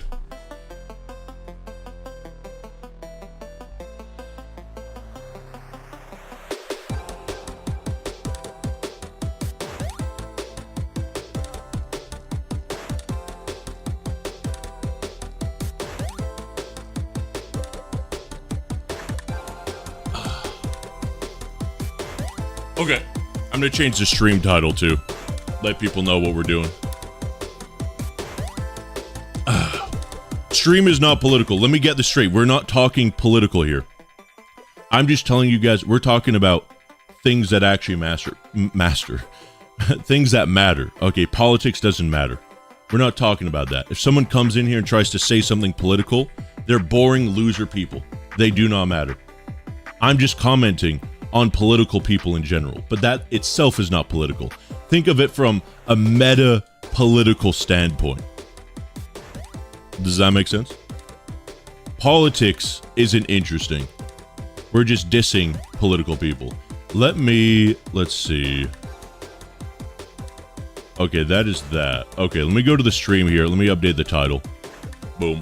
No way, that's the wrong button. Oh god. Oh god. Oh god. There we go. Why does the character look kind of... Okay, chat. Okay, dude. Okay, dude. Economics matters a bit, but not too much. Economics is good to know just from a fundamental standpoint. Just to know how things work. Okay, let's do... Let me edit this. Let's see. Boring yap stream. Huge yapping. Until I decide to end. There we go. Boom. And then we'll change that on the Twitch as well. Alright, let's see here. Oh, why does Twitch take so long to load this? Edit stream info. Okay. And boom. Boom, boom, boom, boom, boom. Perfect. Okay. Alright, so chat. I started a new save for Satisfactory 1.0. If you don't know what Satisfactory is or haven't played it or don't know much about it, you'll pick up as we go along. But we are a person that landed on this planet. We, let's see. Let me move us actually back over here. So we are a gamer and we are here to build a factory. And we got this big thing called the space elevator. And you can see the objective. It says phase 2. We got to build space elevator parts, load it into the space elevator, shoot it up to the space station to help build the space station. And on our way to making these space elevator parts, we have these milestones that helps us make additional things. Like right now, we are researching, what are we doing? Logistics 3, which means we can make faster conveyor belts, better storage containers. Then we're gonna research power towers so we can fly around the map and build big power grids, hyper tubes to zoom around, and then after we unlock all 3 of these, we have to complete phase 2 of the space elevator to unlock tiers 4 and 5 to earn more things. And that's basically it. We have all these different types of buildings. We've got these miners that are connected to specific ores, little ore veins right beneath this. You guys can't see it because I sort of built on top of it. But there's ore nodes in the ground. We have to find them, and then we attach these drillers to them. And right now these are Mark 1s. I just unlocked Mark 2 drillers. So we're going to go around and update all of our drillers to Mark 2 because they increase how many resources they put out. And then you can see we got these conveyor belts, and then they go into smelters, and then the smelters turn them into ingots, and then they go into these constructors, and you can program these constructors to produce different things like iron rods, and then you can turn the iron rods into things like screws, and then it's a whole big, just you build a lot of factories. Then you do the screws and the iron rods, and then those become rotors, and then you take rotors, and then you've got these metal plates. You take all this, you put the rods and the plates, and then you make modular frames, and then you get the rotors and the modular frames, and you put them together, and you get other pieces. And that's sort of the game, is you start off very simple, and then you work your way up, building more and more complex things. If you know anything about Satisfactory, I played about 200 or 300 hours in early access, and I just finished the final phase in the beta, which they had unlocked to phase 5, I think, in the beta the day before 1.0 came out. So I also had the whole map unlocked and everything. I had the radio towers every square inch of this map, so I had everything unlocked. I messed around a whole bunch, did a whole bunch of really big dumb shit. Never streamed or anything, but I know how to make a semi-clean factory, not super clean, but I do like to organize a lot. It's Factorio, but 3D, yeah, basically. I also prefer this because the sound design in this game is really good. I love the models and the animation. It's really good. With Factorio, I understand its aesthetic, but its aesthetic is the biggest reason I haven't been able to get into it, whereas this one works so well. Also, if you played Factorio, a big part of that game is base defense, and in this, there's no base defense. There's some hostile creatures throughout the map, but for the most part, there's no really big defending against the elements. New SCP idea: anomalous streamer who plays games that affect the world in potentially dangerous ways. Oh, that's a rock. SCP Foundation is chatbot. Distract them with random topics in the chat whenever they stream. That's kind of a really funny idea, Ryan. I like that. Okay, guys, let's play Plague Inc. And the Foundation has to convince the streamer not to play Plague Inc. again today. Is this Satisfactory Y instead of SCP-Y? Yeah, it is. Average, are you bouncing? Take it easy, duck. Is that why it's popping right now? Because it just fully released? Yeah, it fully released on Tuesday. Alright, so I literally... I think I've maybe...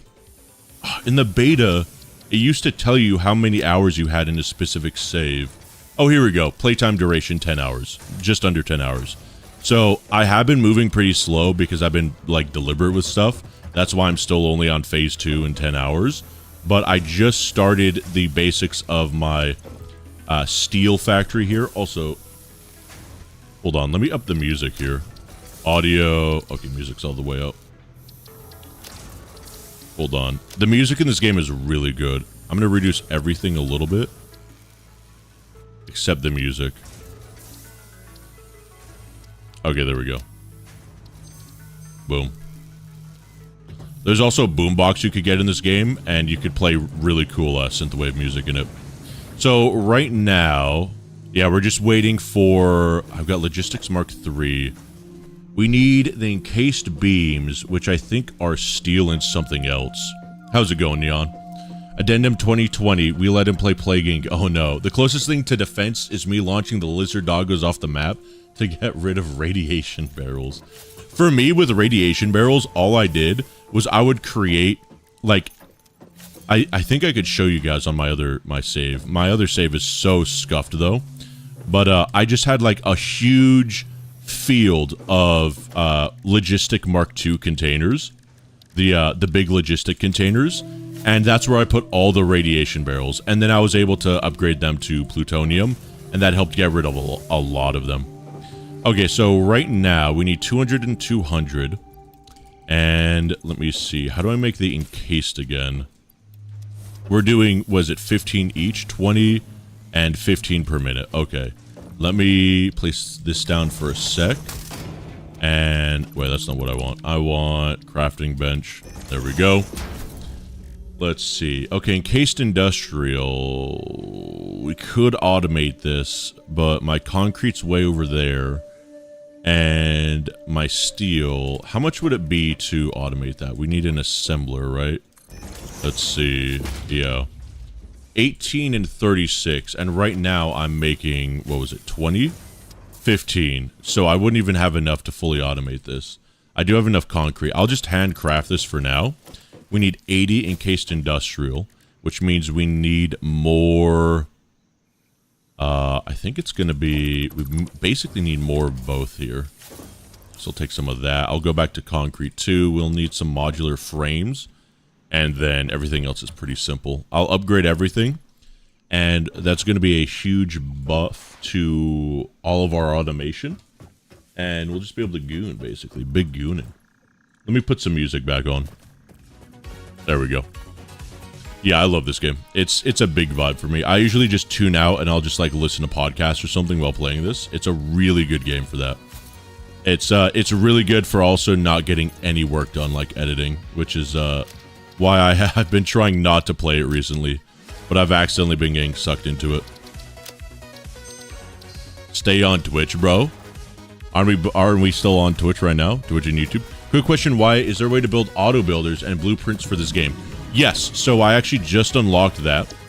And, oh, it doesn't save my other blueprints. That sucks. So I could create a, let's see here. Where is it? Is it organization, power, production, special? Here we go. Blueprint designer. Let me, I need 15 modular frames for that.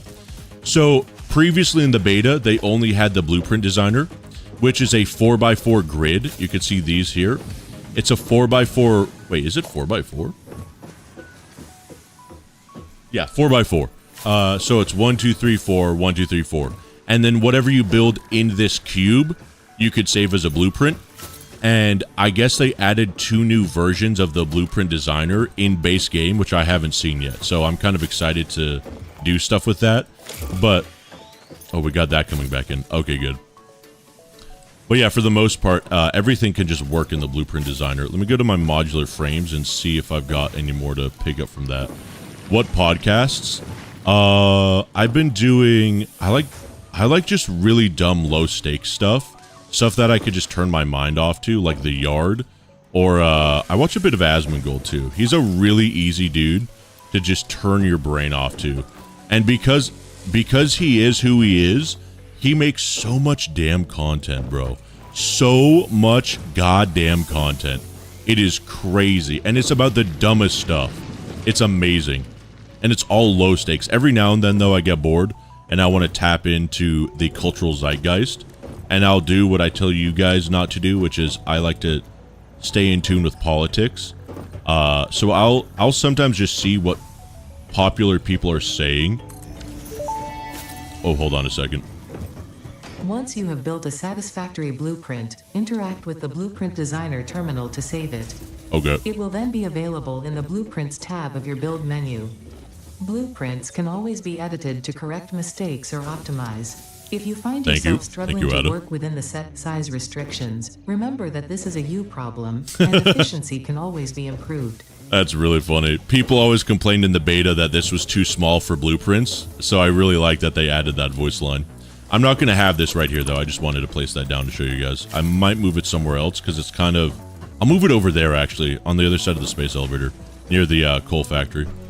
Yeah, so I've usually got a few political content creators or like streamers or whatever that I'll just listen to see what their opinions are on things.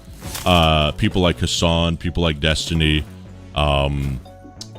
obviously like the actual actual media people, like Ben Shapiro and just general CNN stuff, just to see what people are saying on different sides and stuff. Just because, even though you guys should not do this because you are normal people and it does not matter, for someone like me, it matters a little bit because content creation and culture is sort of what I do. And so just to keeping tabs on what other people are doing. Let's see, where do I want this? I kind of want this to be my power quadrant over here. I don't want it to look ugly somewhere. Oh, I'll move it over there. That's a good idea. And so I just like to keep my thumb on the pulse of stuff in a lot of different things.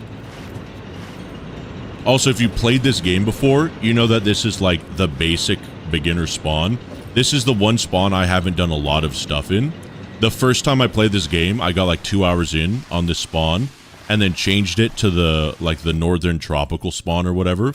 And I always wanted to come back here because I wanted to get like that good first player. This is like the suggested spawn for beginner players. I wanted to get that like new player experience.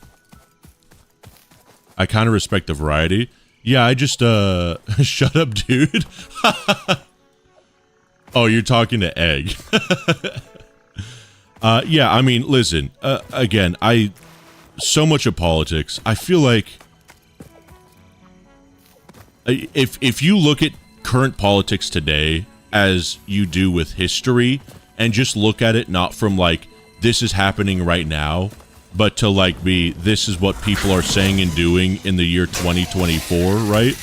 And you kind of detach yourself from that. It makes politics a lot more easy to, I think, understand and to be able to encapsulate and analyze. A lot of politics, the more things change, the more they stay the same. The things that people are talking about today, they have hardly changed at all for a very long time. And these, by the way, are called power slugs. We can use them to upgrade our machines to overclock them so they work faster. I want to put the blueprint designer like up here, I think. So I'm going to move the foundation up here.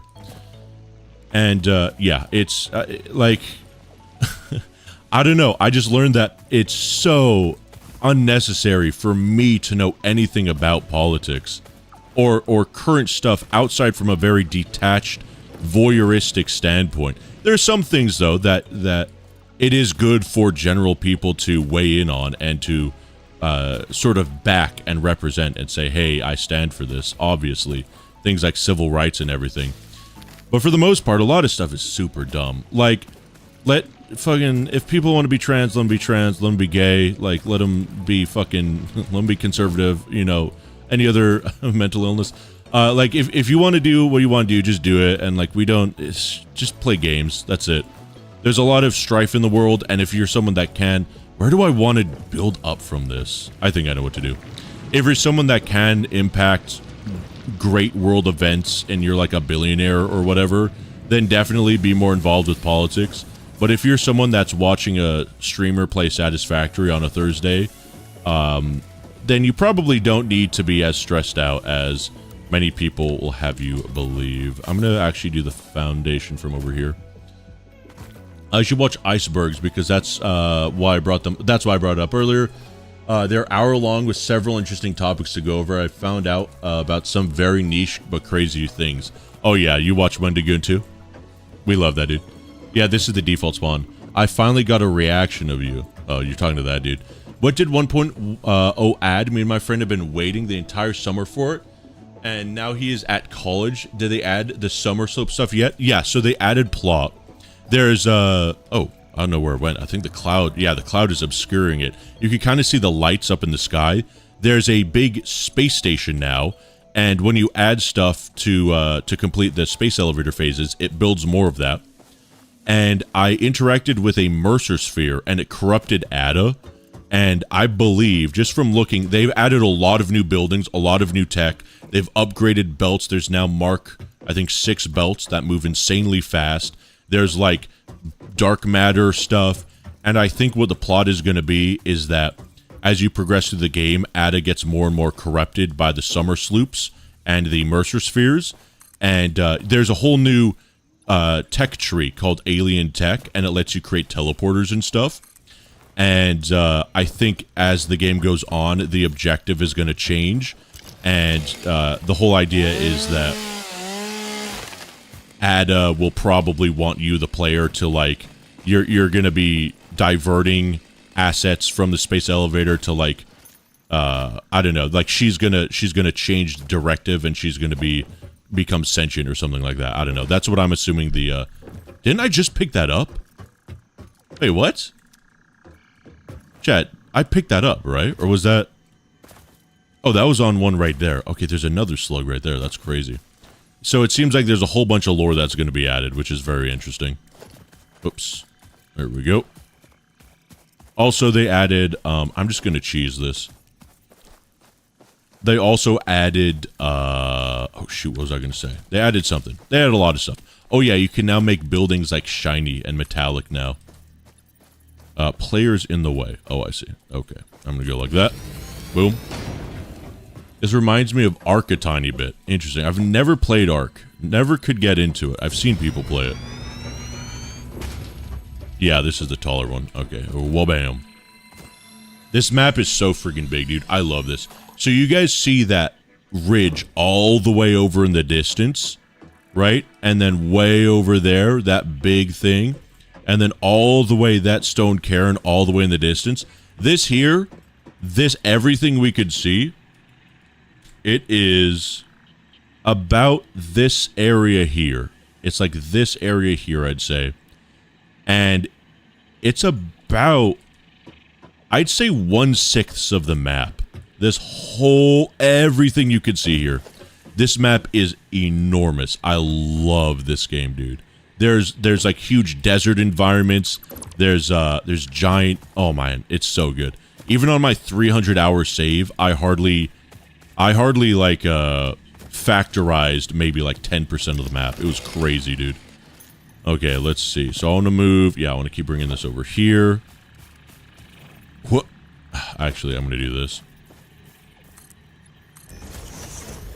What happened to SCP Janitorial? So we ended for the day, and I was going to end stream, but then chat got me yapping. And now I'm playing Satisfactory, because I was like, okay, chat, I'm going to end stream and play Satisfactory. And they're like, just play Satisfactory and keep yapping. And I was like, okay. So now we're playing Satisfactory. Oh, there's a lizard doggo. What up, dude? And so yeah, so that's what we're doing. We're still yapping, and we're playing Satisfactory. I might play Satisfactory after the stream. You should. It is so fun. If you have nothing better to do, do it. It's ridiculously fun. Let me go over here. Right now I've got coal generators up there, so my power is automated. But at the beginning of the game, you have to do a lot of creating power with biomass generators and stuff. It's really fun. There's a lot in this game that's just accelerating to the next tier of difficulty in terms of complexity, but it never feels too out of hand. There's, in the beta, the very final tier was insane. Like, it's linear progression, and then the fifth and final phase, sorry, not tier, but phase, is like, boom, right? But apparently they fixed that pretty well in the base game. So that's good. And hopefully it's not as bad, because that beta, it took me a month to get, playing kind of casually, to get from the first tier to the fourth tier. And then it took me a very, very long time to get that final tier. Basically a year. But that's just because I was playing off and on. Because, like, you get to that fifth tier and it's like, bro, you need so many space elevator parts. It's like with this, this here, the versatile framework, it says 1,000. You need the next thing, which requires like 10 versatile frameworks each, and you need like 4,000 of those. It's like, dear God, bro. It takes forever to automate everything. I need my concrete. This game's crazy bigger than I expected. Oh yeah, it's huge. I love it. Looks like you've done a lot, but only phase 2 out of 5. No, so phase 2, phase 5 is where the beta ended. This goes up to phase 6 now, I think. I've only been playing for 10 hours on the save. Let's see. Yeah, so, oh wait. Phase 3, phase 4. Maybe it was phase 4. I think they changed the phases a bit. Because when I logged into my previous save, I no longer had the final phase done. And I thought it was phase 5 that I finished. I'll have to look back at my screenshots. The progression from the beta to 1.0 is different, though. That's all I know. What do you think of SCP Deception mod? Incredible mod. I wanna get my video out on it. Deception and Terror Hunt are incredible mods. I love them. It's been streaming for 4 hours straight. I know. I should... I need to eat, chat. I should just embrace my full degen streamer mode and never let Goblin leave the basement and make him edit forever while I do nothing but farm content on stream every day. And I just become a general... I just become a streamer. That's all I do. I just break away from SCP content. I play whatever I want to play. We could maybe react to videos in the corner, like I watch them and yap about them, while I play Satisfactory or whatever game I want to play, flavor of the month. And then just farm content. Just go full Asmongold. That's the dream, chat. Let's go, let's lock this right here. There we go. Boom. Oops. That's the chat menu. Actually, let's check this out. Oh, I see. Okay. So we want it a little bit spilling over. There's something that, in the beta, everything used to have, which was like this white sort of outline that showed you the footprint of the thing you're building, and now I can't seem to get that to load anymore. I don't know if that's a setting I accidentally disabled or what, but I'd like to have it back if I could find it. I can't quite explain it to you guys. Oh, this is gonna be a little bit awkward. Yeah, that's fine. But it's sometimes annoying to place buildings if I don't exactly know where they're at.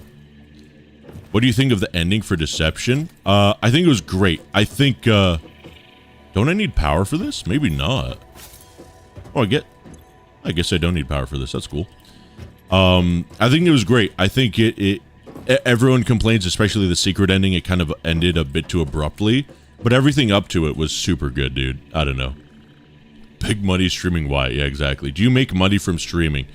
It's mainly the YouTube content, but like for the past 3 or 2 months, since the beginning of July, I've been streaming, and the 2 videos that we produced so far, the 2 SCP Containment Breach videos, have come from stream content.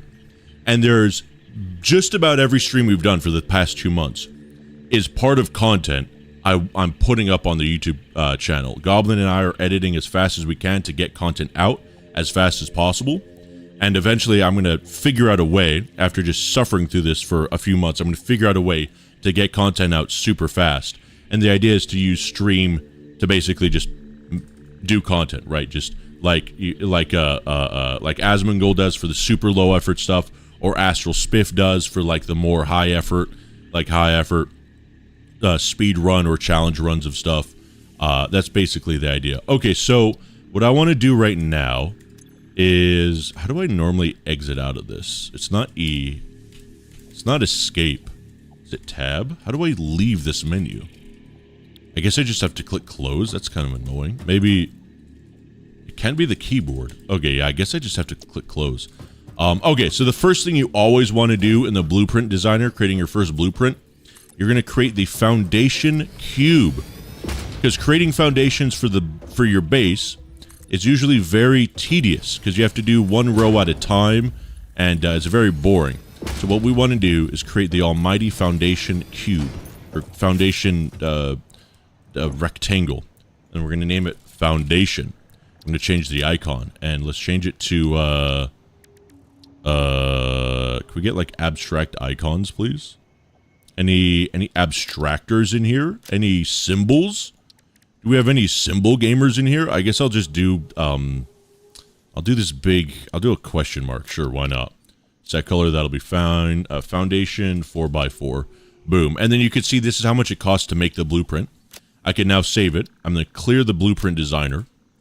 And what's really cool is that I could, now I have the blueprint. Actually, I'm going to go here to, let's see. Normally there's a chest, no? Did it just put it in my inventory?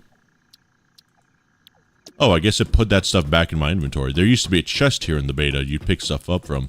So now I go to blueprints, and I have this, and I could just place this. It's very cool, and it even has little guide arrows if there's a direction to your blueprint. And now it's way faster. I don't have all the parts to make this. Where did my parts go, dude? Load blueprint, blah blah blah. Cost. Wait, did it not cost anything to place stuff here? It did. Hold on, am I out of my mind? Configure. There's no chest to open. Am I blind? Whatever, I'll find it later. So now I could even put this on the hotbar too. So like I've got it there. I could press 6. I can now create foundations a lot faster, And you could put anything if it can fit in the blueprint designer. You could put blueprints in blueprints. You could create more complex stuff. You could create entire little schemes and schematics. It's friggin' great.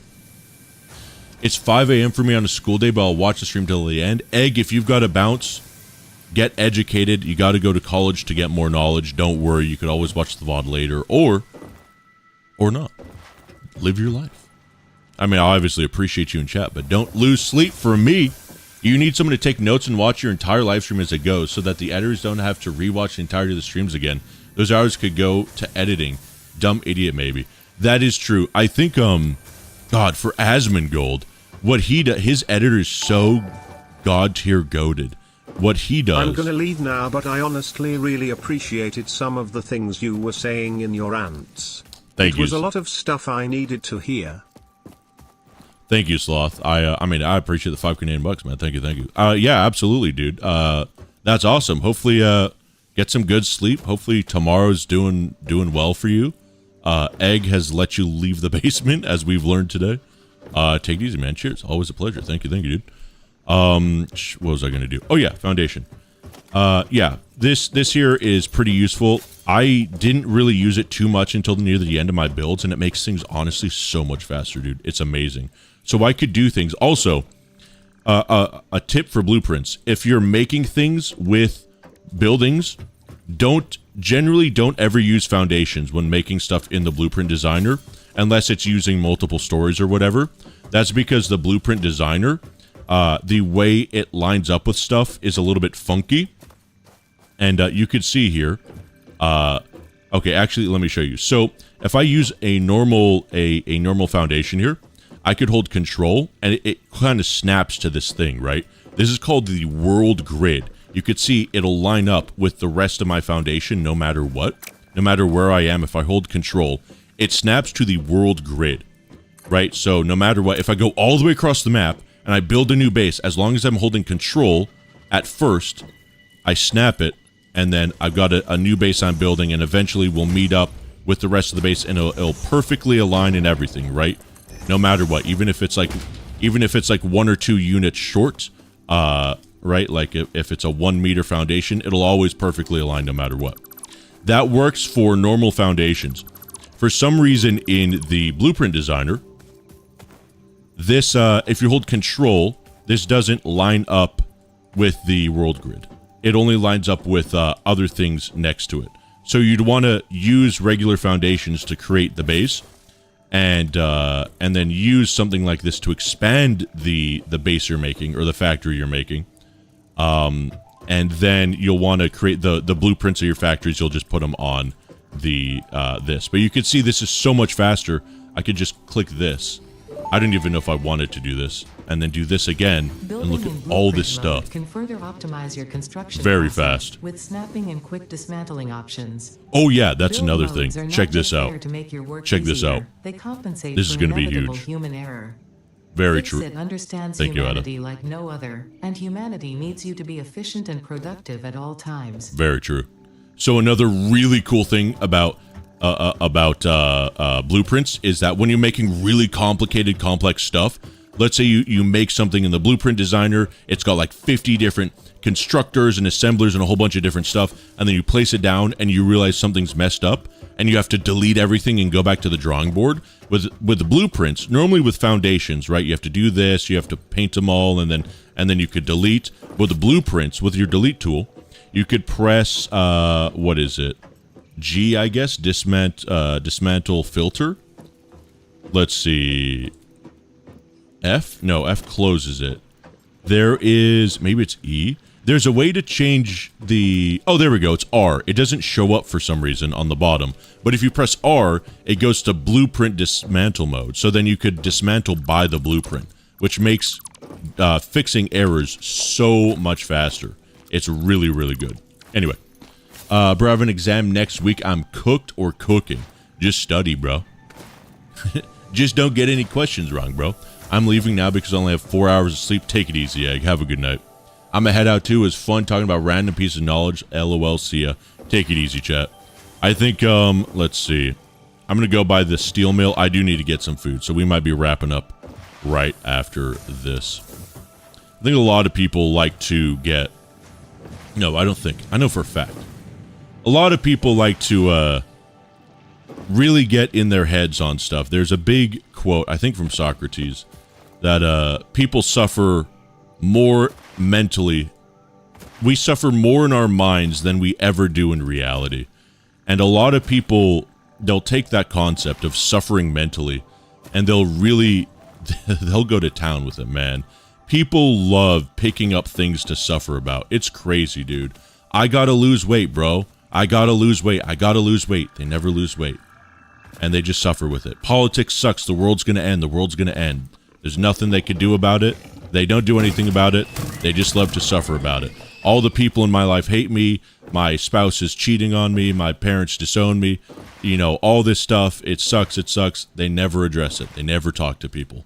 People love, they love to feel anxious about stuff. They love to just have problems in their mind eat them away. It's absolutely wild, chat. People are wild, crazy things sometimes. Let's move that over there. I think we got enough of those, quite honestly. In fact, I'm going to move two more of those there. And, you know, a lot of things in life, it's not as simple as just fixing it, right? Not a lot of things in life you could, you know, LOL, just lose weight. LOL, just stop drinking. There's some things that are legitimately pretty hard for some people. But most things, you could just, you know, if you can't lose weight, just stop worrying about it too much. Right? Just, oh God. Oh, you know what? I'm going to do a talk on this one day. The greatest way to change your habits on something is to stop stressing about stuff. If you want to eat healthy and you want to eat a salad, the thought of eating a salad is repulsive to you. Like, if right now, if I go, oh man, I need to eat a salad, I physically and like mentally recoil at the concept of that, or eating anything healthy in general, right? And just the thought of doing it pushes you away mentally. You're like, oh, gross. But if you could get to the point where you think about salad and it doesn't disgust you, that's 90% of the work. And so every day, if you just think about like a salad that could be tasty, or what it would be like to make a good salad, or just think about salad in a positive light, instead of like, every time you think of a salad, you mentally associate it with like death and doom and disaster.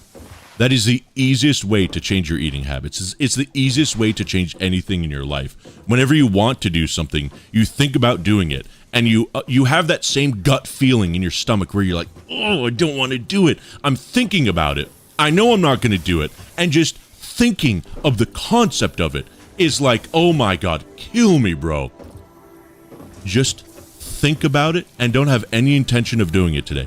Just think of salad. Just think of it. Look, Google some pictures of salads. Google some YouTube videos about how to make good salads. Don't even think about making a salad today. Good God, no. Maybe tomorrow. You're just looking at it as you look at the history books. It's just something... Salads don't exist anymore. They died off hundreds of years ago. You're looking at it for scientific research purposes. And then eventually, there will come a day, it won't be today or tomorrow or the day after that, and it might not even be a week from now or a month from now, but eventually you will think of a salad, and just like how we could think of history, we could think of the Croatians or the Malaysians sailing across the Pacific Ocean, and we could think about that without a weird feeling in our stomach. Eventually, one day, you're going to think about a salad, and it's not going to be physically revolting, and you're going to go, oh my God, I'm going to eat a salad today. And then you eat a salad, and it tastes bad, but you go, wow, I ate a salad. And then eventually, it'll taste good. As they say, I think it takes 2 weeks for your taste buds to change and to redevelop whatever you eat, and then eventually you'll start tasting good. So, yeah, that's how you change anything. What do I need right now? I need my modular frames. That was why I went way over here in the first place. You have a new objective, nuke Steam console. You really don't like those, Duck. Duck, I thought you were leaving. Or was that a different Duck? I think you can stream tonight. I am going to check a couple more things and then wrap up. I like salads, but I might be able to... But it might help me to... No, thank you. Alexa, turn off. Thank you. Good Lord. I like salads, but I think it might help me to think better about other foods like cauliflower and peaches. Yeah, just think about them. I mean, peaches, dude. You could, if you need to eat peaches or want to eat peaches and can't eat peaches, the best way to want to eat a food, chat, anime food, peaches, dude. Oh my god, bro. Anime makes all food look good. If you want to look at a food and not like have that feeling inside of you, just look at montages of anime. You will start loving food you never thought you could love. Find like just the anime food porn of like someone eating a peach ice cream or something, or a nice tender, you know, things like that, dude. Oh man, anime is such a cheat code. It's awesome. It's a lot of it is just mentally, like stop getting your mind to mentally associate these things with this weird like primordial negative voodoo inside your gut. It depends on what salads. You could do this for any food ever. You could do it for rocks. You could do it for rocks, and eventually you will start being okay with eating rocks, and you'll start wanting to eat rocks. Don't eat rocks. But this is inclusive of everything in life. If you want to go to the gym, and every day you think about going to the gym, and you dread the gym, you have a resentment for the gym, okay. Just look at videos of people doing stuff at the gym. Sam Sulek and people like that. Those things legitimately actually help people go to the gym probably more than therapy. I don't know. Don't quote me on that. I don't know of any stats on that, but probably more than, well, yeah, just about any other method to get people to do things, because it's just exposure. It's almost literally exposure therapy. And then think to yourself, if I were to go to the gym today, which I'm not, because gyms don't exist anymore. They died out 200 years ago, just like salads and Malaysians that sail across the Pacific. They don't exist anymore. If I were to go to this gym thing today, what would I do? How do I do a pull-up? How do I do a proper push-up? Things like that.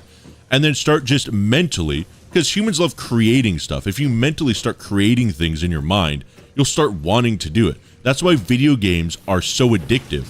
Because video games get you to think about things. They get you to strategize. Oh man, how am I going to build my factory today? How am I going to get better at Fortnite? How am I going to get a victory royale? Video games are an insane cheat code for stuff like this. I need more. I'm going to just steal all of these plates. These are mine. Sorry, buddy. There's a whole video on how old is better for SL. Yeah. I mean, it depends. Is 14.0 out yet? I want to play that when it comes out. Other than that, I don't know. I think every version of SL has its pluses and minuses, honestly. The biggest thing is just whether or not the community is good.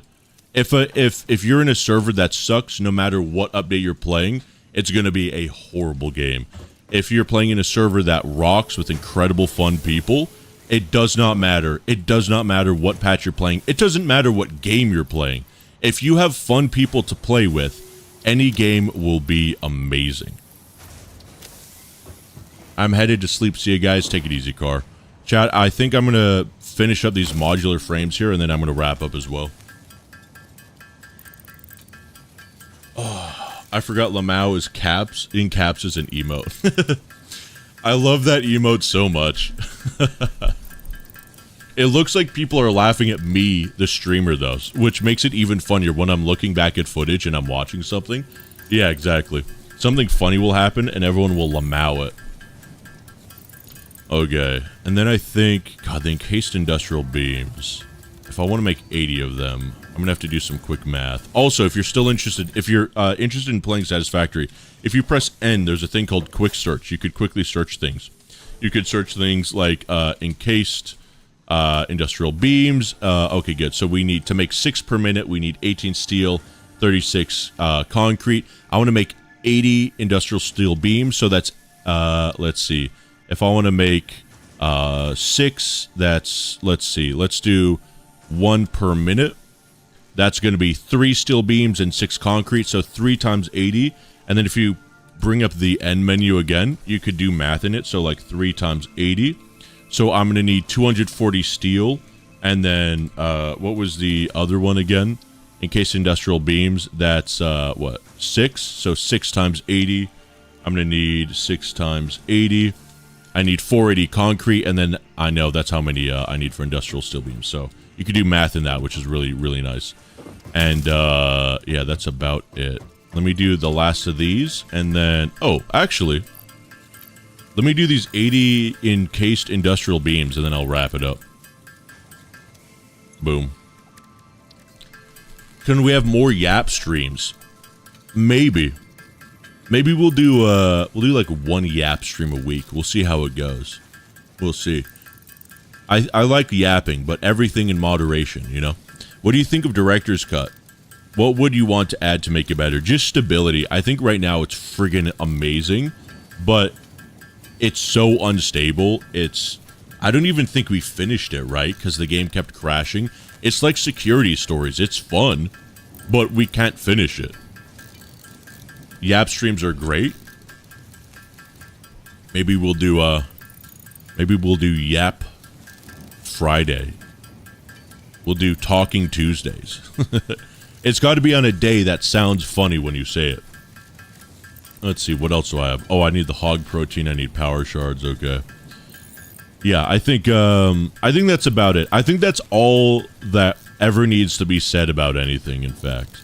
I don't think if you watched one stream in your life, not to say that I'm like a purveyor of the greatest arcane knowledges of human history, but I kind of am. If you were to watch one stream, the Yap portion of this stream will probably set you up for life better than just about anything else. And be disciplined. Discipline sucks. There's a difference between discipline and inspiration. I think there's a saying. Inspiration will get you run today. Discipline will get you to run tomorrow when it's raining. If you're inspired to do something that's great, I think a great way to shortcut discipline. Discipline's the greatest thing ever, by the way. If you guys don't know, you probably have huge plans for your life. You have an idea. You have a plan that if you did it, if you started working out and you started working on YouTube videos, or you started, doing whatever you wanted to do in your mind, you have a plan to be like a very successful big person. I'm convinced everybody does. When I was young, I looked around and I thought, there's no way I'm the only person around me that thinks that I'm going to be big and I'm going to make it and I have an idea to be a very successful person. Everyone has to be thinking that. So why isn't everyone very successful? And I think the problem is everyone has a plan to be, to be happy in life. Success, a lot of people think success means monetary, having a lot of money. And that's, for a lot of people, that's true. But having a good big family, the children that love you, good social connections and social standing, whatever you define as success, everyone has a plan on being whatever that is. But they never execute on it. The ability to execute on your plans, I'm convinced, actually there's a saying for it. The worst thought out plan is still better than no plan at all. Even if your plan will never work and will be completely atrocious and you'll fail at doing whatever you want to do in life, if you try what you want to do it anyway and fail, because when you fail, you learn something and you keep going. It's just inertia and momentum. Even if you fail, it's easier to keep going than if you never started at all. If you keep going, you'll eventually... I have never in my life met somebody that did everything they thought they wanted to do and still ended up failing.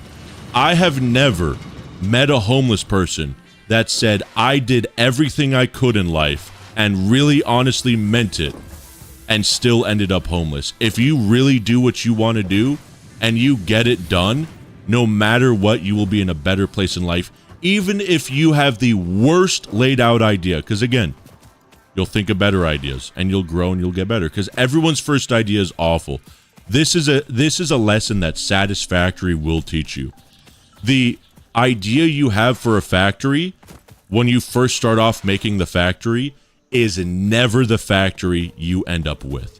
The plan you start off with is never the plan that you finish with. In life, you are constantly learning everything new.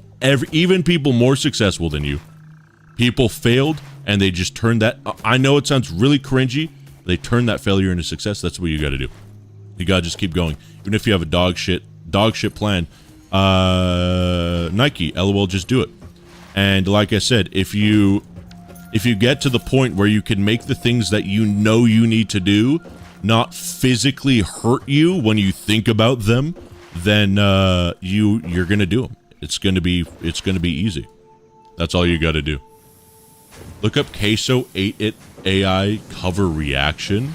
That sounds scary. I don't want to. Sometimes people are dreaming big. Others, even if you have the biggest dreams in the world, again, if you have the biggest dreams in the world, 99, except for the people that bank too much on luck, okay? I live in LA. There's a lot of people that bank on luck and think all I have to do is move to Hollywood and get a couple gigs and I'll be so great and I'll make it. Those people are idiots. Most of you, though, you don't have luck played out in your plan whatsoever. Okay, there are definitely a lot of people. There are a lot of people in LA that are failed or inspiring artists, as we call them, temporarily embarrassed millionaires. But most sane people don't have luck anywhere in their formula, and all they got to do is execute on that plan, and their life will at least be a bit better, if not way, way better. Like a lot of our parents don't achieve their goals, but rather work to support their families so that their children can help achieve their own goals. Yeah.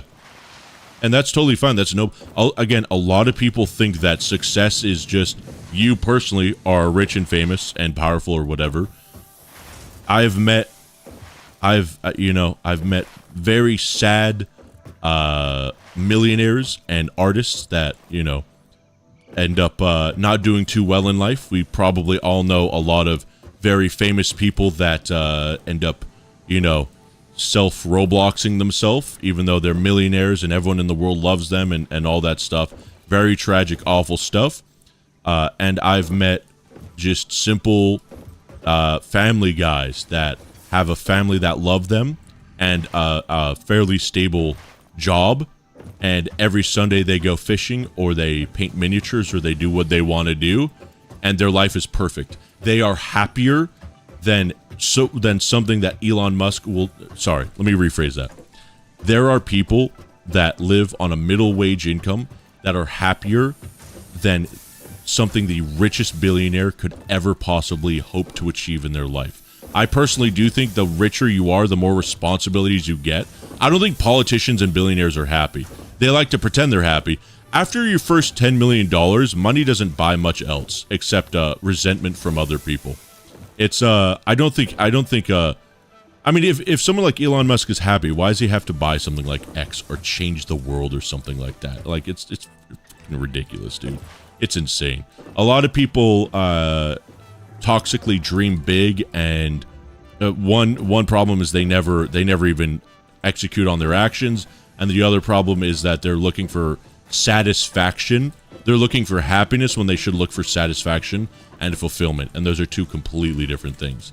What do I need? I need I could basically almost do this right now, right? I still need more steel beams. We need way more of those.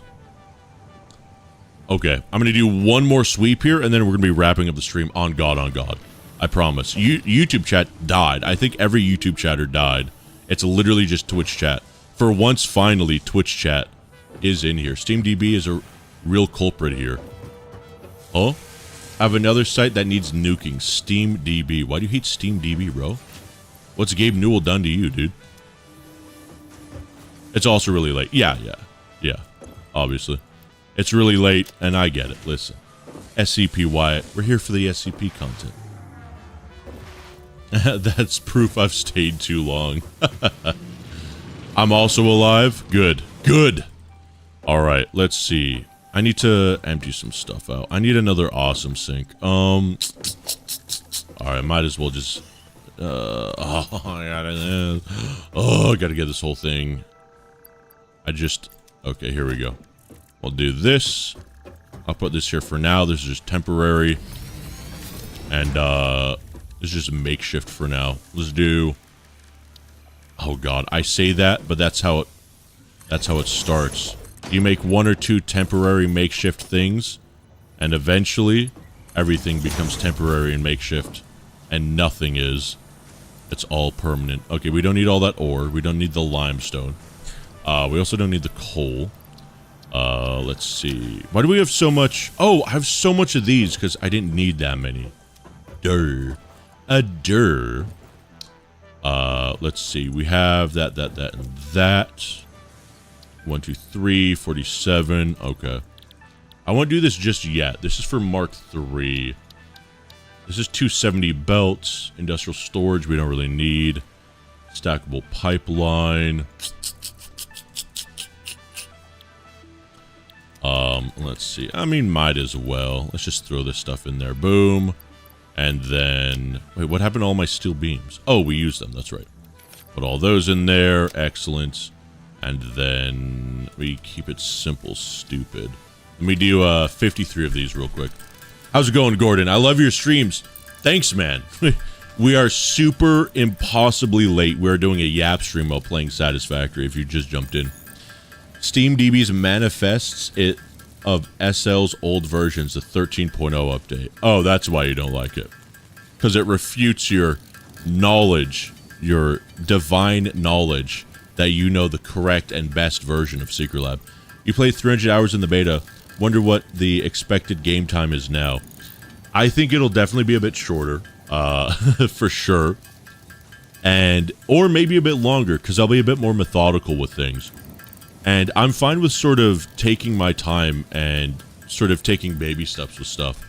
The big problem that you can have with Satisfactory is not enough forward thinking, and you run into things where buildings have to overlap and factories merge into each other, and you know, factories start bumping into terrain and stuff like that. But that's part of the process. That's what I love about Satisfactory, is that it's definitely one of these big, like, it's about the journey type things, which I really, really like. It's about, you know, it's not about getting to the end. It's about how you get to the end. Hey Wyatt, how's it going, man? It's going great, gamer. Friend Cryo, appreciate the T1 re-up. Thank you, my dude. We're just doing some super late night gooning and gaming right now before we wrap up stream. I could actually make some steel beams because there probably won't be enough over here. I could take the coal. Now that we've got the Mark II drillers. Oh, did I upgrade this one too? Oh, did I forget? No, I didn't forget to do this, right? This is still a Mark I. Okay, I need to build another Mark II. Now that we've got everything Mark II, so you could see right here, these are Mark I conveyors, which means it can move 60 ore per second. This is where a lot of the gameplay of Satisfactory comes in play, 60 ore per second. This is a Mark I miner, which can mine 60 ore per second, which is perfect, right? If I upgrade this to a Mark II, this can move at 120 ore per second, but there's no point because this could only output 60 per second, or 60 per minute. But if I upgrade to a Mark II miner, this can now output normal resources at 120 resources per minute. So then I'd get a Mark II belt, and then I could double the smelters and double the constructors, and suddenly all my output is doubling, right? And then you get Mark III, Mark IV, all the way up to like Mark V and Mark VI. That's where a lot of the gameplay of Satisfactory comes into play. You've also got things that are called alternative recipes, which you unlock by exploring the world, basically. And they're things that let you build stuff using, well, just alternate recipes. So with steel beams, maybe instead of iron and coal ore, you could use some other mixture of stuff. And usually alternative recipes makes things cost less energy, or they'll cost like fewer resources. And so there's a whole big science, and there's like websites dedicated to the best alternative resources. And if you want to make a certain part, this is how you make, you know, a whole bunch of it, blah, blah, blah, blah. It's so much crazy stuff. I love this game. I love it. I think it gets a little too much in the complicated side near the end, but other than that, I'm going to do what's called a pro gamer move. I need a staircase up here eventually, but I just want to get all this because I'll need it. See this right here? This is a Mark II, and it's producing 240 coal per minute because this is a pure coal vein, and this is only a Mark II, and this can only move 120. When I get the Mark III belts, which is Logistic Mark III, we're about to complete it, Mark III belts can move things at 270 coal per minute. So you could tell they don't quite match up perfectly, and there's a bit of some fun science with trying to get the ratios correct. Let me just be really cheap and simple with this. Let's zoop this over here. And yeah, this game is just a perfect sort of turn off your brain but keep it like mildly active kind of game. And then you could also do real brain dead stuff like just exploring the world. It's very fun. My favorite, glad I made it in time, perfect. My log off soon, take it easy, Ash. I left during the Janitorial stream and you're still going. Oh yeah, Ozzy. We've been doing the big yapping. We're gonna be wrapping up here in just a bit though. I gotta go to bed though, so goodbye. Oh, we'll take it easy. Alright, bro, I'm out, but a very good stream. I rate it 9 out of 10. Good. First stream after like 5 months? Tritator, what do you mean good first stream out of the last 5 months? You mean out of the last 5 months of content, this is the only good stream you've watched? Or do you mean this is the... Because you've been here a few times in the last 5 months. What do you mean by that, Tritator? Okay, let's see. What do I... Let's see here. I'm going to be very lazy with this. Yoink. He said that like 10 times. I mean it though, chat. I mean it. I'm just finishing up. I'm getting Logistics 3, and I swear, dude. I swear, just one more upgrade, bro. Just one more upgrade. Bro, I'm not addicted, dude. I just need to upgrade my Logistics Mark 3 one more time, bro. One more belt upgrade, dude. If I just get my one more smelter down, bro. I'm not addicted, dude. I'm not. Maybe both. I won't tell. Wow. Okay. Cool. Holy crap, bro. You're still streaming. I left like an hour ago and thought for sure you were done. I thought so too. We are 100% done after this, though. I need to eat food. I got 20 bucks burning a hole in my pocket, and I got to figure out what I want to eat. All right, screw Parabellum. I'm going with the update before it. Just play Satisfactory, bro. We do a little bit of trolling. Do you have a favorite SCP? Yes, I do. 173, the OG. I just like him. I think he's neat. Make this the longest stream in Wyatt history. What's the longest stream? What, maybe like 10 hours? 8 or 10 hours? Remarkably, I've never done super long streams. I don't know why. Let me take that. I think usually my voice kind of just gives out. It used to way back in the old days. But over the last year, ever since I've figured out how to keep my voice from dying, I could probably do a really long stream. Let's see. Okay, so I want to make dynamic steel beams. Oh, I need the steel ingots. There we go. I forgot about that.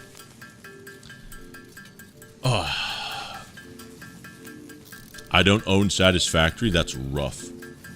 Me personally, I wouldn't take that laying down. I'd buy Satisfactory. Very good choice. How about you? Chat, what's your guys' favorite SCP? I also need to start... I just unlocked stators, I think. I'll need to start automating these in a bit. It's so satisfying, chat, in Satisfactory to be able to, like, when you get something fully automated that you've been manually making for so long, it feels so good. You're like, oh, bro. Especially when you first fully automate power and you no longer have to be constantly running around making sure your power is, like, situated. It feels so good, bro. Alright, 12 more and then I'm done with this thing. 5,000 is so good. 5031 is really good. The 5,000 series cooked hard, bro. Would you live in Hawaii if you could? I think so. Hawaii seems pretty sweet. I just love California. I love LA too much, bro. California is such a good state, but Hawaii, I think, is really... Milestone reached. It's pretty goated. Improved storage containers It's got a on lot of Conveyor nice Belt stuff. Mark III provide the obviously necessary tools for improving your current setup. Thank you. God, I want this so Production badly. speed is of the essence Check this out, after chat. all. So work hard. Work as if every Check person this you out. have ever or will ever love is depending solely on the choices that you make. Thank you. So Because they are. the plot of this game Warning. is... Fix-it psychologists recommend not dwelling on the crushing mental and physical strain of your responsibilities and simply continuing to be productive. So the... Hard work has repeatedly proven to be the best cure for any kind of stress. The lore Now of... back to work. Okay, thank you. Thank you, Ada. The lore of this game is that you're sending resources back to Earth to literally save everybody on Earth, which I think is fun. There's so many games with oppressive, like, industrial regimes and that, like, ultra-corporatist mentality, and they're always, like, fake and everything. I like the idea of a super corporatist, like, far-flung sci-fi future, but they actually have good intentions. They're just very brutal with the way they do things. So they're like, you know, we've altered your body so you never have to sleep so you could work forever, but we're doing this because you are literally going to save humanity. I feel like there's going to be a twist where obviously that's not true and it's just to, like, further the corporate bottom dollar or whatever, but I would like if they stuck with that. If they're just like, hey, you saved the planet now. Also, what's really cool about these, chat, I'll load up my previous save just to show you, but with power towers, they're giant things that you could just line up with power lines and everything. And if you go over here, and if you unlock this thing called the zip line, you could use this to ride power lines. And on my other save, I have a network that spans the entirety of the map. It's like a 20-minute circuit on power lines, at least. I've never done it, actually, in one sitting, to go across the entire map, just, like, riding on power lines. It's so much fun. Let me, let's see. Yeah, this is the save. I'll load up the other save, and I'll show you guys. Let me, let's do load, bogus binted, boom. It's so fun to just fly around on power lines. I'd live in Japan if I could. Japan is the perfect, like, tourist destination from what I've heard. They're very xenophobic, though. If you're not Japanese, they are insanely racist, which is super wild. And it's super fun, though, because you're not allowed to be loud in Japan, which goes against what I think, as an American, sort of, how I feel. I think, you know, free speech and everything.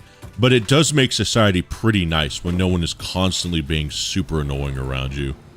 I really love it. Don't look too much at my factory, though, by the way, chat. This is my big mono factory. It looks really bad. Do not look at it, please. A lot of it is really ugly. I started not knowing anything about Satisfactory, and you could really tell that a lot of this is really bad, really ugly. Some of it's stylish, just style points and everything. A lot of it, though, don't worry about it. You can see these right here. These are the towers I was telling you about. You could unlock radio towers. And eventually, you see there's a proximity, and they tell you all the ore and everything in them in that proximity. And I have towers. I named them as well. Where are my radio towers? I have towers that span the entirety of the map. So every resource node is shown to me. I love it. I spent so much time on this save. It's such... Even though I won't continue on the save, you could see I got the golden mug for completing Phase 5 in the beta before it ended. Even though I'm not going to be probably playing any more of this save, it still holds a special place in my heart here. This is the power line I was telling you about, chat. Check this out. So you get this bad boy, and you just zoom on it. You could also make trains, and they automate bringing resources across the map. You could also automate drones as well. We might be able to see one of my drones flying around, too. Snow, thank you for the 5 gifted. I don't know why that's not showing up yet, but I appreciate the 5 gifted memberships, dude. Thank you, thank you. Sheesh. So the jetpack is how you travel around with the zip lines, trains too. So you use this for the zip lines. Most people use the jetpack to get around in the game. However, what I like to do, there's a version of the jetpack I use. You could tell there's like this little energy tether, like that. You kind of saw it a little bit right there. There's a version of the jetpack called the the hover pack.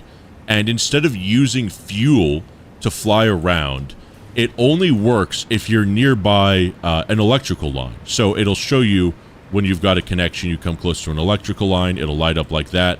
But it also, if you've got railings here, these railings are electrified, so you could fly if you're close to a railing too. You could see in the bottom left, below chat, there's that little spinning icon that kind of looks like the TF2 logo. And there's that white line that shows you the distance you are from electricity. You could see, this is also why throughout the entire map I have these laid out everywhere, so I could basically jetpack anywhere.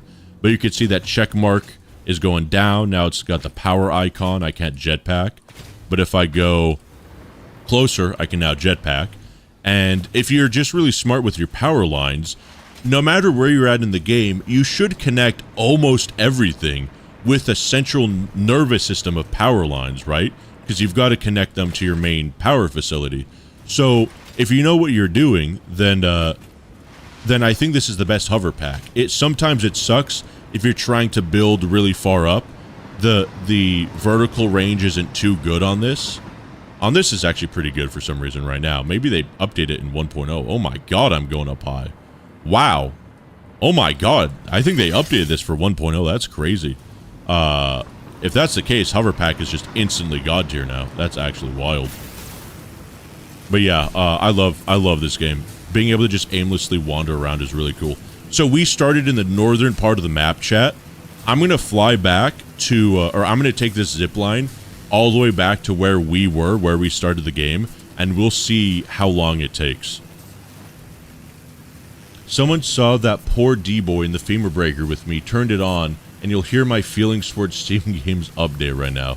The fact that you have ended stream like 2 hours ago, if I hadn't asked that one history question or whatever is crazy. That's true, this is all your fault. Also, I keep forgetting this. If you hold shift while you're on a power line, you move faster. I always forget this. If you are just unlocking power lines, make sure you do this. Look at that. The train's carrying water, so the cargo looks different. It's really cool. You can see, God, this is such a mess of a network, dude. I don't know about you. There's a section over there, chat. I don't know about you, but when I play games, if I'm like watching an anime or whatever, and I go back to a specific part of a game, I'll like remember that part of the anime I was watching or that Netflix show or YouTube video, and there's a section over there of the map. This whole section way over here, I call my the Demon Slayer section, because I binged all of Demon Slayer in like 3 days while doing a bunch of construction over there. This is also where all my power plants are. It's the direct heart of the map right here, where a lot of irradiated ore is. And it's really funny. There are parts of the map where I'll go back and I'll be like, oh yeah, I was watching Better Call Saul during this part of my life. Look at these, chat. I love these power lines, bro. So that way over there, chat, is where we started at the beginning of the game. I'm convinced. I convinced him to get on Satisfactory. You did. You did. Please eat if you're hungry. I'm logging off now. Ash, take it easy. Have a good night. I appreciate it, gamer. I will. I'm gonna be eating a little bit here. What time is it? Oh, it's 10? Yeah, I haven't eaten since noon, so I should probably eat soon. All of this, and it looks like this isn't very much, chat, but we are very high up, and we're moving incredibly quickly.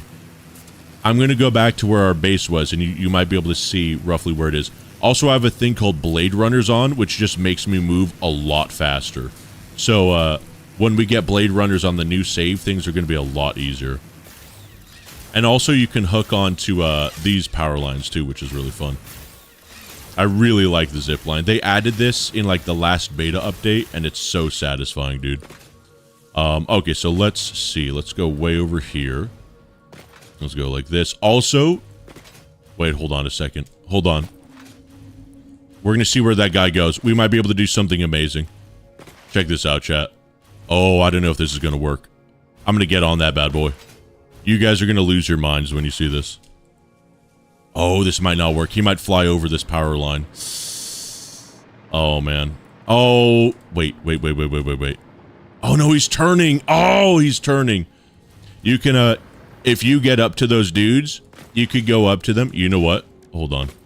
Since I'm not going to save anyway, let's just do this real quick. Do I have enough concrete? I do.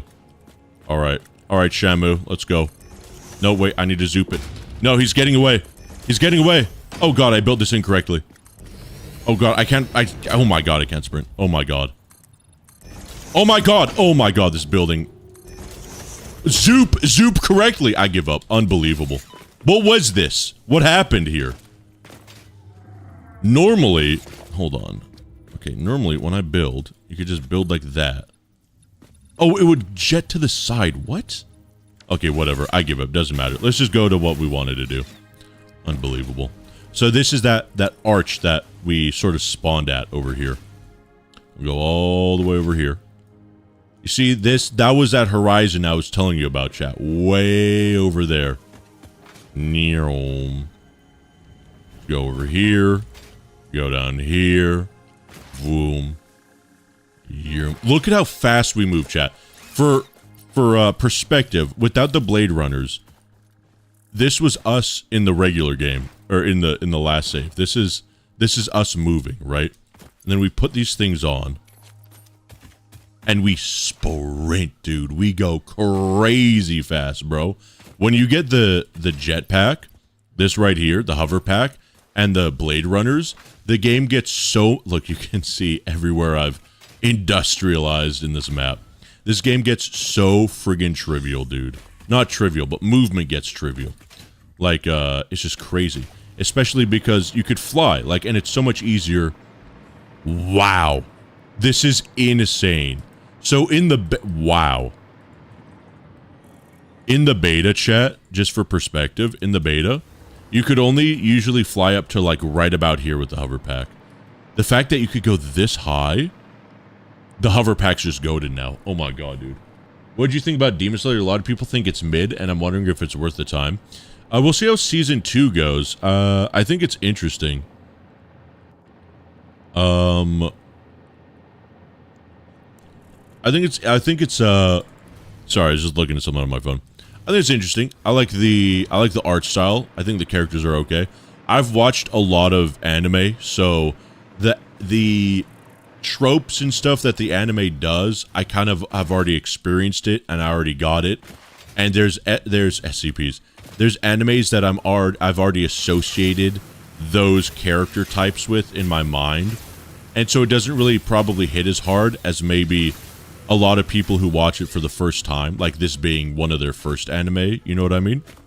But overall, I think it's a good anime. I don't think, I mean, I wouldn't say mid. If you define mid as like a 7 out of 10, I'd say it's maybe like a 7.5 or 8. There's some really cool sections. The problem though is it's a really big anime. So if you're not watching it, like for me, since I was watching it on my second monitor, a lot of the cool stuff is the combat, and you miss it if you're not actively watching it. Whereas other anime, like Full Metal Alchemist Brotherhood or Death Note, the absolute unequivocal best anime ever, those anime, you don't need to watch them, you can listen to them, and they're the greatest things ever. See, chat, this right here is where we started with the base. This is one ore deposit right here. This is limestone. These are the two iron right here, and then we're gonna load up. Just for perspective, we're gonna go here, and I'm gonna show you what this looks like again on this one. You could have reached that flying SCP. Oh my god, wait, you're right. I thought mid meant 9.9 out of 10 too. True. Look, chat, look, god, we're grounded right now. This is ridiculous. This is why you need lookout towers at the beginning of the game. That's true, we could have just flown up to it, dang it. So that is the two iron ore, and that is the limestone, that little tower right there. That is the two iron, that's the limestone. So, putting it in perspective, we were able to fly so high. Oh my god, wait. No shot. Hold on. I might be able to do this. Where is it? Oh, it flew up. Damn it. Oh my god, okay. I'm gonna go back to this save and see if I could find another one. And then we're ending the stream. I swear to you, the stream is ending before 10 o'clock. Bro, mid basically means bad now. That's the thing about mid as an insult. Mid is worse than bad because bad implies that it evokes a reaction out of you. Mid means it's forgettable. It's not even bad. It's just nothing. Okay, let's see. There's usually one of those dudes that flies over here. Dude, there's no way this is the hover pack's range. This is crazy. Also, I feel way faster on the hover pack. There's usually a duder that flies over here. Let's see. Maybe he died. Maybe it changed with the update. I don't see him in the sky or anything. Also, this game runs extremely well. I mean, I have a gigantic city. Yeah, basically a city of a factory. And granted, I have a 3090. And I'm playing on the highest settings. And all of this stuff, I still get, what is that? Over 60 FPS? That's insane to me. This game is so well optimized, dude. It is absolutely mind-blowing to me. If you played on medium settings and, you know, didn't have a super high-end PC, I think the game still runs insanely well. Peak means it doesn't get better than that, and people call everything peak. True. But Death Note and FMA truly are peak. The stream for me has been laggy. Well, that's different than the game. Is that true, though? Is that just you, or has it been kind of sucky for everyone else, too? I could check the metadata, but I think it's been pretty alright. God, this map's just so cool. Let's see. I don't think there's any of the flying dudes here. Look at that big-ass machine, dude. Look at this thing, dude. It's beautiful. Been fine for me. There you go. Alright, we zoom in. Chat. We're going so unbelievably fast. It feels crazy to move this quickly compared to, oh, there's ore over there. Compared to the previous save, dude. I actually can't get over it. I'm zooming right now, especially going downhill here. This is kind of crazy. Hopefully we get lucky and we can catch that flying triangle over here somewhere on its path. Look, there's another one of my radio towers way in the distance. You can see it's kind of on a little platform over there. There's a mega factory just beyond those bluffs there that you guys can't see. It is huge. It was automating one of the last space elevator parts I needed. Also, the clouds are obstructing it, but since I've completed phase 4 of the space elevator, I wonder how different my space station looks. The space station wasn't in the beta, so whatever's up there, I can't see it, and I don't know what it looks like. Oh, we got this boy here. Beautiful. Yeah, the range for the hover pack, it would never let me go this far out. At most, it would be like this far away from the power grid. That's actually crazy. I love that they buffed this thing. Because now, dude, now this would be so much easier to make. This took me forever, because like at most, I was like right here, bro. And I was like moving like this slow. I couldn't do the sprint. Okay, bro, come over here. Come over here. Come on, don't screw me on this. Yeah. Yeah. Come on. Oh, he's turning. We've got him. Oh no, he's a little too high up. Pet, we could pet him.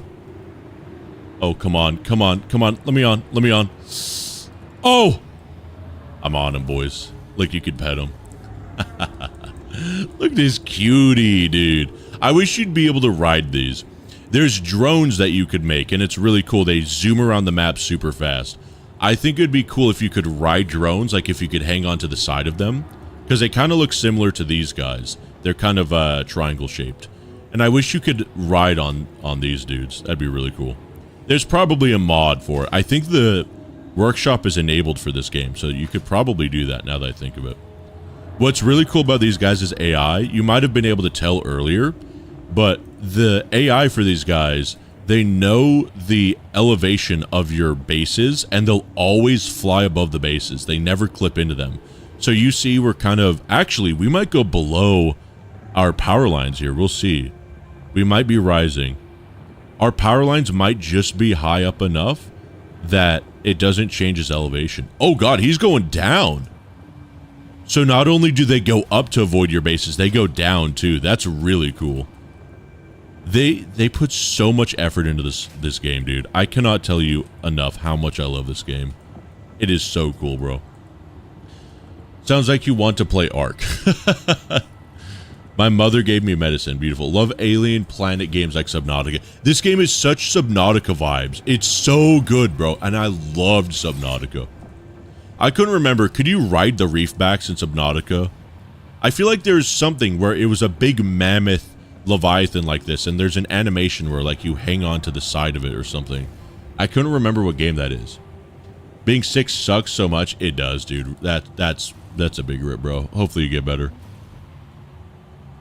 I've always wondered, why is a status that snaps the neck of anyone, a statue that snaps the neck of anyone who looks away in light containment, but a 1980s computer, a dang coffin, and a friggin' cowbell are in heavy containment? I've wondered that too, Bellic. I've wondered that too. Now, in the in-lore explanation, it's because Dr. Maynard was a Chaos insurgent, and he was able to climb the ranks of the SCP Foundation, and he got access, he got the authorization to direct the site and direct the modular site program, as he called it, and he basically set up the facility so it was like in the worst possible setup for a quick response and recovery for a containment breach. The reason it's designed like that is literally because it was designed like that. Okay, chat, I think we're going to be wrapping up the stream now. It's a little later than normal. We were supposed to end about 3 hours ago. It's time. It's time. We're Dungeon Rings. This game is great. No more yapping. Maybe a little bit more yapping tomorrow. We'll see. Oh, I don't want to fall off this dude. No. I want to get back on your head. There we go. Gonna be wrapping up, chat. Thanks for the extra long stream today. Absolutely. You know what? We've been late the last few streams. I've been shortchanging you gamers for the last week. I hope this I hope I made up for you guys. I hope I made up with the men's a little bit. Let's God, this is such a good song. Chat, this song here, this song's called Release and Forget. Don't tell me this would not be the perfect song to play during like a really sick SCP containment breach animation, right? Like I could do a 2-minute animation of D-boys like trying to escape SCPs like killing everybody, all hope is lost. This song is so good, no? It's, dude, I love this song. It's beautifully melancholic. I just found it randomly on Epidemic Sound. Okay, chat, we're gonna be wrapping up. For realsies this time, game ending. There's like 33 viewers and like 3 chatters. Yeah, that's basically the ratio. Like a 5,000 animation. Yeah, that would be sick, bro. That'd be super sick. That's a great idea, actually. Okay, chat. Let's get a good wrap-up song here. There we go. We'll see. Maybe we'll do some more yap stuff tomorrow. I don't know. I'll have to plan some stuff to yap if people want to hear about it. And I don't know. We'll see. We'll see. But thanks, Wyatt. What a W stream. Absolutely. Appreciate it, gamers. Take it easy. Have a good night. I was wondering, when are you doing the 300% containment breach run? I wanted to get the Keter and the 100% achievement videos out first so that we build hype up to it. And those are going to come out in the next few weeks. I'm just editing as fast as I can. I have a roadmap. I've got Goblin. He finished the Doki Doki Anomaly video. We're going to release that. Oh, God. I guess this weekend. I gotta wrap that up today or tomorrow. After that will be the no items completion, when we beat the game without getting any items. After that will be the all deaths run, where I died every possible way you could in Containment Breach. And then, oh God, we had to eat peppers every time we died. That was such a horrific stream. And then the Keter run difficulty, or Keter difficulty run. And then the Keter difficulty all achievements run.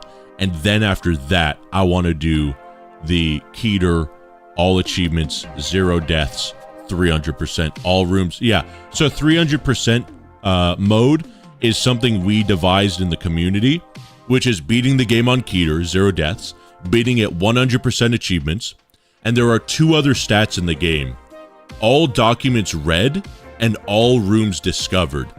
No one, as far as I know, has completed Containment Breach, getting every achievement, every room discovered, and every document found and read. I want to do it, and I want to call it 300% or perfect percent. We're going to see. Gonna miss you, chat. We'll be back tomorrow at 3 p.m. Pacific Standard Time. I'll miss you too, guys, but don't worry. Jump to the Discord if you haven't already. I think you have, Prog, but exclamation mark Discord in the chat, exclamation mark Twitter in the chat, exclamation mark in the chat. Gamers, you know how it is. Take it easy. Have a good night. Adios, amigos. Arrivederci, buongiorno, and see ya.